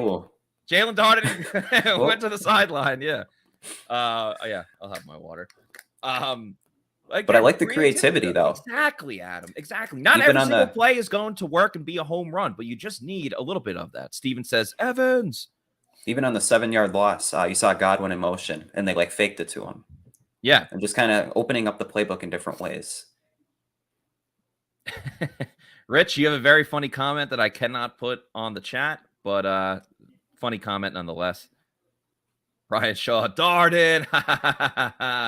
As Rachaad White runs it up the middle. That'll set up a 3rd and about 4 for the Tampa Bay Buccaneers. We're under a minute in the first quarter. Still 0-0. Seeing a lot of White so far. A lot of what? Seeing a lot of Rachaad White so far. Yes, we are. I absolutely love that. Yeah. I mean, I'm not going to go as far as to say that, you know, that Rachaad White is better than Leonard Fournette, but I think he's much quicker and he makes a decision much faster as well. Like he just hits the hole. Brady in shotgun on 3rd and 3, looking to his left, scans, now looking over the middle, has time, throws it. It's caught by Chris Godwin, and the Bucs are in business, ladies and gentlemen. And he had a nice pocket to operate. Absolutely. A lot of time to make the throw and go through his reads. Tom Brady had all day to throw, and that is fantastic. 17 seconds to go. There is a penalty on the play, and it's a legal formation on the Bucs. That hurts. That hurts. I couldn't tell who was on. That'd be Kate Otten, I think. Yeah. Well, illegal formation, it's I guess the whole team because you're not lined up right. Yeah.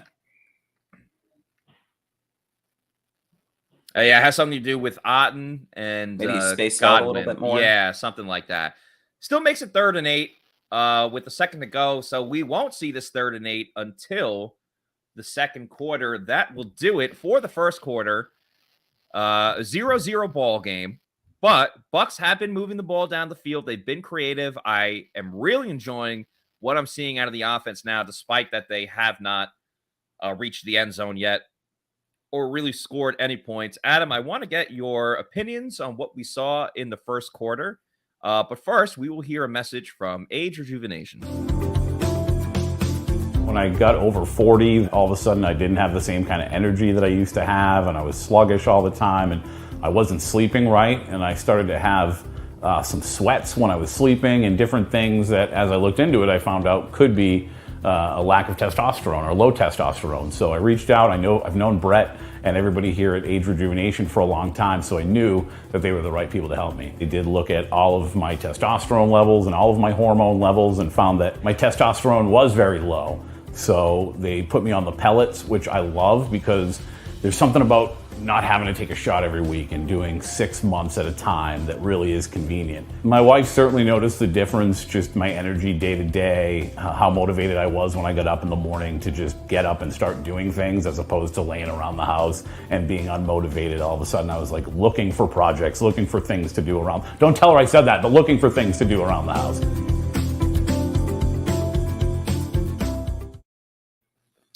Look better, feel better, and have better sex by using Age Rejuvenation. It's helped John Gilmore, former Buccaneer, who was also on the Pewter Tailgate show. It's helped Scott Reynolds, the face that runs the place at pewterreport.com, and it can help you as well. So go to agerejuvenation.com and see what they have to offer because it's all great stuff there.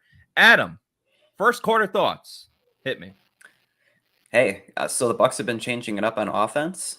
Really like what I've seen from them. I feel like they've opened the playbook up more on this drive with Leverett in place of Gedeke. It seems like it's made a difference.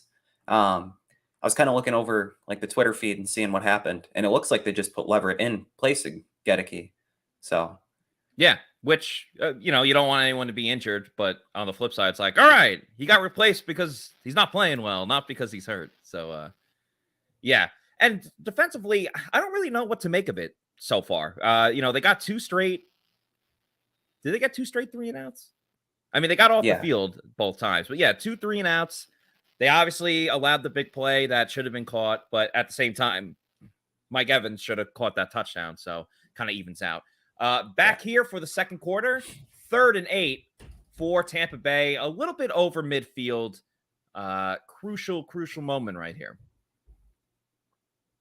Brady looking to his left. Panthers send a blitz. It's picked up by Lenny. Brady throws deep down the field, and it's over the head of Mike Evans and the defender. Looks like a little miscommunication right there as the camera goes back to Brady. It looks like Brady thought Evans was going to keep going, and Evans stopped his route. Yeah, so fortunately, the punt team will have to come back on. But I don't know. I'm not, rattled right now. Let us know in the chat as well how you feel about the offense, because they haven't scored yet, but they've been moving the ball. So let me know what you guys think as Jake Camarda comes onto the field. Also, by the way, do us a favor. Hit the like button while you're watching this and subscribe to pewterreport.com. Pewter Report TV is our YouTube channel. We'd really appreciate that. As Camarda, oh my goodness, a fantastic punt. At least I thought it was. Better than the first one. Still going. Yeah. puts them at the 9-yard line. An excellent job by Jake Camarda. And I know, I know our friend Josh Capo, who is at the game right now. So Josh Capo of PewterReport.com, along with JC Allen of Pewter Report, are at the game in Carolina right now. And Josh is obviously big into the analytics of a punter. He actually came up with his own punting stat, which is like a really cool thing. And anyway, shout out to the two of them. I know Josh particularly is going to be really happy with that punt there. Psycho Killer says heads need to roll. Well, really sticking to your name for that comment. Brian says that the offense has been shaky at best as Chuba Hubbard runs it into a wall of Bucs defenders, including the dynamic duo at linebacker of Devin White and Levante David. Rich says Darden's a cranky guy too. I don't know who the first person he was talking about. M. Tormeno says, this is crazy for the roster that we have. What I will say, though, is like one silver lining to the Bucs not converting on offense is that they've put the Panthers in really deep field positions. Yes, they have. They are winning the field position battle. Justin Newland says, it all comes down to coaching. Second down here. Chuba Hubbard runs it close to the yard marker. It will be 3rd and 1 coming up. I saw Carl Nassib in the game there, so it looks like they have their outside linebackers in as the Panthers go a little bit hurry up here, trying to catch the Bucs off guard. Anthony Nelson in the game as well. Deidre Sanat. Hubbard gets the first down. Yep, going to the second level of the Bucs defense, I should say. Tackled by Levante David, but it is good enough for a first down. I mean, the Bucs weren't going to go the entire game getting 3 and outs, so. S. Brady wants to know, it was 1-on-1. Why did Evans stop? I don't know. That's something that we can't really figure out until after the game. But there are certain routes where if the defender does one thing, you go this way. If the defender does another thing, you go that way or stop. So curious what happened there. Panthers pitch it to the outside. They do a reverse to DJ Moore. Ooh. Nacho's in pursuit and makes the tackle. A fantastic nice job. Play. That is a 300-pound defensive lineman. I think that has to be on the Panthers, though, for holding. Yeah. Great job by Nacho chasing down a wide receiver, Adam. And he makes the tackle. If I'm the Bucs, I decline this. Yeah. And Nacho's a high-energy guy, too. That has to fire up the defense. Yeah. It was a legal formation on the Panthers. So, yep, Todd Bowles elects to decline the penalty. Again, 1-5 Panthers team, you can't blame them for trying to get creative. Just didn't work out. And I'm curious to see if Nacho didn't get DJ Moore there.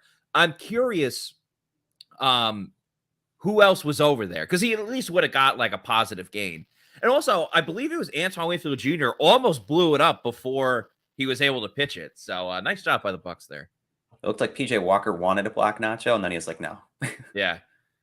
Panthers smartly trying to attack the rookie Zion McCollum. They throw a screen play to the receiver on that side and goes for a solid game. Will be 3rd and 5 for the Panthers. We'll see if the Bucs can get another stop. They do not have a sack yet in the game or a turnover. Obviously, it's still early. It's the second quarter, but hopefully the Bucs can get back to that because the turnovers come in bunches, and we haven't seen one from this very talented defense in the last 2 games. Walker and shotgun. Stop here on 3rd down. Yeah, let's see it. They blitz Keanu O'Neal, thrown down the field. It's caught, and I believe held on by Carolina. That would be a first down for the Panthers. That was on McCollum again. Yeah. Too. Let's see if they were in zone or not. Yeah, they were in zone. Yeah. Listen, a nice job by Walker. He got it in between the corner and the safety, and Edwards couldn't get there quick enough. So Panthers Edwards driving leaning now in with his right shoulder too. Yeah, Panthers at midfield now got a little something going. Hubbard cuts it to the middle. A nice run by him. It'll be 2nd and 1. As Panthers have a lot of momentum right now. We haven't seen them on offense for too much, but hey, they're getting the job done. And this is just abysmal for the Bucs right now. I mean, You're in a 0-0 game against a 1-5 Panthers team that just traded their best guy, and now they're allowing 9 yards. Right now, the Bucs are showing that they are not a good football team. They kind of led Vea out of the middle, though. They led him to the right, and then they cut it back left. But Vea needs to start making some plays. He does. Screen pass here to Moore. Again, they continue to tackle Zion, to attack Zion McCollum as Moore. Looked like he was hurt there for a second. They do get the first down. Initially beat McCollum, but he, did enough to get back into the play and make the tackle. But it is a first down for Carolina as they are over midfield now and trying to get the first points of the game.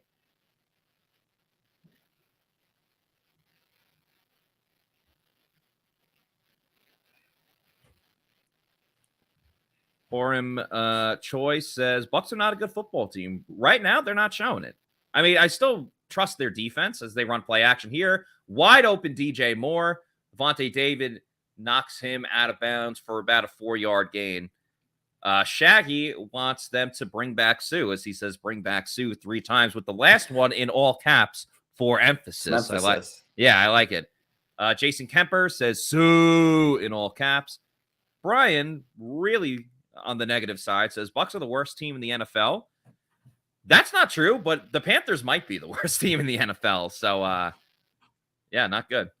Steven, again from South Korea, Steven's up at 2:30 in the morning watching this, and this is how the Bucs pay him, repay him. So far, we are getting outplayed by a 1-5 Panthers team that is trying to get the 1 seed. That's very true. So, for all we know, the Panthers could tank in the second half on purpose.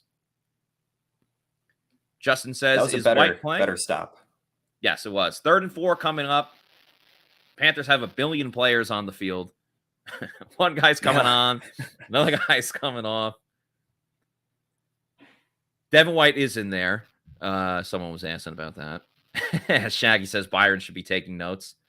Walker looking, and he is sacked. It looked like Vita Vea was in there on a play. And a whole group of Tampa Bay Buccaneers. So nice job by the Bucs. They allow a couple of first downs, but ultimately they get the stop that they needed on 3rd down. Let's see who officially got the sack there. It was Vita Vea. Vita Vea with just one arm. That was close to like a horse collar, too. So they definitely lucked out with that. And of course, ladies and gentlemen, that is a sack. The first sack of the game. It is brought to you by Pirate Republic, the official beer of PewterReport.com. They are based out of Nassau, Bahamas, and now invading Florida just in time for football season as the Panthers decide to let the clock run down, give themselves more room to punt it. That's a delay of game penalty. So they're invading Florida right now. And beer brings people together to celebrate life. That means celebrating life in the spirit of the original pirate code, a sense of belonging. Pirate Republic is a community of people living life on their terms. The Long John Pilsner is perfect for tailgating or having fun at the beach in the Florida sun. Personally, that's my favorite. All right. The Panthers are running some shenanigans here. They spread people weird. Out. Yeah, this is very weird. They spread everyone out. Now That's Johnny Hecker, right? Yeah. I'm not sure. They do decide to punt it now. And Jalen Darden tries to make a play. Goes into the end zone. So it actually works out pretty good for the Bucs. They'll get it at the 20-yard line. The Long John Pilsner is my personal favorite. There's also the Take No Quarter, which is the best IPA that you'll drink. Another option you can do is drop an orange slice in the Golden Haze Piracy Belgian wheat beer. Enjoy that pirate life.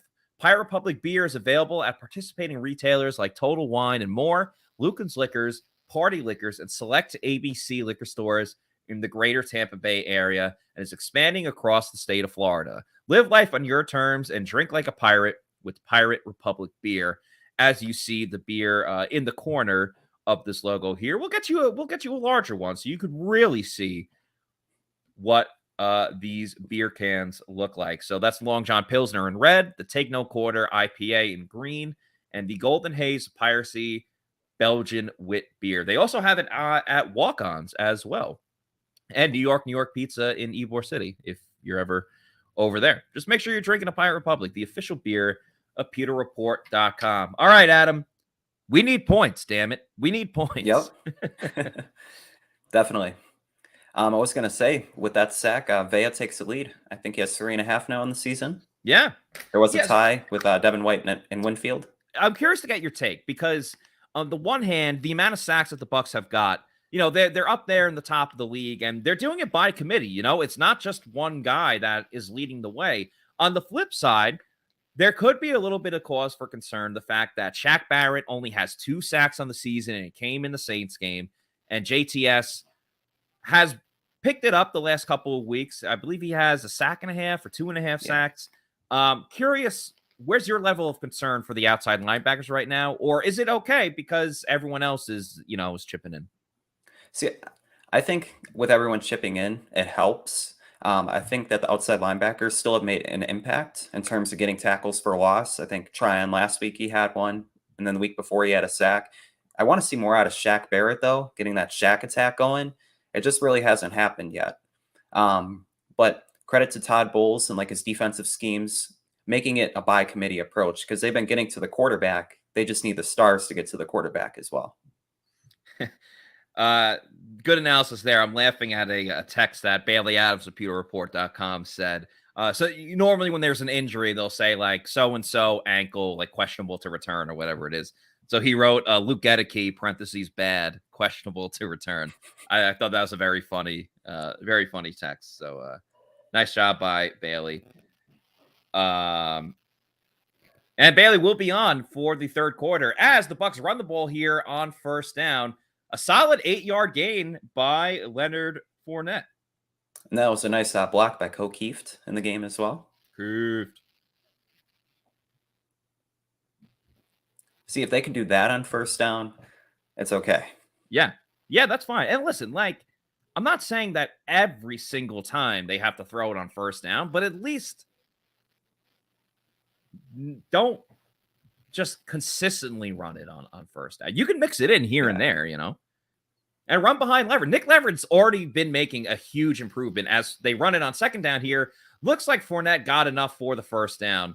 Ball pops out at the end, but clearly the play was done with already. By the way, very odd score in the Jaguars-Giants game. It is 11-7 Jacksonville, which is crazy. I bet the Giants in that game because the Giants were +3. A 5-1 team going up against Jacksonville. Yeah. Are +3. But right now, that's agonizing because they're down 4. I saw it was 8-7, so I guess the Jaguars went for 2 and got it. Could be. Interesting. A sweep to Chris Godwin. And he does the helicopter, the whirly bird. And that's happened to Chris Godwin before. Not this season, but he gets whirly birded every now and then. Jason asking if Gedeke got benched. He did. He has been replaced by Nick Leverett, and we've already seen incredible improvements. I wonder if that was a plan, though, because they took him out first, second drive. Well, remember he got depleted on that throw to O'Keefe. The screen pass to Chris Godwin here. Listen, I love Chris Godwin, so I'm not gonna go crazy on this, but he ran it towards the inside. But it seemed like if he went to the left, to the outside, he would have had a lot more room. But who am I to criticize Chris Godwin?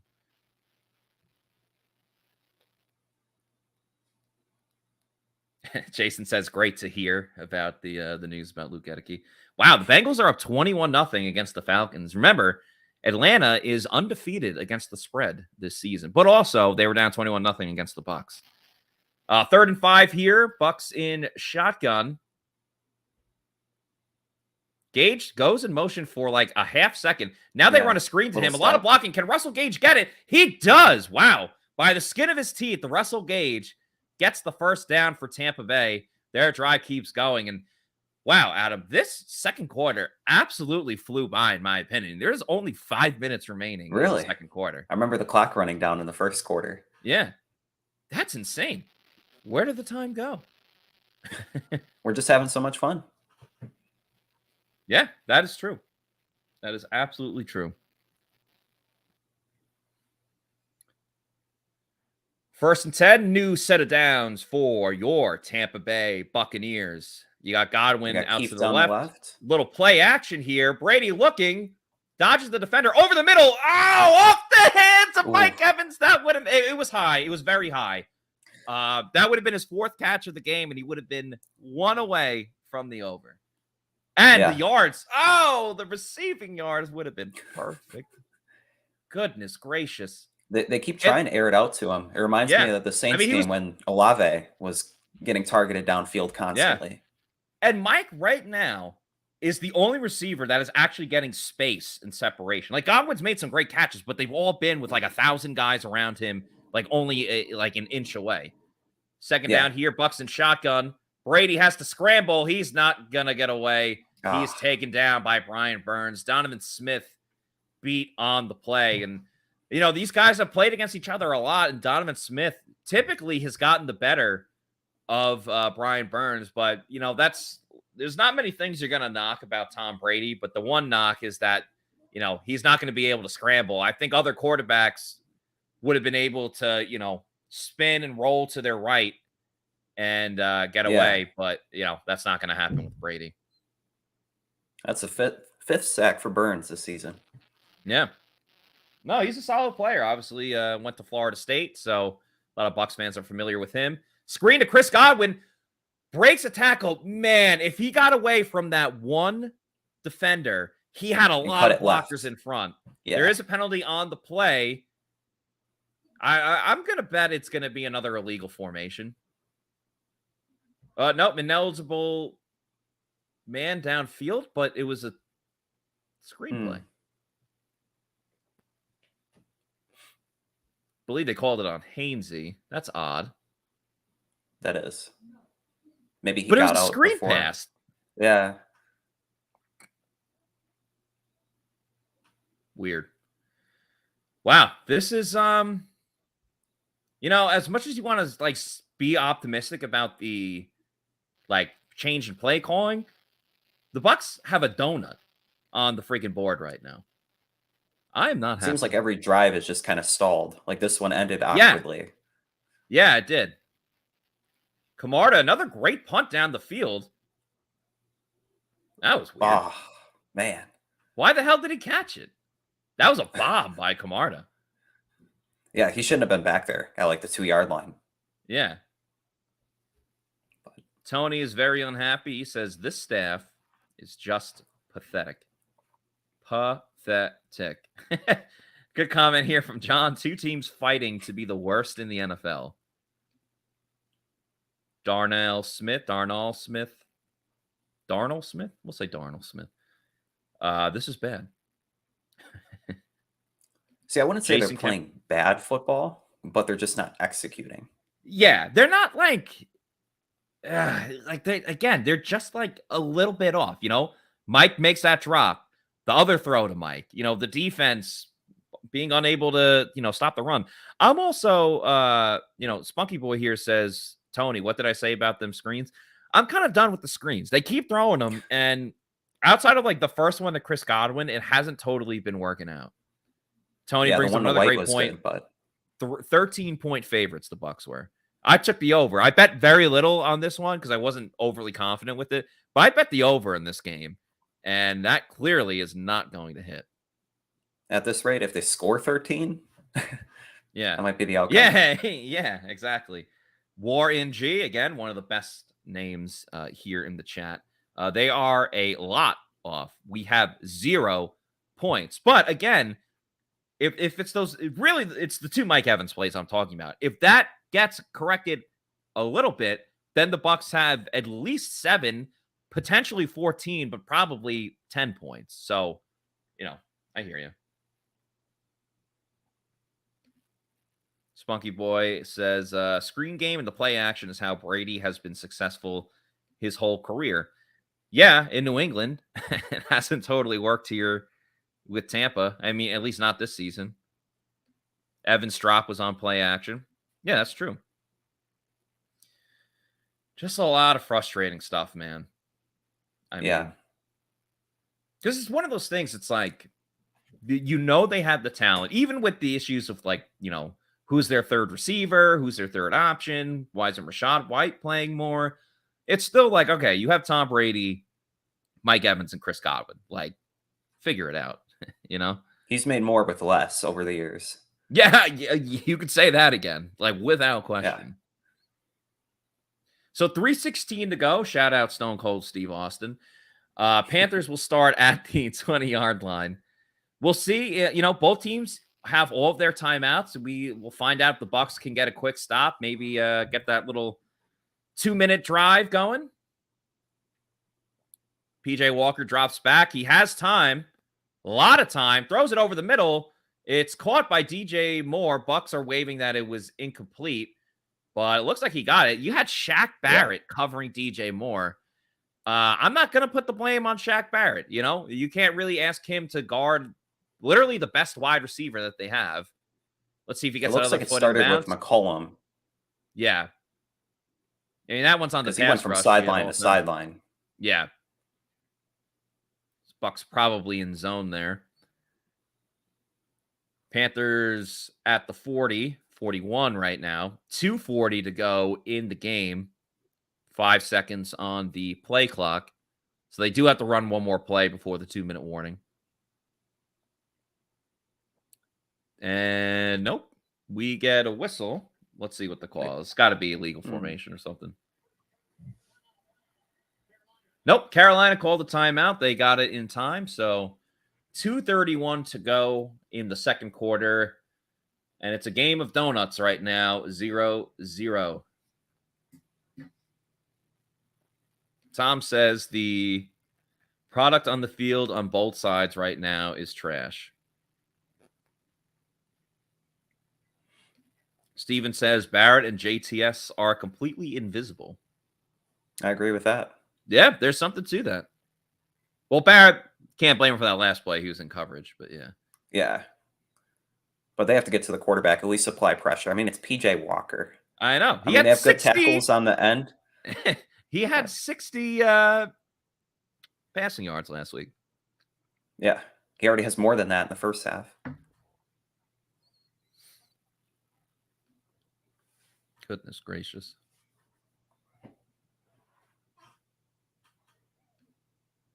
Rich says every team in the NFC South this year is going under 500. It's kind of looking that way. Yeah. Did the Bucs ever score first this season? Yeah, they have. Against Dallas, against not New Orleans. Atlanta. Against Atlanta. They did score first against the Packers. The Packers scored shortly after, but did score against Atlanta. Yeah. Clearly did not against the Chiefs. And they did score first against Pittsburgh. Did they? No. Pittsburgh was up 7-0. Pittsburgh, yeah. Yeah. Ben probably sums it up best. This is painful to watch. Warren G, do you think JTS has been an upgrade over JPP production this year? I think he's been an upgrade in the production that JPP gave the Bucs last season. But remember, he was playing with, a torn labrum, a gaggle of injuries. And, credit to him for playing through a lot of it, but he was clearly limited because of it. JPP in 2020, though? Absolutely not. I mean, that's not even close. So Chris Cole says we can't let them hang around. And that's what I was saying, Adam, on various podcasts and the Tailgate show today. I said the Bucs had to, have a good start. One, because who doesn't want to have a good start? But really, so you instill to the Carolina Panthers that they don't have any chance of being in this game. If you let Carolina score first, you're like, all right, we're in this. We have a chance. Well, when neither team scores, you're clearly still in the game as the Panthers run it on first down for no gain. So that will probably wind the clock down to the 2-minute warning. So we just had a long break. We're about to have another long break. But I said, if by the middle of the third quarter, if it's still a one-possession game, the Bucs have had some serious problems. And clearly right now, they have some serious problems. It's not coming easy to them at all by any means. And, a lot of people are down bad right now because the Bucs are not playing well. So one thing that really could cheer you up is winning a lot of money. And you can do that by going to the Seminole Hard Rock and Casino in Tampa. Just the way you like it. Me and my wife decided we'll have some fun. I was playing a 2-cent machine. 6 bets in, I hit a jackpot. $117,000. Hi, my name is Tara, and I won over $500,000 playing slot. I do this full time, and I would not change it for the world. I'm Gloria. I won over $2 million at Seminole Hard Rock Casino. I went and bought a bunch of jewelry. My name is Mike, and I won over $350,000. I love playing baccarat because it hits different. When you pull in that card and you flip over that 9, beating that 8, can't miss. I'm Jimmy. I won $500,000 in a slot tournament at Seminole Hard Rock in Tampa. Even a blind squirrel can get a nut sometimes. My name is Philip, and I won $215,000 on Blazing Sevens. Put my last $40 on the table. Next thing you know, bam, $215,000 jackpot. I hit that bad boy. I didn't realize how much it would change my life. You only live once. Have fun with it. Right. Anybody can win at Seminole Hard Rock in Tampa. Never know when you can win big. So check out. Yeah, sorry, go ahead. I was going to say, there's a lot you could say about that advertisement, but the Bucs scoring points might be equivalent to hitting the jackpot. Yeah, at this point, absolutely, without question. I always like the little lady in that one. I forgot her name. I think it was like Doris, but she's a lot of fun. You were recently at the Hard Rock Casino like a month or two ago, so were you not? Yeah, yeah. I was for my 21st. It was a lot of fun. There you go. Yeah, good stuff. Good stuff. All right, we're at the 2-minute warning here. I just want to see if the Bucs can get the ball back. TL Thomas sucking ears. Yeah, that's true. They suck right now. Kind of what you were saying before. Oh, sorry. No, Steven here. The definition of crazy: watching Bucs games over and over and expecting a different result. This offense is, in all caps, bad. Please go ahead, Adam. I was going to say it's all about giving the other team hope. They just haven't put the game away. They keep giving these teams a chance, and these aren't good teams that they're facing. I feel like they played better when they were facing better teams, but they're kind of just taking their foot off the gas and playing more conservative. A lot of times they kind of play up or down to their competition, which is not a good trait to have by any question. By the way, have you ever seen Shawshank Redemption? I've not. Okay, that's I haven't really seen a lot of movies, but it's fine. It's fine. There's a famous quote from that says, "Hope is a dangerous thing." Yeah, I agree. Panthers throw a screen to Deonta Foreman on second down, and he gets it all the way inside the 40. So the Bucs definitely are not going to get the ball back now. And remember, Carolina gets the football at halftime. So just a poor job by the Bucs defense getting over aggressive with the screenplay to Foreman. And yeah, they had a caravan of blockers up the field. And then I couldn't tell if it looked like Keanu Neal missed the tackle there too. Walker looking to his right, caught by Foreman. Neal misses the tackle there, but Devin White is there and he keeps him in bounds, which is important as well. I mean, I like the pressure on the screen on an inexperienced quarterback, but he made a good throw to get it out in time. Yeah. Well, that's the design of a screen, is to let the pass rush come in. So yeah, makes sense. But he was feeling the heat and he still made the throw. Yeah, he was. Walker over the middle, caught. That's a first down. Panthers inside the 20, and they're not just looking for a field goal now. They are looking for a touchdown with 50 seconds to go and 2 of their timeouts. Walker 10 of 11 passing. Yeah, only 1 incompletion. That's awful. Yeah, and that was the drop by the receiver on the first play. Walker looking, has time, throws over the middle, caught by DJ Moore, touchdown Carolina, and he goes crashing into the wall after. I don't know if he's okay. He went night-night. He is. Yeah, he was out, and he looks in pain, but it's a touchdown for Carolina. They're up 6-0 now with 29 seconds to go. I'm confused. He beat Edwards on the play. 1 foot in, drags the other. That's a touchdown. The Tampa Bay Buccaneers are losing to a 1-5. Oh, but did he have that at the end? He has it here. Fumble it in his hands. But when he goes to the ground, maybe at that point it doesn't really matter. Yeah, clearly he's well out of bounds at that point. But man, 7-0 Carolina. And Todd Bowles is giving it to Mike Edwards a little bit. 7-0. You have PJ Walker just throwing dimes out here. Yeah. And J-Rad brings up a good point. Thursday is going to be ugly. That's right. The Bucs play on Thursday next week, and things are not good. And by the way, Atlanta scored, so they are slowly creeping back into the game against the Bengals. They are down 21-7.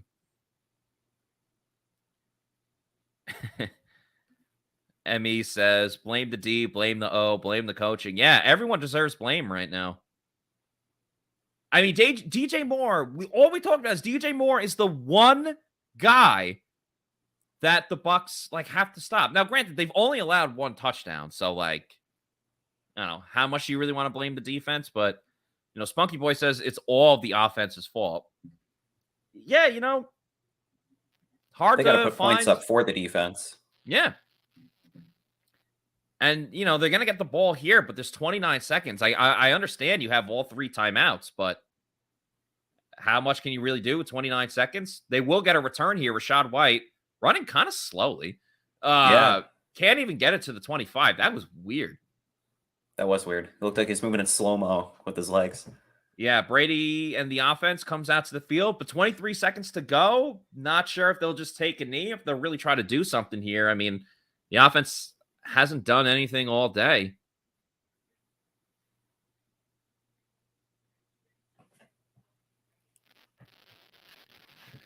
Boy, oh boy. This is, can't ask for really a worse game. No. Brady's in shotgun, so it looks like the Bucs will try to do something. Maybe get another throw to Mike Evans here? Who says no? Couple throws. Evans going deep. Brady looking. Throws over the middle. Whoa. Man, that was just a bad pass. Brady's on the ground. He gets back up, though. 19 seconds to go. It'll be 2nd and 10. Let's see who got to Brady here. That was Hainsey that got beat. Derek Brown on the Derek Brown on the hit. 19 seconds to go. Bucs at their own 23. Brady looking. Throws to the left. It is caught by Russell Gage. He does a good job of getting out of bounds with 12 seconds. Remember, they have all 3 of their timeouts, so they can use all of the field. 12 seconds to go. Up here. Yeah, and they have to throw it down the field. I mean, they're not even at midfield. Oh, they're close to it. And you have about 2 shots. The average play takes 6 or 7 seconds. So Brady looking to his left. Nobody open. Throws it. Nearly picked. What the heck was that? That was a poor choice. 3 people around trying to make that poor throw. Choice. I mean, no one's open. Yeah. I mean, the Panthers defense isn't the 2000s Ravens. No. Man, you probably weren't even alive then. 2nd and 10, 5 seconds to go. So, I mean, really just have a Hail Mary here. They throw it to Evans, and it helps with the catch. Does he get out of bounds? Not enough time, but Mike Evans has 4 receptions in the first half, so he's 1 reception away from, hitting the over. But they didn't even try to air it out. Yeah. No, they did not. This is just bad right now, man. We head into halftime. PJ Walker's outperforming Brady. Yeah. I mean, 11-12, 125 yards and a touchdown, 137.8 QB rating versus 80.1 QBR for Tom Brady. I think everyone in the locker room is absolutely going to get ripped apart by Todd Bowles, and who knows, maybe Jason Light goes in there and says something, because clearly things need to change. What's been working just absolutely has not been palpable for the Tampa Bay Buccaneers in this game. Adam, it's been a ton of fun talking to you in this first half. You will be back for the 4th quarter. We are going to chat with our pal Bailey Adams at the start of the 3rd quarter. Now that we're at halftime, though, we're going to give you a little break. Go get some water, some food, whatever you need to go. And I will stay here and chat with our good fans, the Pewter people. And again, appreciate Adam for joining the show today. And once again, a reminder, the Bucs come back again very, very soon. You know, they play on Thursday against the Baltimore Ravens.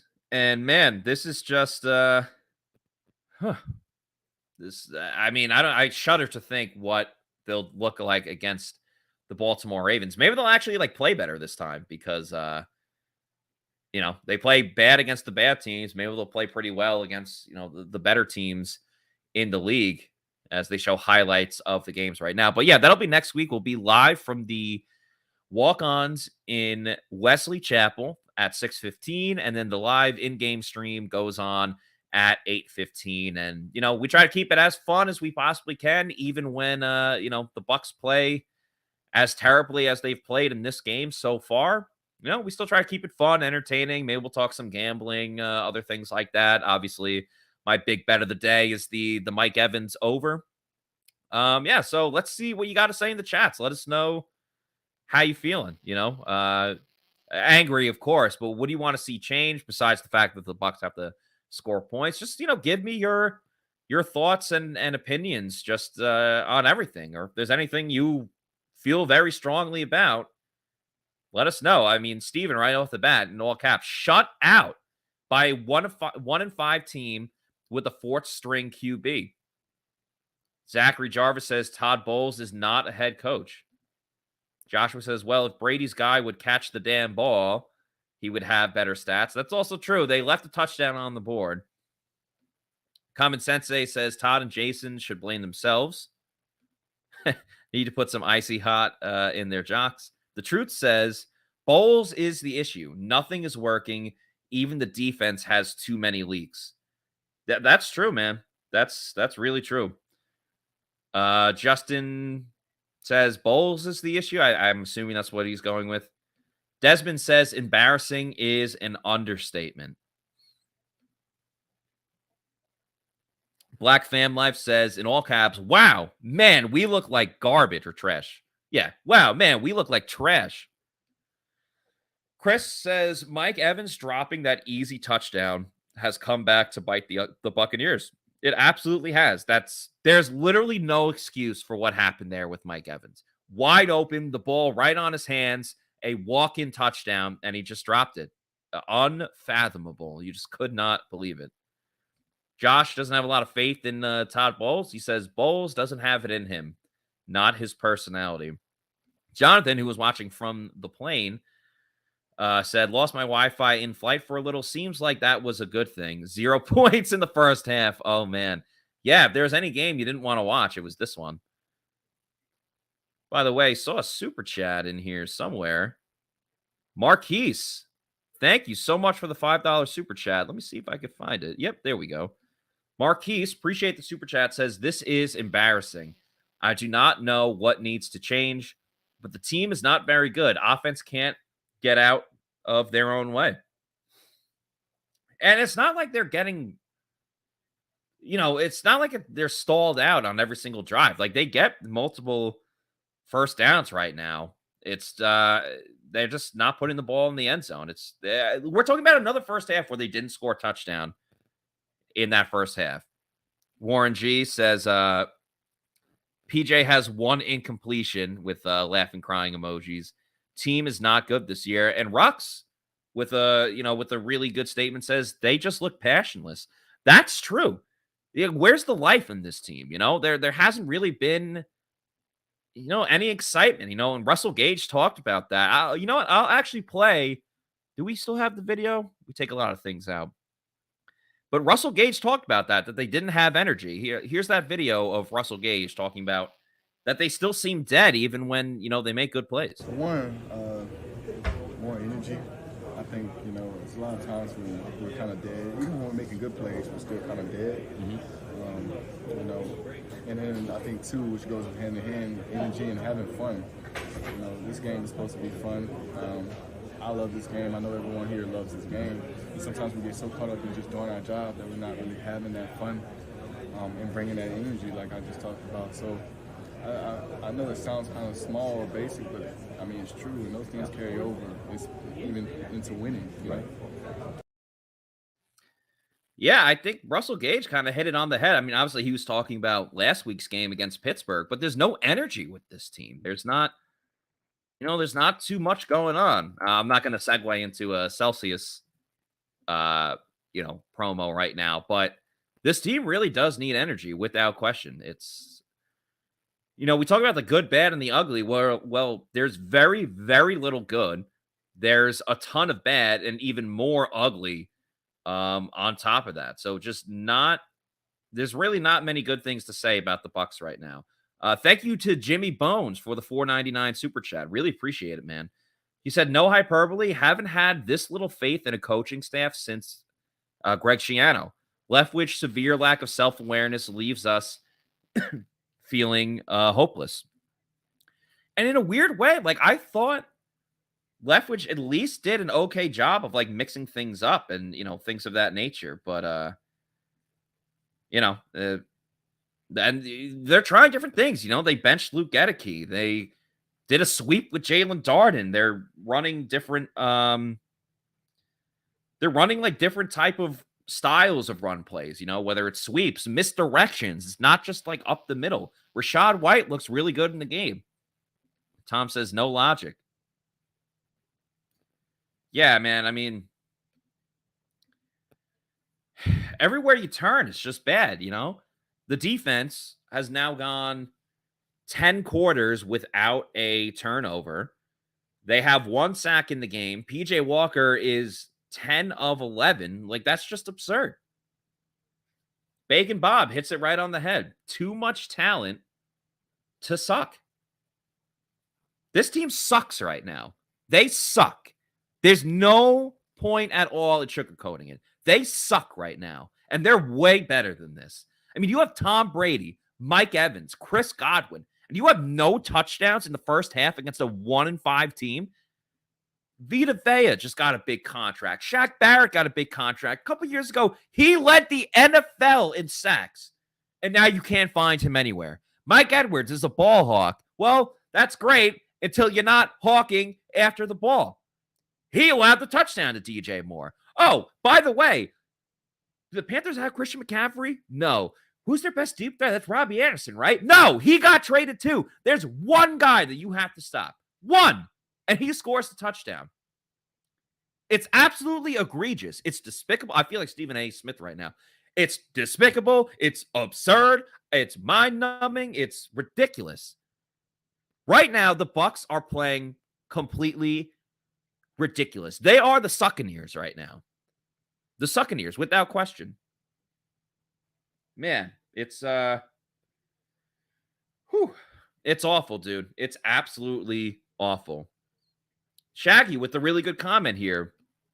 No BA equals no accountability. Remember that accountability sheet with Bruce Arians? I don't know if Todd Bowles has one. If he did, every single person should be on it, including Todd Bowles himself. Spunky Boy says they have been stopping them all game pretty much on defense. Offense can't do jack. Forum says someone keeps screwing up. Well, you know what? It's pretty much everyone. So, yeah, going back to the days of the Tampa Bay Yucks. I don't know if we should call them the Yuccaneers or the Succaneers, but either way, it's been absolutely just awful, terrible, egregious. I'll keep using those words over and over and over because, that's really been the case. But, there's someone, well, everyone at Pewter Report, but this man in particular is by the way, check out the Tailgate show next week on Thursday and follow us on all of our coverage at pewterreport.com and Pewter Report TV. But what I was about to say is one person that is the complete opposite of awful, terrible, egregious, disgusting. This man is fantastic, wonderful, a pleasure to work with, and provides great insight, analysis, a great writer as well. That is Bailey Adams, ladies and gentlemen. Bailey, of course, did a terrific job along with Scott and John Gilmore during the Pewter Tailgate show today, and Bailey is kind enough to set up his own layout now to watch the third quarter with me when it gets going, and he hops on here towards the end of halftime. Bailey, thank you for joining me, but I wish it was under better circumstances, man, because it is disgraceful right now what we're seeing from the Tampa Bay Buccaneers. It's atrocious. It's all the words you used. It's not fun, to say the least. I'm not enjoying this game. I don't know that anyone really is. Even Panthers fans can't be enjoying this game. I mean, this is like, oh, we're losing our first pick. Yeah, you know, they accidentally win this game, and they're going to run themselves out of the first pick. And yeah, I can't even describe what's been going on so far. I'm going to try my best to do that when the third quarter gets going, but got myself a Pirate Republic beer here. Just awesome. Trying to get through the second half and figure out what's going to happen here. I wish I had one on me. I could really use one because it's really been that bad. You know what I think is really frustrating, Bailey, at least for me, is, we saw, at least offensively, we saw the Bucs mix it up. Like, they threw it a lot on first down and ran it on second down. And we saw, like, run plays where they would do a counter or a misdirection or a sweep with Jalen Darden. They replaced Luke Gedeke. And by the way, I gave you a shout out before to your hilarious text in the group chat about Gedeke bad, questionable to return.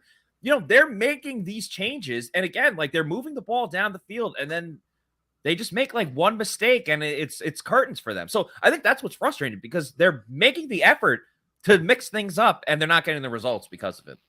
Yeah, no, it's the situational stuff that's still killing them. And I think on defense too, it's a little bit of the same, but I don't know that you can really fault the defense to give up 7 points in the first half. It was a bad drive to end the half, but this offense just can't stay on the field, and they can't, as much as they are trying to mix it up, they're failing when it gets to those money downs. And I don't know what the fix is. We saw Gedeke get replaced by Nick Leverett. I think Gedeke ended up back in the game at the end of the half. As we get mentioned here, Evans dropping that touchdown pass, it's changed everything. Changed the entire complexity of the game. Because initially you're thinking like, all right, like they scored early in the game because the Bucs like refused to score touchdowns in the first half of football games. Like, all right, like big play, chunk play. Mike Evans gets in the end zone. He hits the over for receiving yards for those that bet on that. He starts with his receptions. But I mean, we're not ignoring it. Obviously, that play and the other incompletion of Mike Evans changes a lot, because you're talking about the Bucs. It's guaranteed 7 on that first drop that he had. And the other one, which I kind of blame Tom Brady a little bit more than Evans, he makes that catch. They're at least in field goal range. So you're looking at a 2-possession game right then and there as the Bucs get ready to kick off in the second half here with Jake Camarda, his first attempt for a kickoff because the Bucs refused to score. Where are you on your TV, Bailey? We do need to. Just turned it up back on, and it had me back all the way at the start of the game. So now we're back up caught, and I'm on a Fox Sports commercial now with Terry Howie. Okay, cool. I just paused it. So Camarda kicked it into the end zone for a touchback. They are now showing the booth where it's Kenny Albert talking to Jonathan Vilma, and they're facing each other. When you get to that point, let me know, and I will hit play on my remote. In the meantime, I will say I love Jonathan Vilma. He was Bucs fans don't like him because he played for the Saints for a while, but he had started his career with the New York Jets, and he was a great middle linebacker for the Jets. He played his college football at the U. Shout out Miami. Shout out The Rock. He's got a movie in theaters right now. Anyway, that's just a side note. I love Jonathan Vilma. But yeah, let us know in the chats, ladies and gentlemen. So it just caught me up to I just watched the first play of the second half.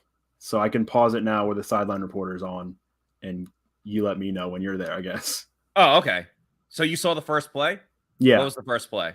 A incomplete pass from PJ Walker to the right. Okay. I just saw the incomplete pass. Yep. Now I'm on the sideline reporter. I think her name's Shannon Spake. Yeah. Yeah. Okay. I think we're right around the same spot now. Yeah. Now they're showing Steve Wilkes. Yeah. Okay. Yeah. I feel like this might be a second or two ahead of me, but that's fine. Sorry. Possibly. But this is a massive drive. I mean, you go down 2 scores with the way this offense is playing. Without question. Great comment here from Brian. Hot damn, an incompletion. I mean, that's the other side of it. Like, sure, the Bucs only allowed 1 touchdown, but PJ Walker was what, 10 of 11, 11 for 12? And the one was a drop. It was that first play of the game. Yeah. Yeah. Would have been a 38-yard completion where the guy was wide open. It was Terrace Marshall. Exactly. So, and I don't even listen, would you rather have Carlton Davis or Zion McCollum in the game? Like, clearly Carlton Davis, but I don't think it's like, oh, this defense allowed that touchdown because they don't have Carlton Davis, Yeah. That hasn't been the case. Yeah, no, it's been rough. So yeah, first test for the Bucs, 3rd down here, 3rd and 4. Listen, this game's not over, but it feels like the Bucs are down. It feels like the Bucs are down like 100 points. It felt a little bit like it did last week against Pittsburgh. I mean, it really did.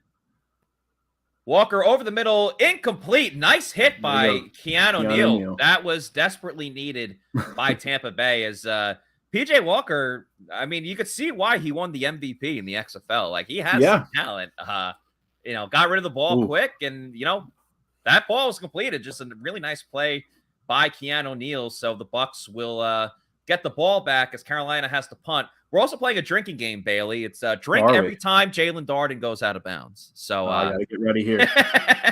Because even on the sweep play on offense, he went out of bounds. So he loves that sideline. He does. No one loves anything more than Darden loves the sideline. And he's going to be able to return it, catches it around the 10. By God, he went up the middle, cuts it to the outside. Oh my goodness, Jalen Darden with his best return probably of the season, and he stays in bounds. Good comment here from Zhang Paul. This was a Super Bowl champ.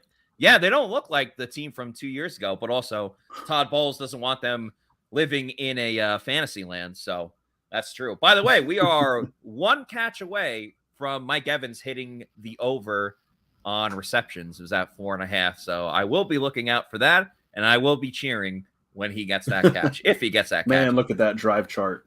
Punt, punt, halftime. It's like we're watching a Big Ten football game, like Iowa against Minnesota or something like that. This is rough, yeah. Screen to Chris Godwin.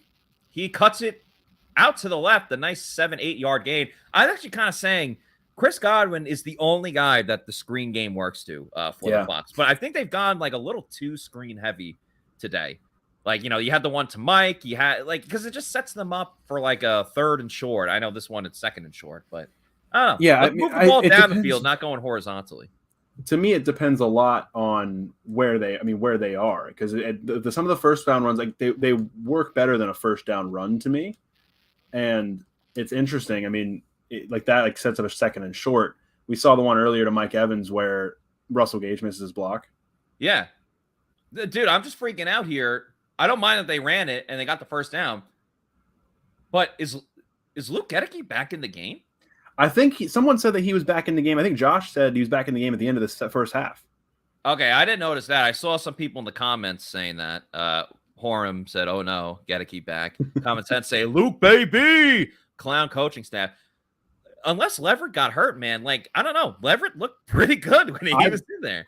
Was fairly impressed with everything he was doing, and there's Gedeke right there. But yeah, I think so. My TV went back on me again. We might be mismatched again. But okay, Brady has to throw it away on the play action. Oh, he was looking for Mike Evans. So I need to speed it up a little bit. Is what you're saying?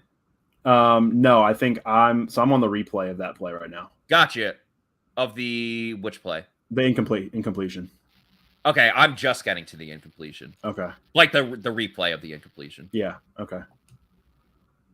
Okay, so I'm going to briefly hit fast forward. Yeah, Brady just got knocked to the ground on the replay. All right, Brady and Brady and shotgun here and 2nd and 10. Looking towards his right. Pump fakes, throws it again. Caught by Kyle Rudolph, ladies and gentlemen. He makes an appearance there on he your is. television. Is that his first catch of the season? No, he had one against Green Bay. Okay. He had one early in the game against Green Bay, and then he had that drop against Atlanta. Yeah, because Canberra got hurt against Kansas City. I think this is the latest we've seen him targeted. Yeah. It was nonstop. Eater says, if Leverett didn't get hurt, I have lost all faith in his coaching staff. Michael, always on these shows, as Brady goes deep, looking for Chris Godwin. Oh, man, he went all out to try to make that catch, but it's incomplete. The Bucs will have to punt again. Michael with the great comment here says, I think Leftwich is a Russian spy charged with making us lose. I wonder I don't know the connection there. Russia's not too big on the Bucs, maybe? I think historically, America and Russia haven't, been all buddy-buddy. Do we see? I like Tom's comment here. 3rd and 2. Let's go deep. Yeah. Let's see if. Do the Bucs run a fake here? They're at midfield. I can't imagine the Bucs running a fake in any situation. Yeah, I don't know if they have in the Brady, Arians, Leftwich era. I know a couple of teams as Camarda kicks it to about the 20. Well, yeah. We're gonna mark that. I know 2 teams have run a fake punt against the Bucs and failed. One of them, infamously, Justin Watson got credited with a sack, which was cool. And the other one, I think one was against the Falcons, maybe, or the Bills. The Bills, I think, ran one as well. A friend of the program, Pat O'Connor, made the tackle, but didn't get credited with the sack. Is very weird. Yeah. Brian says that the Bucs are too vanilla to run a fake. As War in G says, this is despicable. Sure is. I can't disagree. I don't. Yeah. Sorry. Go ahead. No, I don't know where. I'm just saying I don't know where they go. What? It's the same thing over and over. I don't know. It's like there's no sign of life. It's like what Russell Gage was talking about during the week where I played that video. I played that video before you came on about his quote again. Just this team needs a boost, which you can get if you drink a Celsius energy drink. Of course, the presenting sponsor of PewterReport.com. You know why we love Celsius. All the different flavors. You got the vibes there. You got even more than that. The cola, by the way, I didn't mention that one earlier. That's another one. Obviously, there's a lot of fruit flavored Celsius, which are all fantastic. But if you wanted to mix it up a little bit, get the cola flavor. You got a couple other in there. Strawberry lemonade is great too. Peach mango, the watermelon. So kiwi guava as well. All fantastic. 7 essential vitamins. This is the healthy energy drink, ladies and gentlemen. You don't want that sugar crash after. Why would you want to do that to yourself? So go to the store locator on the Celsius website. Find out where you can get one near you, whether it's convenience store, gas station, Walmart, Target, or a bodega. There's going to be a Celsius near you. That's hashtag LiveFit, hashtag Celsius LiveFit, I should say. And check them out on Amazon as well. You can save some money, get it in bulk, get that variety pack, because variety is the spice of life. Just make sure you're drinking a Celsius energy drink. And again, appreciate everyone in the comments and the chats. Ruck says that he loves Apple Celsius. Well, he didn't say he loves it. He says it's great, but those are similar. Jay Breaks Football, he says that our receivers suck. Well, they don't suck, but the team in general has sucked right now. Yeah. This is a good point by Go Taser. Giants offense has no receivers and is better than this. Absolutely. Without question. So a lot of it is the coaching. Panthers trying to run a screen here. Once again, the Bucs are very aggressive on it. This time, Nacho. By the way, that play that Nacho made in the first half on the reverse was fantastic, and he makes another great hustle play here. So Nacho is really giving his all in this game. That last third down that the Panthers missed in the first drive of the second half, Nacho was nearly in. I mean, he got to the backfield. I think I don't know who it was. One of the O-linemen ended up getting him to the ground just before he could get to Walker, but a little bit of the pressure forced an incompletion on that last drive. So Nacho's looked good. I want to see him get a sack so badly because, he'll probably just do the Nacho chip thing. But great play by Antoine Winfield Jr. Completely blows this swing pass up, and that's a loss of 4 or 5 yards. And now he's down. So of course, something goes right for the Bucs, but you can't enjoy it that much, as John Palm says. Justin says Winfield is literally the MVP of this team.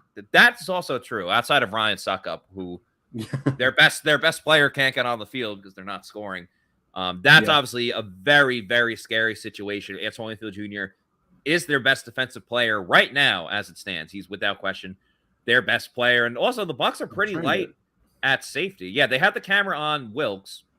Winfield is being attended to by trainers right now. He's standing up, but the way he made the play, the first thing you think of, unfortunately, is concussions. He dove at the knees and the ankles of his leg to try to make the tackle. Well, he did make the tackle. But it kind of looks a little bit woozy. And he's walking off the trainers right now. I imagine he'll have to go. Yeah, I imagine he'll have to go into concussion protocol. And that is the last thing the Bucs need right now, with, of course, Logan Ryan unavailable for this game. We might have to see D. Delaney back there. I mean, they still have Keanu Neal and Mike Edwards, but, clearly You want Antoine Weefler Jr. out there. And all right, 3rd and 12. This is where the Bucs struggled last week. They try to run another screen. It's caught and tackled by Devin White. Get alive, 45. Was that 3 straight screens, I think, on that drive? Yeah. Yeah, I think so. And they ran well, it worked for them on that one play on their scoring drives. Like, all right, we're just gonna Well, but it's just right after you were saying that the Bucs have maybe been a little too screen happy. I think the Panthers were like, all right, we'll do it too. Right. But the difference there, just in my opinion, is like the Panthers don't have a lot of other options besides let's hope the Bucs get over aggressive.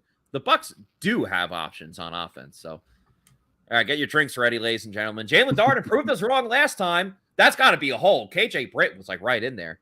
Darden will have an opportunity, and he stays in.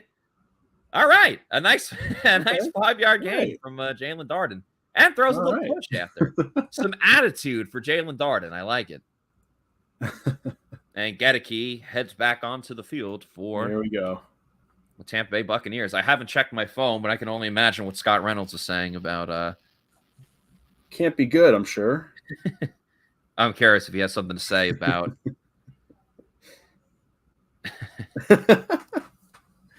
oh my gosh. Yeah. Man, yeah, why is Gedeke? That's the crazy thing. It's 7-0 right now, and it feels I know. like there's no way back. Like until we see the Bucs score a touchdown, it just feels like it's not going to be a lead or deficit they can come back from. Outback Cat, welcome to the show. He was on last week a lot. He says, "Welcome to the crap fest that is the Bucs offense," and then is lefty fired yet? Why is Gedeke back in, Stephen Reed? By the way, Bailey, Stephen Reed is watching from South Korea right now, and it's like 3 a.m. over there right now. So appreciate. I'd go to sleep if I were you. Yeah, we had another guy that was he was literally on a plane flying to Indy, so he's in the sky watching this game day stream. So really appreciated that. And he said his Wi-Fi went out for a bit. And, I was gonna say I'd try to go to sleep in that situation too. Yeah. Oh man.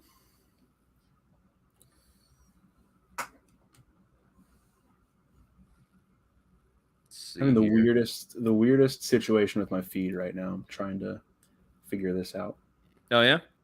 Yeah, I don't know. It's a weird thing that keeps happening where like it'll buffer for a second and then go back to 2 hours ago. Damn, that's weird. Well, if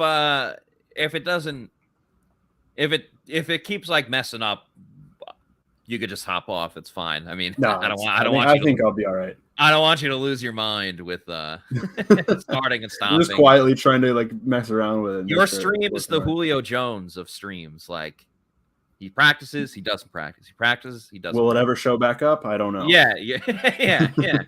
You're watching, then all of a sudden it's not working again. Man, I really want to know why Luke Gedeke's back in the game, unless Nick Lever got hurt, but I'm not seeing any reports of that. Yeah, I think normally they would have something, at least a questionable return or something. I don't know. It makes little to no sense, but my guess is we won't get a real straight answer about it after the game. Yeah, as Zachary says, Lukey Dookie. That's kind of been the case. We'll play action for the Bucs here. Brady looking, throws. It's caught by Mike Evans at the first down, and the over of 4.5 receptions for Mike Evans hits. Cash that ticket. Cash it. As they show, the drop I hit. But, Mike Evans, huge Randy Moss fan, I believe. Straight cash, homie. Straight cash. Let's go. Oh, I'm pumped. I'm back. I'm back, baby. Be nice if that starts something here. Yeah. 1st and 10. And Rashad White in the game as well. Very interesting. He cuts it to the outside. 3-4 yard game. I'm really liking Rashad White right now, Bailey. I am too. He's much quicker than Leonard Fournette. He hits the hole. He learned that quickly because like the first 2 weeks he was a little, patient, waiting. Now he just goes and he hits the hole. And I mean, he's looking better and better each week. Obviously, last week everyone was awful, but I don't know. Ever since he messed up in the Chiefs game on the kickoff, but after that, I don't know, he's really picked this game up. I told our guy Josh Capo before the game that he was going to score 2 touchdowns today. I didn't realize the Bucs weren't going to score any touchdowns. Yeah. But Brady looking to the left. It's caught by Mike Evans for a first down. Mike Evans balling out. Look at that. 2 targets in the second half. That's already more than he got last week. It's half of what he got all of last week. Yeah. Oh my God. This was the easiest money I've ever made in my life. I am so happy right now. I'd be a lot happier if the Bucs could freaking score. But they are moving the ball. This is the best drive that they've had all game. Because not only are they getting first downs, but they're getting first downs on like first and second down. You know, they're not even getting to third down. And they're already in Panthers territory. Thursday has 11 Brady targets moves, already. throws it over the middle, caught by who else but Mike Evans. There you go. Cash that ticket. Cash that ticket. Woo! They're moving it, and you're starting to wonder who's going to get flagged. What's gonna happen? Yeah. Because that's been the microcosm for the Bucs is like they can go from the 20 to the 20. It's just after that. Yeah. You know? And they had that big third down earlier where they converted it with a pass to Godwin, and then there's the illegal formation on Otten where it's always something. I know. Evans on the sideline now. 2nd and 1, though. Brady in shotgun. He's got Rachaad White to his left. Calling out the plays. 1 second. They get the snap off. Brady's looking. He throws it. Looking for White. Thrown behind him and short. That just, I don't know. I don't know if that's on White or Brady, but it wasn't the best thrown ball. Yeah. Timing's been a little bit off, man. I mean, there was that play where Brady on 3rd down was looking down the field for Evans, and Evans had stopped. We don't know whose fault that is, but here comes a critical 3rd and 1 that clearly killed the Bucs last week. Oh, man, Bailey, do they run it behind Luke Gettigee or do they go behind Shaq Mason and their all-pro tackle, Tristan Wirfs? They have a lot of tight ends on the right side, so let's see. Brady under center. Leonard Fournette back in the game. Oh, my God. They do not get it. They didn't get it. I can't believe this, man. As Tom says, we are the Yucks. Like, what do you even say at this point? Do you go for it? I think almost. I think you have to. Like, a field goal does. I mean, like, little to nothing. I think. Yeah. I don't know what the analytics would tell me right now, but I don't know. Do the analytics factor in that the Bucs are desperate right now? And I don't know. Morale is very, very low at the moment. Like, it looks like they're going. What do you do here? I don't know. I think you got to go play action. They pitch it to the outside with Fournette, and he doesn't get it. He stopped short. They are stopped short on 4th and 1. Wirfs whiffed on his block. Let's see the replay here. He didn't get out there. Yeah, he missed the first defense. Oh my God. I might actually I might force myself to vomit on the show. That might be sadly more entertaining than this offense. I can't. That drive is the Bucs season. Like it's just everything looks so good until it suddenly doesn't, and it looks really bad. That's the perfect way of summing it up. It all looks good for the first 85%. That's unbelievable. They get to 2nd and 1, and I can't get a yard on 3 straight plays. I don't know what to say anymore. Dude, I was literally, I don't know if you can see on my screen, I was literally about to tweet that. I don't even know what to say anymore. It's unbelievable. Like you look at the short yardage issues last week, and you're like, surely they installed something. They have some sort of something different. A little switched up a little bit on the short yardage, and sure enough, no. Yeah. I can't. That's the thing. Warren G, this offense is so bad. Sorry. How? I don't understand. Coaches. Why 2 runs in a row? Well, that's what they did last week. If you remember, I believe it was the Brady QB sneak that got blown up, and then they ran the pitch with Fournette, and they got the first down. They did not get it there. It's like they wait till 4th down and 1 to use that play. Like, they're like, okay, well, we have to go here now. Just throw it to Mike. Just throw it to Mike every play this game, and we'd be good. You know what? You're right. He has 12 targets.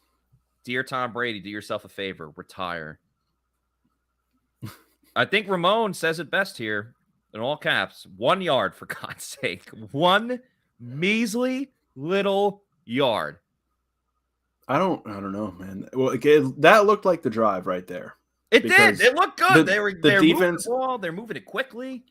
defense shut down Carolina in the last possession. They get the ball back. They've got, so look at that drive. They got 13 yards to Evans, 5 yards Rashad White, 18 yards to Evans, 9 yards to Evans. Then it goes to 2nd and 1, and they can't get another yard. That's unbelievable. I don't know if you saw, I'm assuming this is Scott or our intern, Matthew Perry, no relation to the actor, says in all caps, can't get a yard again. Pathetic. It's true. That sounds like a Scott tweet. Yeah, that's 100% a Scott tweet. Bailey, it feels like if the Panthers get another point in this game, it's over. Like, it doesn't matter if it's a field goal. What's up? It might already be over. I mean, I can't even process this in my brain. If the Bucs lose 7-0 to the 1-5 Carolina Panthers, it's an even like a step worse than losing 9-0 to the Saints last year. Because at least, I mean, the Saints just have the Bucs number. Good, right? Yeah, like, that's a good team. Like, I don't know. Last year when it was 9-0, it was still a good defense. It wasn't a good offense, but. Yeah, 7-0. You're 6 minutes left in the third quarter against the Panthers. The Panthers are trying to tank. Like, they're trying to lose. Yeah. Oh my God. And even that play, like DJ Moore was open. DJ Walker threw it behind him. Yeah, just threw it behind him. And again, this I said this before. This isn't like, oh, they don't have Carlton Davis. Like, this is why they're struggling. It's in general. And again, like, how mad can he be at the defense for only allowing 7 points? But, it was the one drive too, because every other drive, like I think before that, it might have been before that drive. I don't know if they allowed a first down yet. Yeah, it might have been one before that drive. Dude, I don't know what we can do to like mix it up. Like, you know, we took off Adam, we put you on as the Panthers like do another screen. You know, that was trying to change the mojo. Bucs do get the stop here on 3rd and 10, so Bucs will have an opportunity to try to tie the game up. Do we do a rain dance? Jumping up and down on the sideline. I think that might have been what Vito was doing on the sideline right there. He's jumping up and down. Yeah. Do we like bring in a priest to do like an exorcism at the Advent Health Training Center? Like, I don't know. It's so bad right now. I mean, you get to the point, like, I love football season, man, but this is the 7th game, and I'm like, maybe this season just needs to end. I don't know. I mean, that's like a irrational way to look at it, but it's like, I can't believe they're doing this every week. Early on in the season, I was like, okay, maybe they're still kind of trying to find themselves, and this team has too much talent. They'll figure it out. They haven't figured it out yet. And I mean, after this, so they have the Panthers here. And then after this, next week, the Ravens, who I know the Ravens are struggling themselves.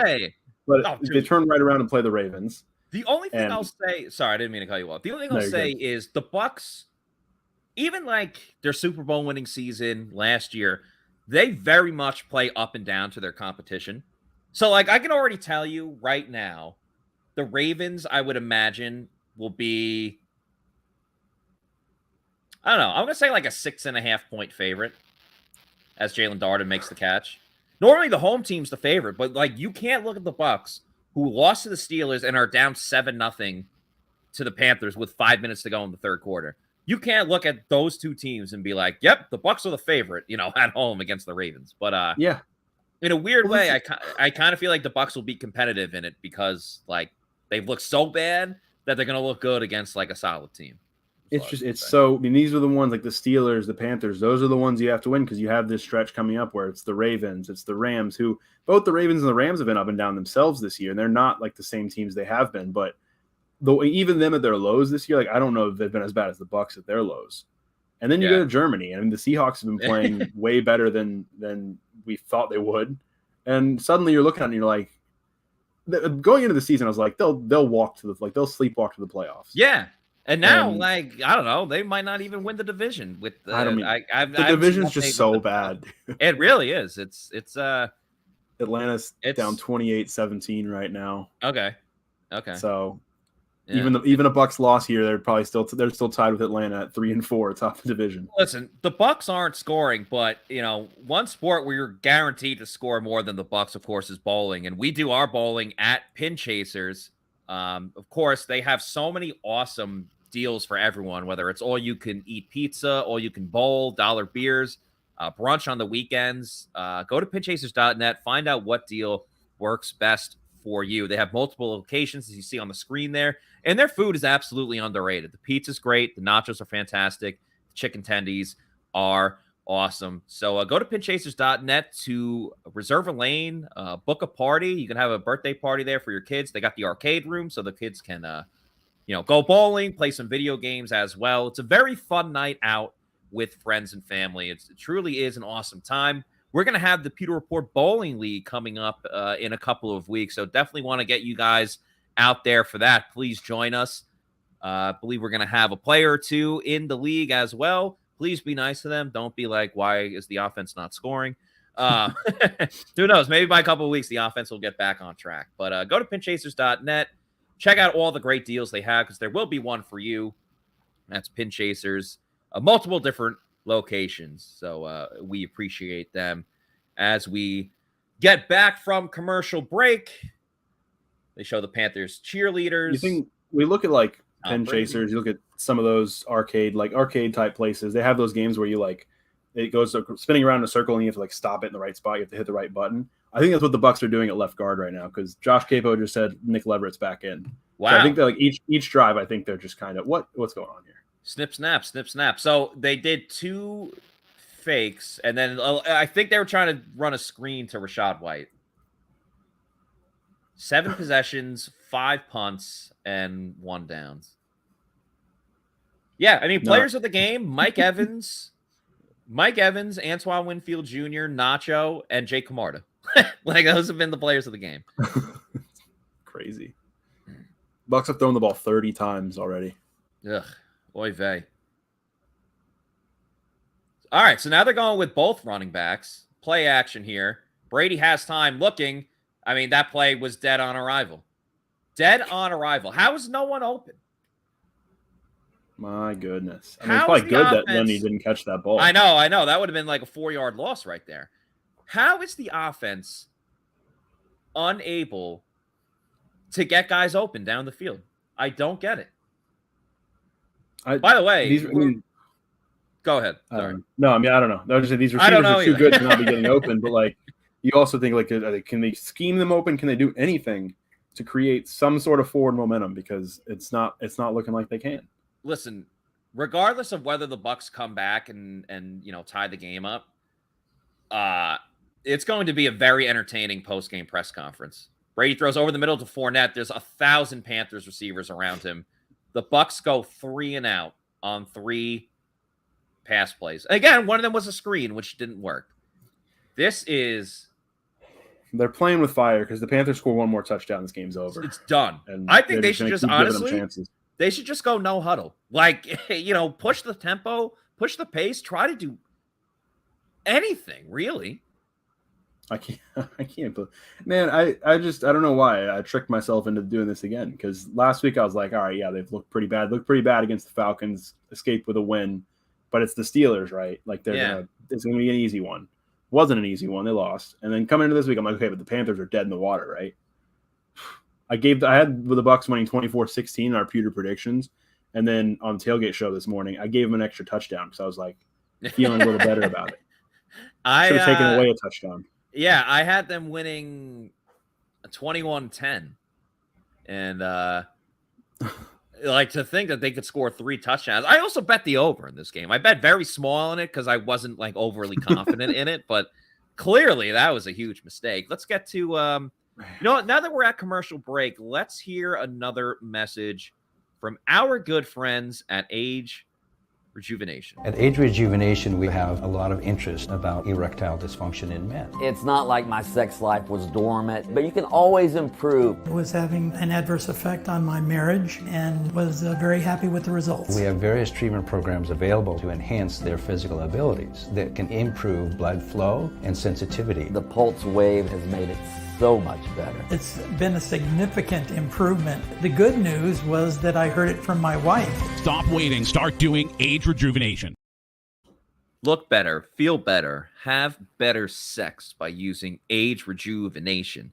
Can't tell you enough about how much John Gilmore and Scott Reynolds love Age Rejuvenation. They are both spokesmen, but they are clients as well. They both talked a lot about it today earlier on the Celsius Pewter Report Tailgate show, presented by Age Rejuvenation and live from Walk On. So go to their website, see how it can help you.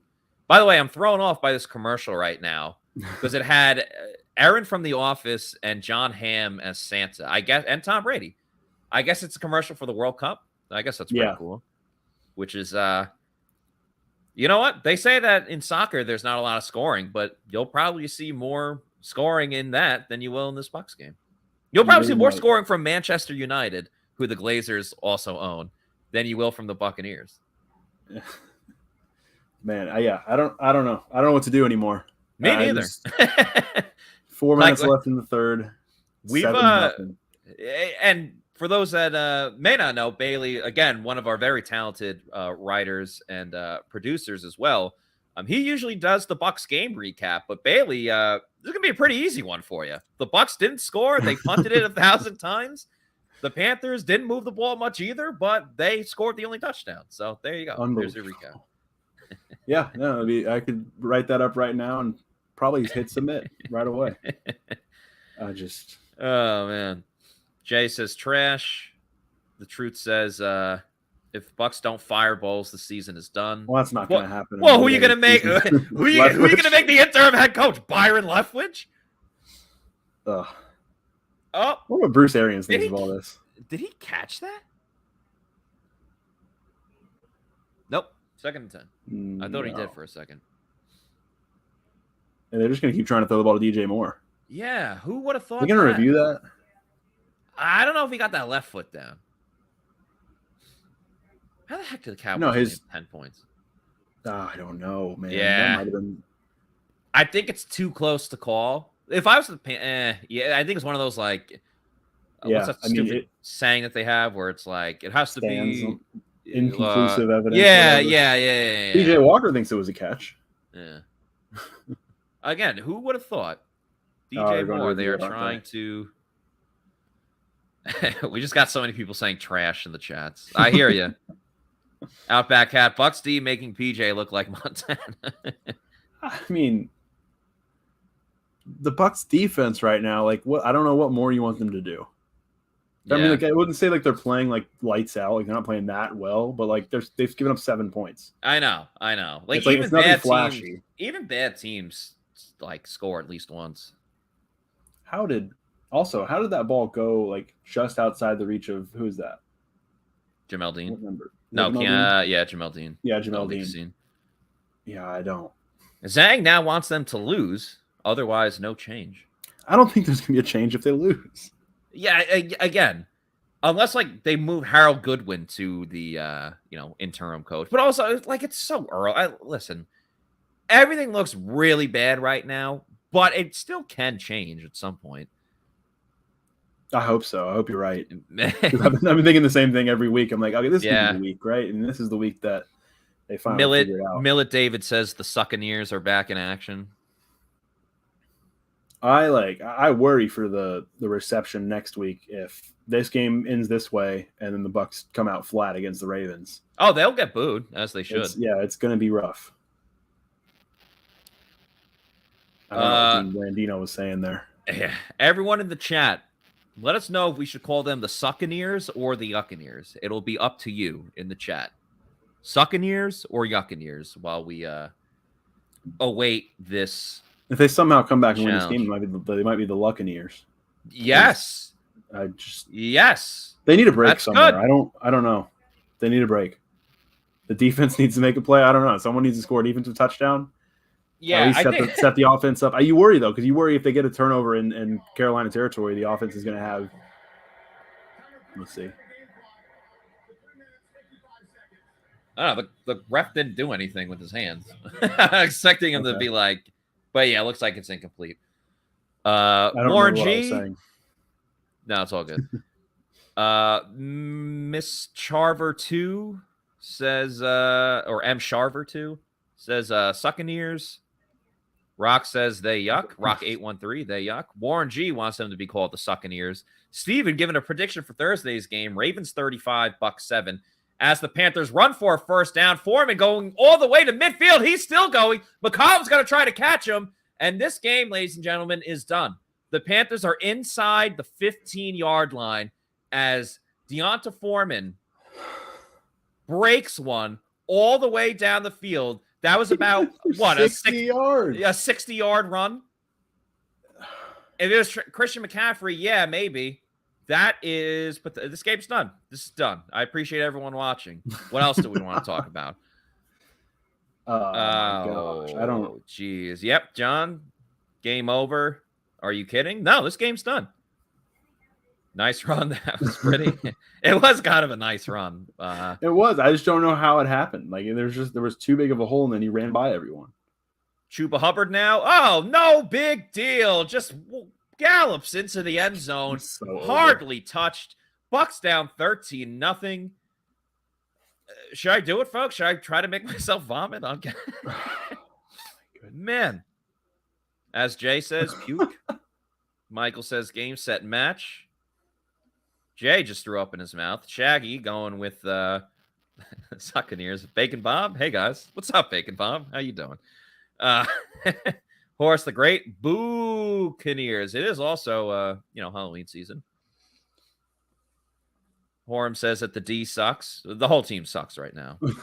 Bacon Bob says this is fun. My mom texted me saying they will come back. Way to be positive, Mom. Moms are always good at that. Yeah. Guys, have a great Monday.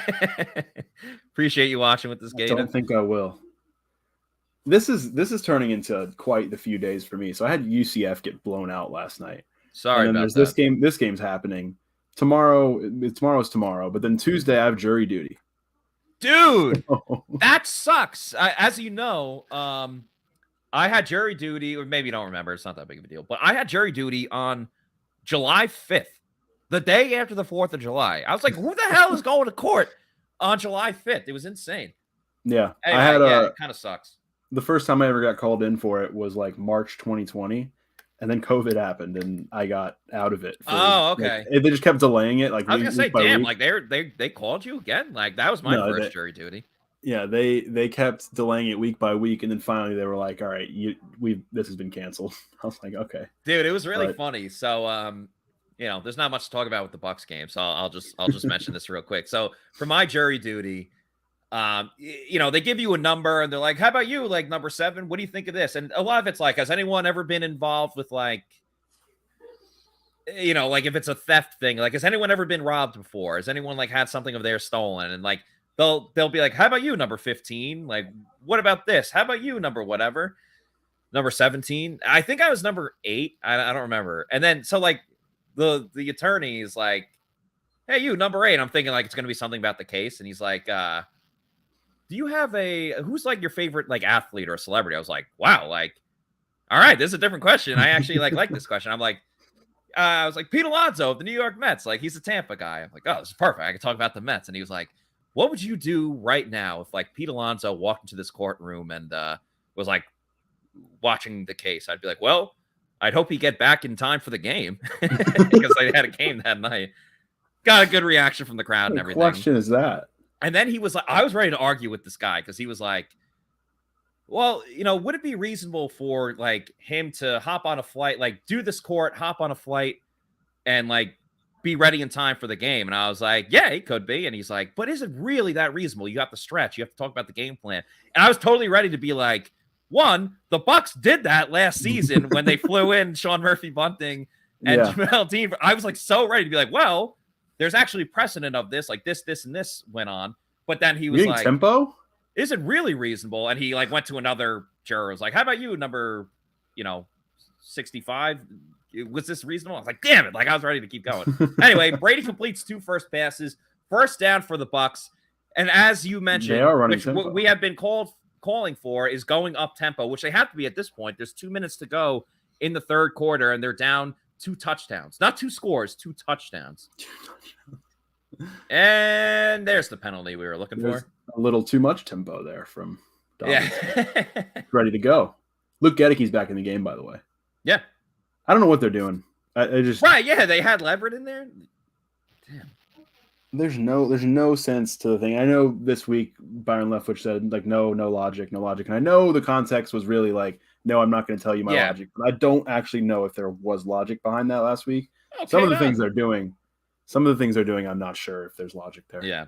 Stephen Reed says, I'd much rather be in the Jets situation right now. Hell yeah, the Jets are the best team in the universe right now. I thought he was going to say I'd much rather be in jury duty right now. Justin says Mike Evans is the GOAT.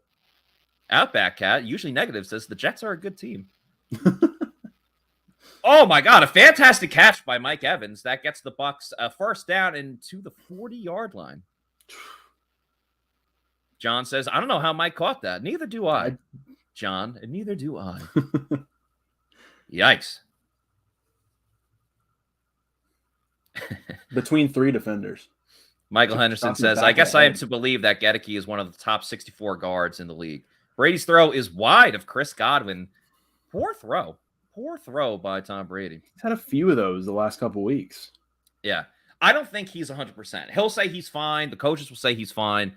He's still like solid as a, player, but he has been off a little bit. This is ridiculous. This is awful. They're finally Kate Otten makes the catch, heads up the field. That's a first down. Hold on to that ball. I also did play Kate Otten on my fantasy team this week. I did too, so I'm needing some of this. Well, I had to Dalton Schultz. Yeah, I had to play him last week because I also had Pat Fryermuth, but he was out with a concussion. He's back this week, but I figured, Kate Otten's tight end 1. He's made some splashes. Yeah. All right, Bucs are at the 20. They're moving the ball, Bailey. This is when they get to 3rd and 1 and just Scotty Miller makes a catch and then rolls backwards. And is that his first catch of the game, I think? Yeah. I told Josh Capo again before the game. I told him, he said something about Scotty Miller. I think it was tongue in cheek about Scotty Miller's predicted stat line. He said like 4 catches for 196 yards and 3 touchdowns or something like that. And I just replied 1 catch, 4 yards. So 1 catch, 2 yards so far. 2nd and 8, 30 seconds to go in the 3rd quarter. Brady looking, he's got to step up. He's going to run. And he gets a half a yard. So at this point, they could convert the 3rd down. But at this point, if they don't, you got to go for it on 4th down. Once again, a field goal does nothing for you here. They're going to take it to the end of the 3rd quarter here, I think. Tick, tick, tick, tick, tick, tick, tick, tick, tick. 14-0 at the end of the 3rd. Yeah, absolutely despicable.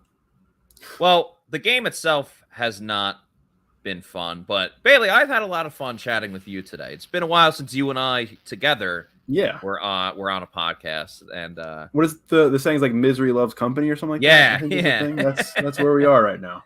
Yeah, we really are. But appreciate you coming on for the 3rd quarter. Thanks for trying to lift the spirits of a lot of upset Bucs fans right now. So at least you don't have jury duty in 2 days. Yeah, exactly. No No jury duty for the Bucs fans. So thank you again, Bailey. Check out his work at pewterreport.com. He'll have an article after the game as well. And as Bailey goes off the stream, we bring back Adam, who had a little break. You didn't miss much, man. You really didn't.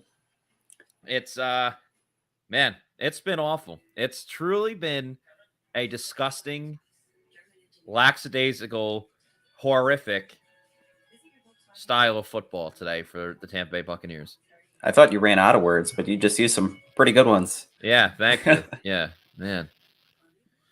I don't even know how they fix this. Exactly. I'm out of words, man. I really am. I don't know what else to say. This team is just bad. They suck.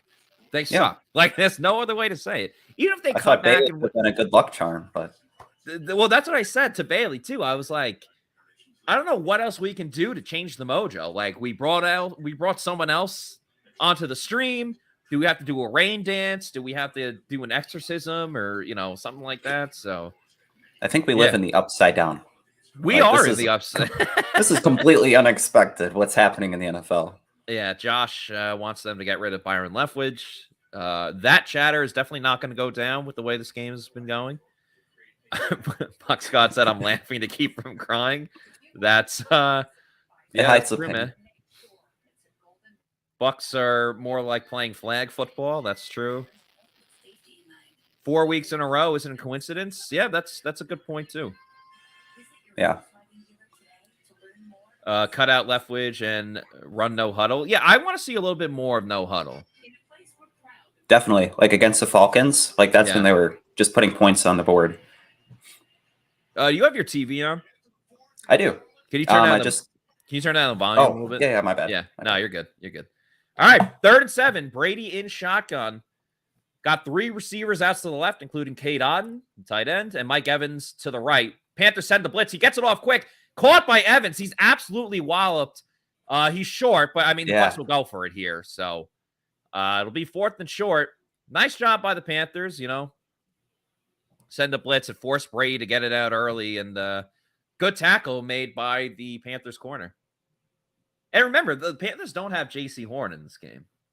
They only have Jackson, who's their other top corner. And he's only not 100% either. Yeah, only Bucs fan says take the points, but I disagree because you need 2 touchdowns regardless. So you might as well go for it now. Brady is in shotgun here, looking to his left. It's caught by Russell Gage. 1st down for Tampa Bay. Their drive will keep going. Clutch play for Russell Gage, who, again, for another week, has not really been involved. I think that's his 2nd catch of the game. And I had to play him this week in fantasy because A.J. Brown, my top receiver, is on a bye. My 2nd receiver is Hollywood Brown. He got injured last week. And it looks like there's an injury on the field. Yeah, there is an injury on the field. Jackson. Yeah. Which, again, you would think maybe the Bucs could take advantage of it, but they didn't last week with the Steelers. So we shall see. They still have a guy named Tom Brady. He is the king of comebacks. What, 42 of them, I want to say? Something like that. And, even the Panthers, the Packers game, he got the game-tying touchdown. They just didn't get the 2-point conversion. Same thing with the Steelers. They got that touchdown that would have tied it. They just didn't execute on the 2-pointer. 1st and goal here inside the 10, about the 8-yard line. They move Rashad White all the way out to the left. So no running back in the backfield. Brady looking, fires a throw just past the outstretched hands of Russell Gage. Brady going to yell? Looks like he's going to yell.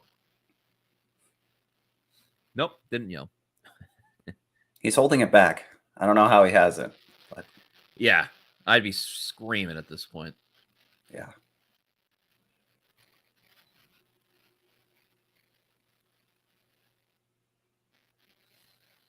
It's just really, I think the worst part is the team has so much talent, and they put on a goose egg. Looking for Mike Evans. I mean, I don't even think Mike was looking for the ball. No, not where he threw it, at least. And Evans shaking up on the play. Looks like his knee or his ankle or something. But, I mean, you had 2 defenders on Mike. I understand. I mean, it's a good tactic by the Panthers to, put as many guys on Mike as you possibly can. But, Hayes was right there from the beginning. Yeah. All right, 3rd and goal. Bucs have 2 more shots to get into the end zone. Don't feel great about it. They have both running backs in again. Yep. Brady looking. He's going to run up, throws. Oh God. What the hell 3 was incompletions, 3 different wide receivers. None of them can make a play. Well, that one didn't. That wasn't on Godwin at all. But are they kicking the field goal? It looked like Brady was going off the field. Yeah.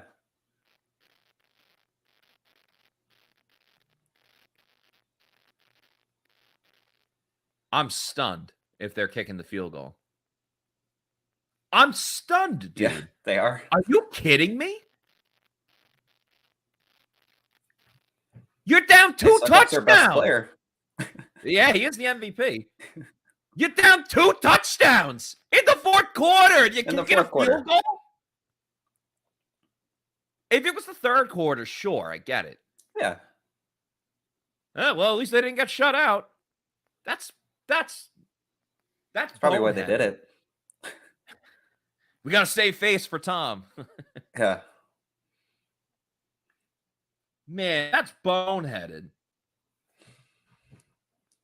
I know we still got 13 and a half minutes left, but the post-game press conferences, whew. I said that. Even if they come back, it's going to be ugly. It's going to be a bloodbath. And you thought Wednesday was bad or Thursday was bad with Byron Leftwich? This one, like right after the game, might even be worse. Yeah. Sure. Scott said he had, a few questions for Byron? Man, reporters are just going to have like a long sheet. Why didn't you do this? Why didn't you do that? Why is Luke Edeke in the game, then taken out, then put back in, then taken out again, and then he was put back in? Yeah. Why has Russell Gage been a non-factor for the entire season, except for the Packers game, when everyone else was out? Why are none of these receivers, with the exception of 2 plays for Mike Evans, which were both incomplete, why is it so tough for these receivers to get an inch of space? An inch. Even Chris Godwin. He's made some tough catches, man, but it's been with 5 different defensive backs in his face. It doesn't even matter when they had separation. 20 yards of separation. Mike Evans doesn't catch it. Oh, man. What's Mike Evans' official stat line? I hit the over on the receptions, but I'm not sure. Yeah, you were pretty pumped. Yeah. I appreciate you watching. Yeah. I think stats-wise, I think he got the receiving yards too.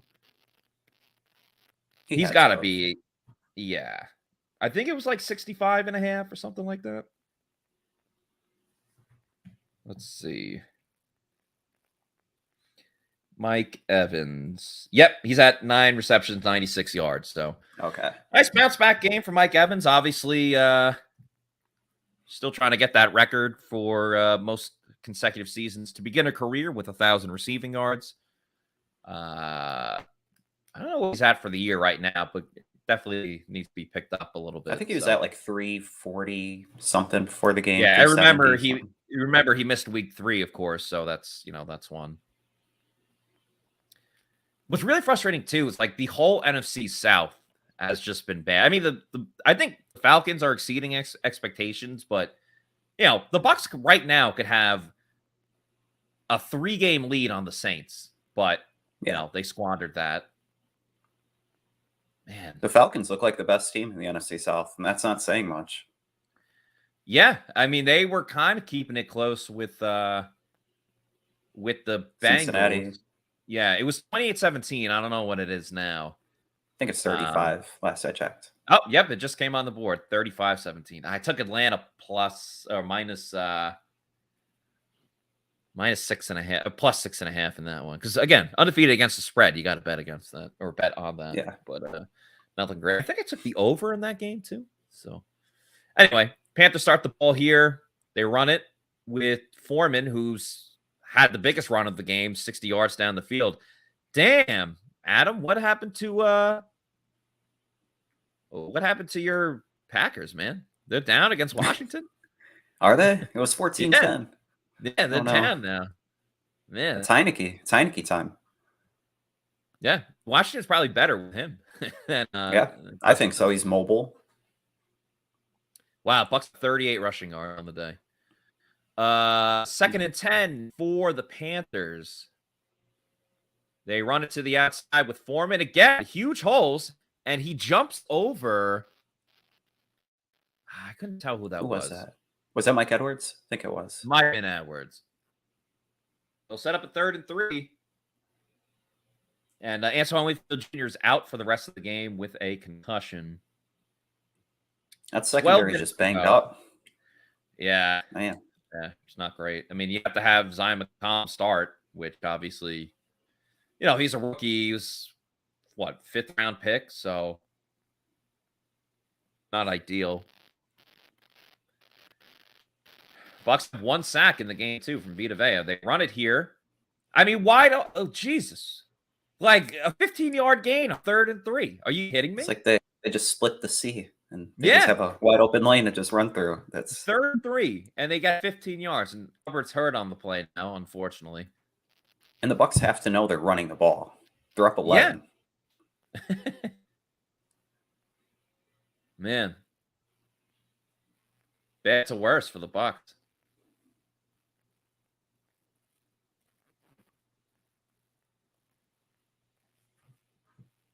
I mean, no one's even remotely close. No. Like, not even in by the yards. same zip code. Yeah. Yeah, he got the first down before he was even touched.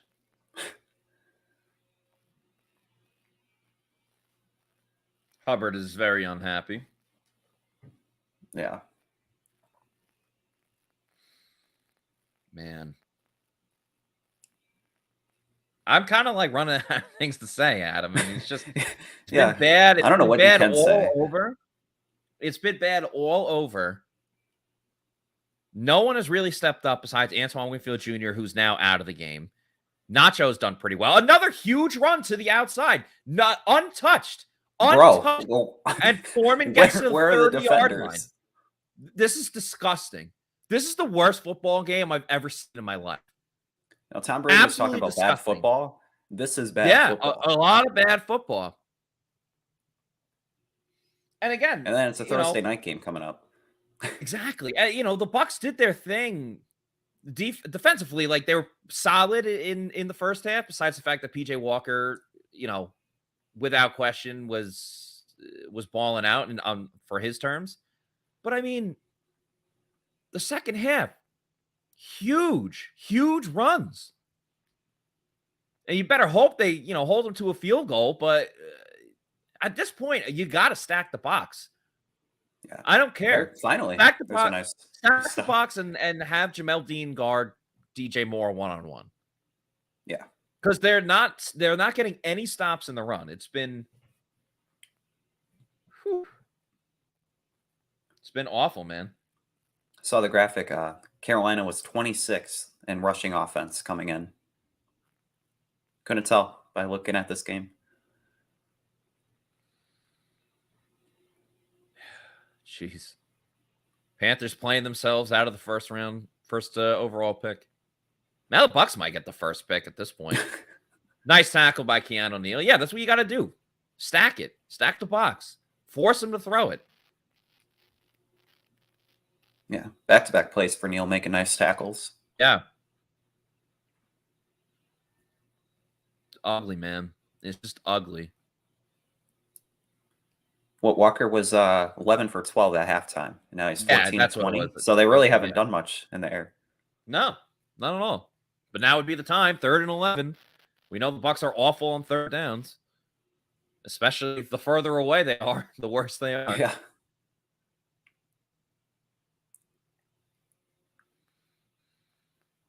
Yep, knowing that Walker throws it down the field. It's caught and a touchdown on 3rd and 11 with the game on the line. They're back The up tight Tampa end. Bay Buccaneers are down 21-3. Tommy Tremble. It is 20-3. About to be 21-3. The Tampa Bay Buccaneers, who are 3-3, are down 21-3 to a 1-5 Carolina Panthers team that traded away 2 of their 3 best options at wide receiver, who are playing with not their first-string quarterback, not their second-string quarterback, not their third-string quarterback. Because remember, Sam Darnold's on the IR. They are playing with their 4th-string quarterback, Adam. And he's looking better than Tom Brady. Yeah, for sure. What is going through Todd Bowles' head right now as head coach? I want to be a fly on the wall in that locker room. Going to be hell to pay. And I don't know who's going to pay it, but someone said in the chat earlier, heads will roll. Something's got to give, man. And you know what? They're not going to make any coaching changes on a short week, like with this Tuesday.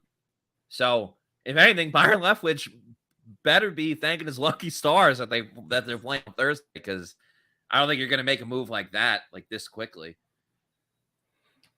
You never know. No. I don't even want to check You Twitter really right do. now. The memes are outrageous. Let's get to some comments though from everyone in the chat. Listen, we get it. The Bucs suck right now. It's 21-3, but we appreciate all of you guys rocking with us and watching it today. Justin, in all caps, Tom Bowles sucks. Eater says, this team is done. This team has quit in this coaching staff. Blow it up now.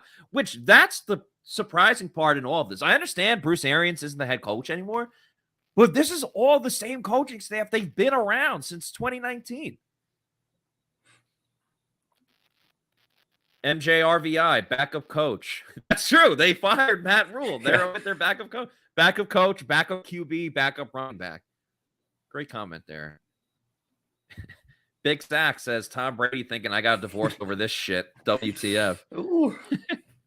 Callie Bucks, McCollum has no clue where to go. Scott Reynolds said it best in our group chat. He said, Zion McCollum very much looks like a fifth-round rookie from Sam Houston State. Which begs the question, you have D. Delaney. Why not play D. Delaney at corner? Yeah, on that long Foreman run for 27 yards, he was the one on the outside, and he completely missed the tackle. McCollum you're talking about. Yeah, McCollum. Yeah. Gata says Kyle Trask is going to be a Hall of Famer. It is the upside down. You never know. Yeah. Joshua Porter, there ain't no one wanting Shaq Barrett. BM Sakairis says, I was correct. Todd is not capable as a head coach. Well, he's not making a good argument for himself. Let's see. Vortex, we're losing because we didn't run enough on first down. That is, nope, that's not the case. Common Sensei says, why are you shocked, Matt? Lower the expectations. This team is bad. Well, sorry, my expectations were a little bit higher than getting blown out by 18 points against a 1-5 team. Yeah. Wifflehead wants, I like the name. Rashad White with a solid return here gets it past the 30 and close to 35. That's the best return of Rashad White's young career in the NFL. Yep. Fired the entire coaching staff. Chris said they've quit. Mila David says, Bowles is thinking, well, shit, there goes my job. Eric Loftily says, it's not the offense, not the defense, it's not special teams, it's 100% the coaches. Interesting. Pat Will, great point here. Play like the damn Jets. Yeah, play like the Jets. You'd be 4-2 team fighting to win the division. Whew. Robert, in all caps, somebody better be fired. In all caps and exclamation points. Brady and shotgun here on 1st and 10. Bucs in desperation mode. You know they're going to be throwing. He throws over the middle. It's fought by Cade Otton down the field inside to the 30. Very happy about that too because he's on my fantasy team. Cade Otton with a big play, a huge play for the Bucs here. They need to score. They need to score quickly. So move it. Keep it moving. Yep. No huddle. No huddle. Got Evans to the right. 3 to the left. Brady shotgun again, looking to that left. Throw to Cade Otton one more time. He slips before he can really get it moving upfield. So it's a short completion for Tampa Bay. By the way, Adam, your Packers are down against the Washington Commanders. Washington leads 17-14 with 17 to go in the third quarter. Anyway, 2nd and 6 for Tampa Bay. Brady calling signals at the line, looking to his left. Throw is over the middle. It is caught by Skyler, his second catch of the game. It'll be 3rd and short. At this point, it's 4-down territory, if I'm not mistaken. It has to be. Yeah. 3rd and 2 coming up.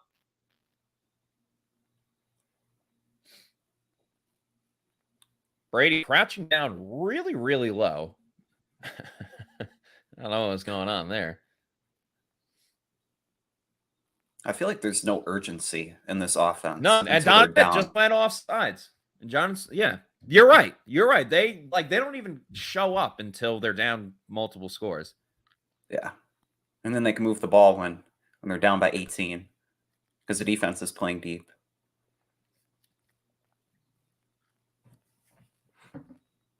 Now you have a 3rd and 7.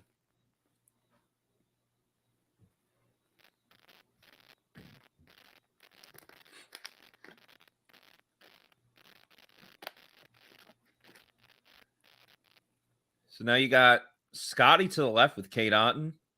Brady dumps it off to Leonard Fournette. Doesn't even get back to, well, he kind of got back to the line of scrimmage. What the hell was that on third down? On 3rd and 7, Seriously. that's what they decided to do.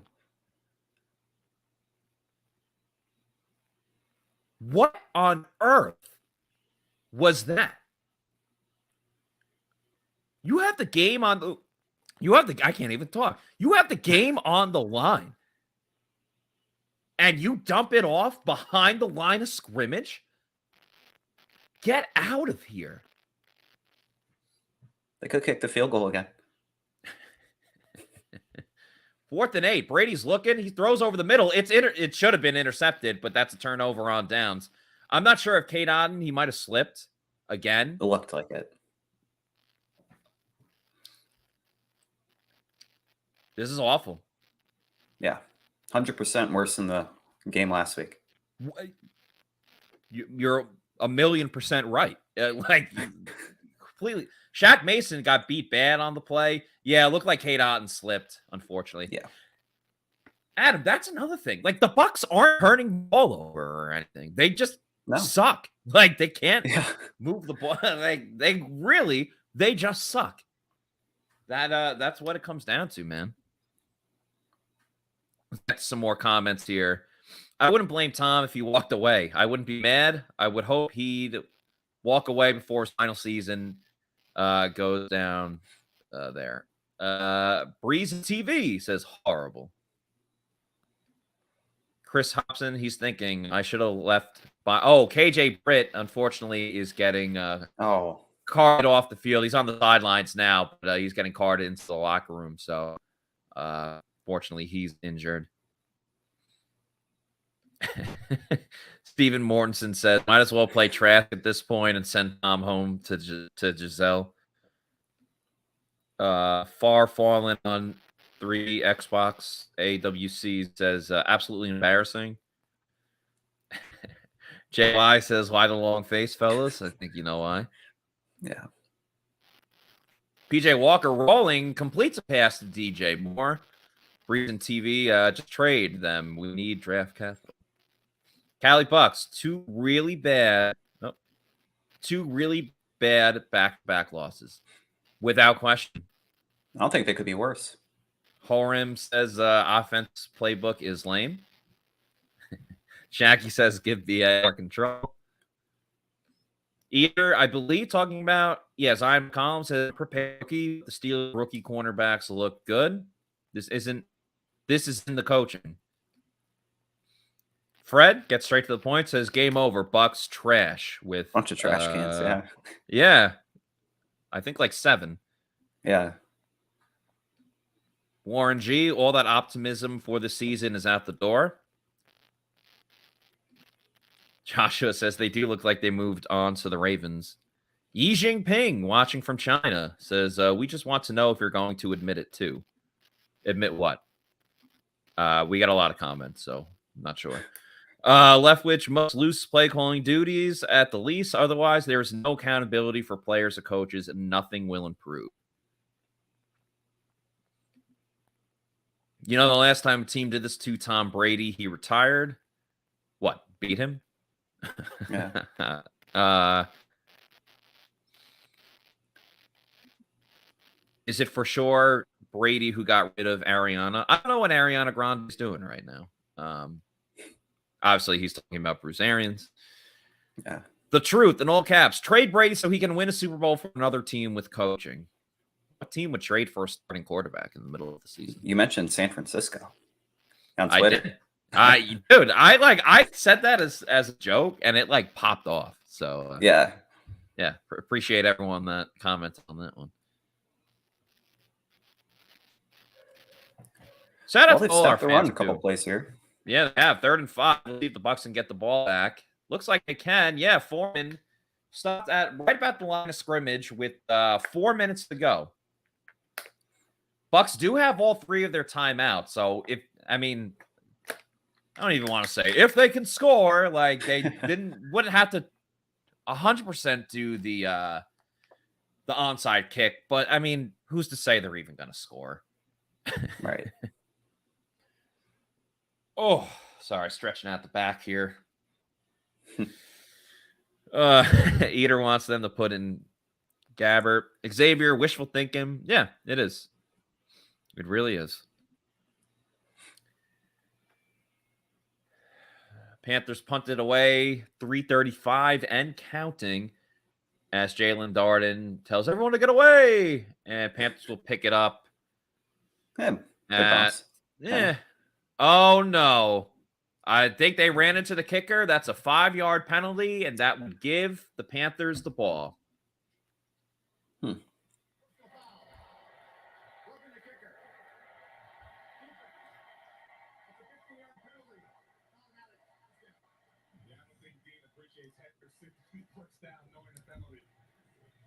Inexcusable. Oh, Jannard Avery, who they signed to this team because he could play special teams. That's it. That's it, folks. The Bucs, even if they get the ball back, they're down 2 scores. Do want to say thank you and a shout out to a fellow Matthew. Appreciate the $5 super chat. Matthew, great name, says, time to shop the team for picks. Fire Bowles and Byron. Let's gather draft picks and tank for top pick and get a QB. TB, go work on the wife and the kids. Listen, guys, I appreciate the super chat, Matthew. Thank you for that super chat. I understand everyone being like, the season's over. Let's start trading, guys. Listen, this game is... We said everything we can. It's egregious, awful, disgusting. With all of that said, with them losing today, and it looks like Atlanta's going to lose, the Bucs are still tied for first place. So they're not going to trade away all their guys when you still have a division win. They still might win the division, even though they'll be like 8 and 9 or something like that. But they can still win this division, believe it or not. As Foreman runs it here on 2nd and 11. See if the Bucs start taking timeouts or just wait until the 2-minute warning. Vontae David getting into a fight with the offensive lineman. A question for you, Matt. Yeah. Blame can go many directions. Would you place more blame on Byron or on Todd Bowles? I think Todd Bowles, because it's everywhere. At this point, it's not just the offense. You know, like the defense did not show up in the second half. Special teams clearly just made an idiotic mistake. It's the whole team, man. It's not just one spot, you know? And listen, we talked about how there's going to be differences between Bruce Arians and Todd Bowles. And Bruce is a guy that will scream at you at practice, and he will kind of put you in your place in front of everyone, where Todd is a little more, I guess, subdued in this case, and he's a very sarcastic guy. And yeah, that's funny when you're the defensive coordinator. Maybe being sarcastic and having those jokes and stuff, you know, that's not going to cut it now. They need a little more, you know, order, I guess, if you want to say that. So, or accountability. I saw that. Yeah, accountability. Earlier. Big time. Accountability for sure. Brian here. Actually, sorry, I meant to get to AJ. AJ says, this is sad AF. WTF is wrong with these guys. Man, we aren't even the slightest bit competitive. They haven't been competitive. I mean, they're down 7-0, and it felt like they were down by 28 points, you know? Yeah. It's been really bad, and, you know, Bucs fans are upset right now. I totally I understand that completely. And, you know, sometimes when you get upset, you want to have some, like, comfort food, something to, like, make you feel better. I would recommend getting your comfort food from Walk-Ons, which, of course, is where we have our live Pewter Report tailgate shows. We had it at Wesley Chapel today. There's also one in Midtown where we've had multiple shows there as well. Absolutely love Walk-Ons. I was there on Thursday. I've been there multiple times. They have great happy hour deals, and go there on Tuesday where they have happy hour prices all day on Tuesday, which is awesome. They have a huge beer selection. Their food is a Cajun style, but there's so many great different things. I got the wings when I was there the other day. They got waffle fries, as you can kind of see. I've even had like their pasta there before. That's really good. I've had their, what do you call it? Like their steak sandwich. Their I forgot what the name of it, but you dip it in like Dijon or something like that. But it's like a steak sandwich. Oh, like the prime rib sandwich. I've had that. That's been really good. Can't recommend Walk-Ons enough. It's definitely a fantastic place. 1,000 TVs there, so they got all the sports that you want to watch. Check out Walk-Ons. And, of course, we'll be there on Thursday again for the Pewter Tailgate show and the Game Day show for Bucs versus Ravens. We could talk about that in a little bit as we essentially won things down. I mean, this game's over. Yeah. The truth says Bowles has to go. Man. Yeah, just running down the clock here. Yeah, I mean, the Bucs got to stop there, but, like, whatever. Yeah. They could call a timeout. They aren't even calling a timeout. Yeah, no. No fight. No life. Russell Gage was right. Dude. Just dead. How are you not calling the timeout? Listen, I get it. It's pretty much out of reach, but at least go down swinging. Are you kidding me? You have all 3 timeouts. Have you seen one Bucs player even smile today? No. This is pathetic, man. That's lifeless. Yeah. You didn't call one timeout?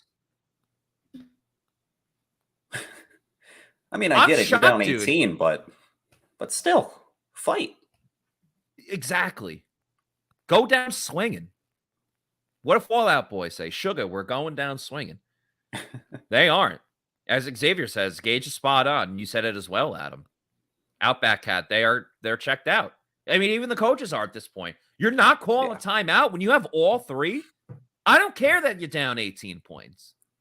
You keep going, man. Shiv says changes need to happen ASAP. The coaches have lost the locker room. Justin said KJ Britt was smiling on the way to the locker room. Not kidding. I don't totally know about that one. Eric Loftley says, I know Brady is pissed. Anthony said, disappointed with the slanty face.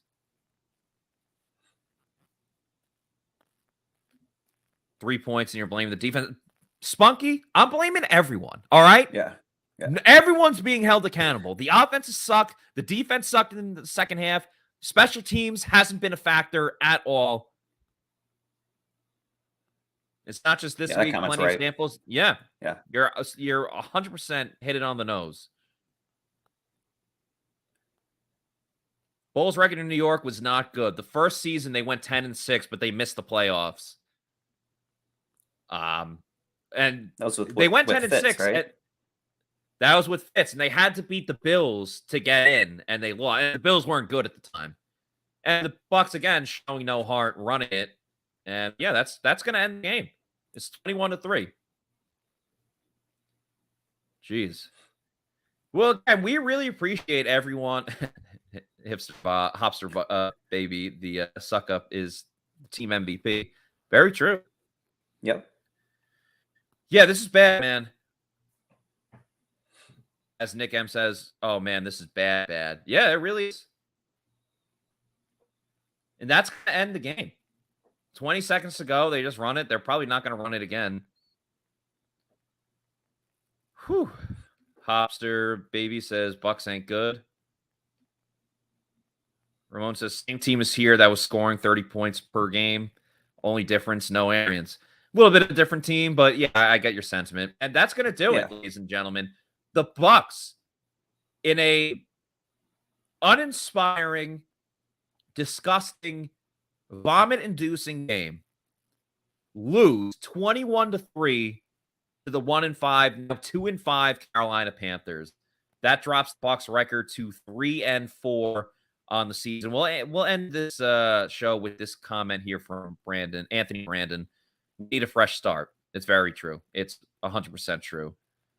Yeah, a lot of just bad play. We'll get to a couple more. The Geek of One. The 22 Bucs are the suckiest sucks that ever sucked. The suck and suck. Gorilla Shop just says disgusting. Peter says Bucs need Giselle's witchcraft. Horm said Bucs trying to save Brady's marriage. Nate, who was on the show all the time, appreciate you, Nate, says absolutely pathetic all across the board. That's the thing. They've all sucked. And we'll end with this one, F and BS, as Edgar says. It is. It's F and BS. It absolutely, without question, is.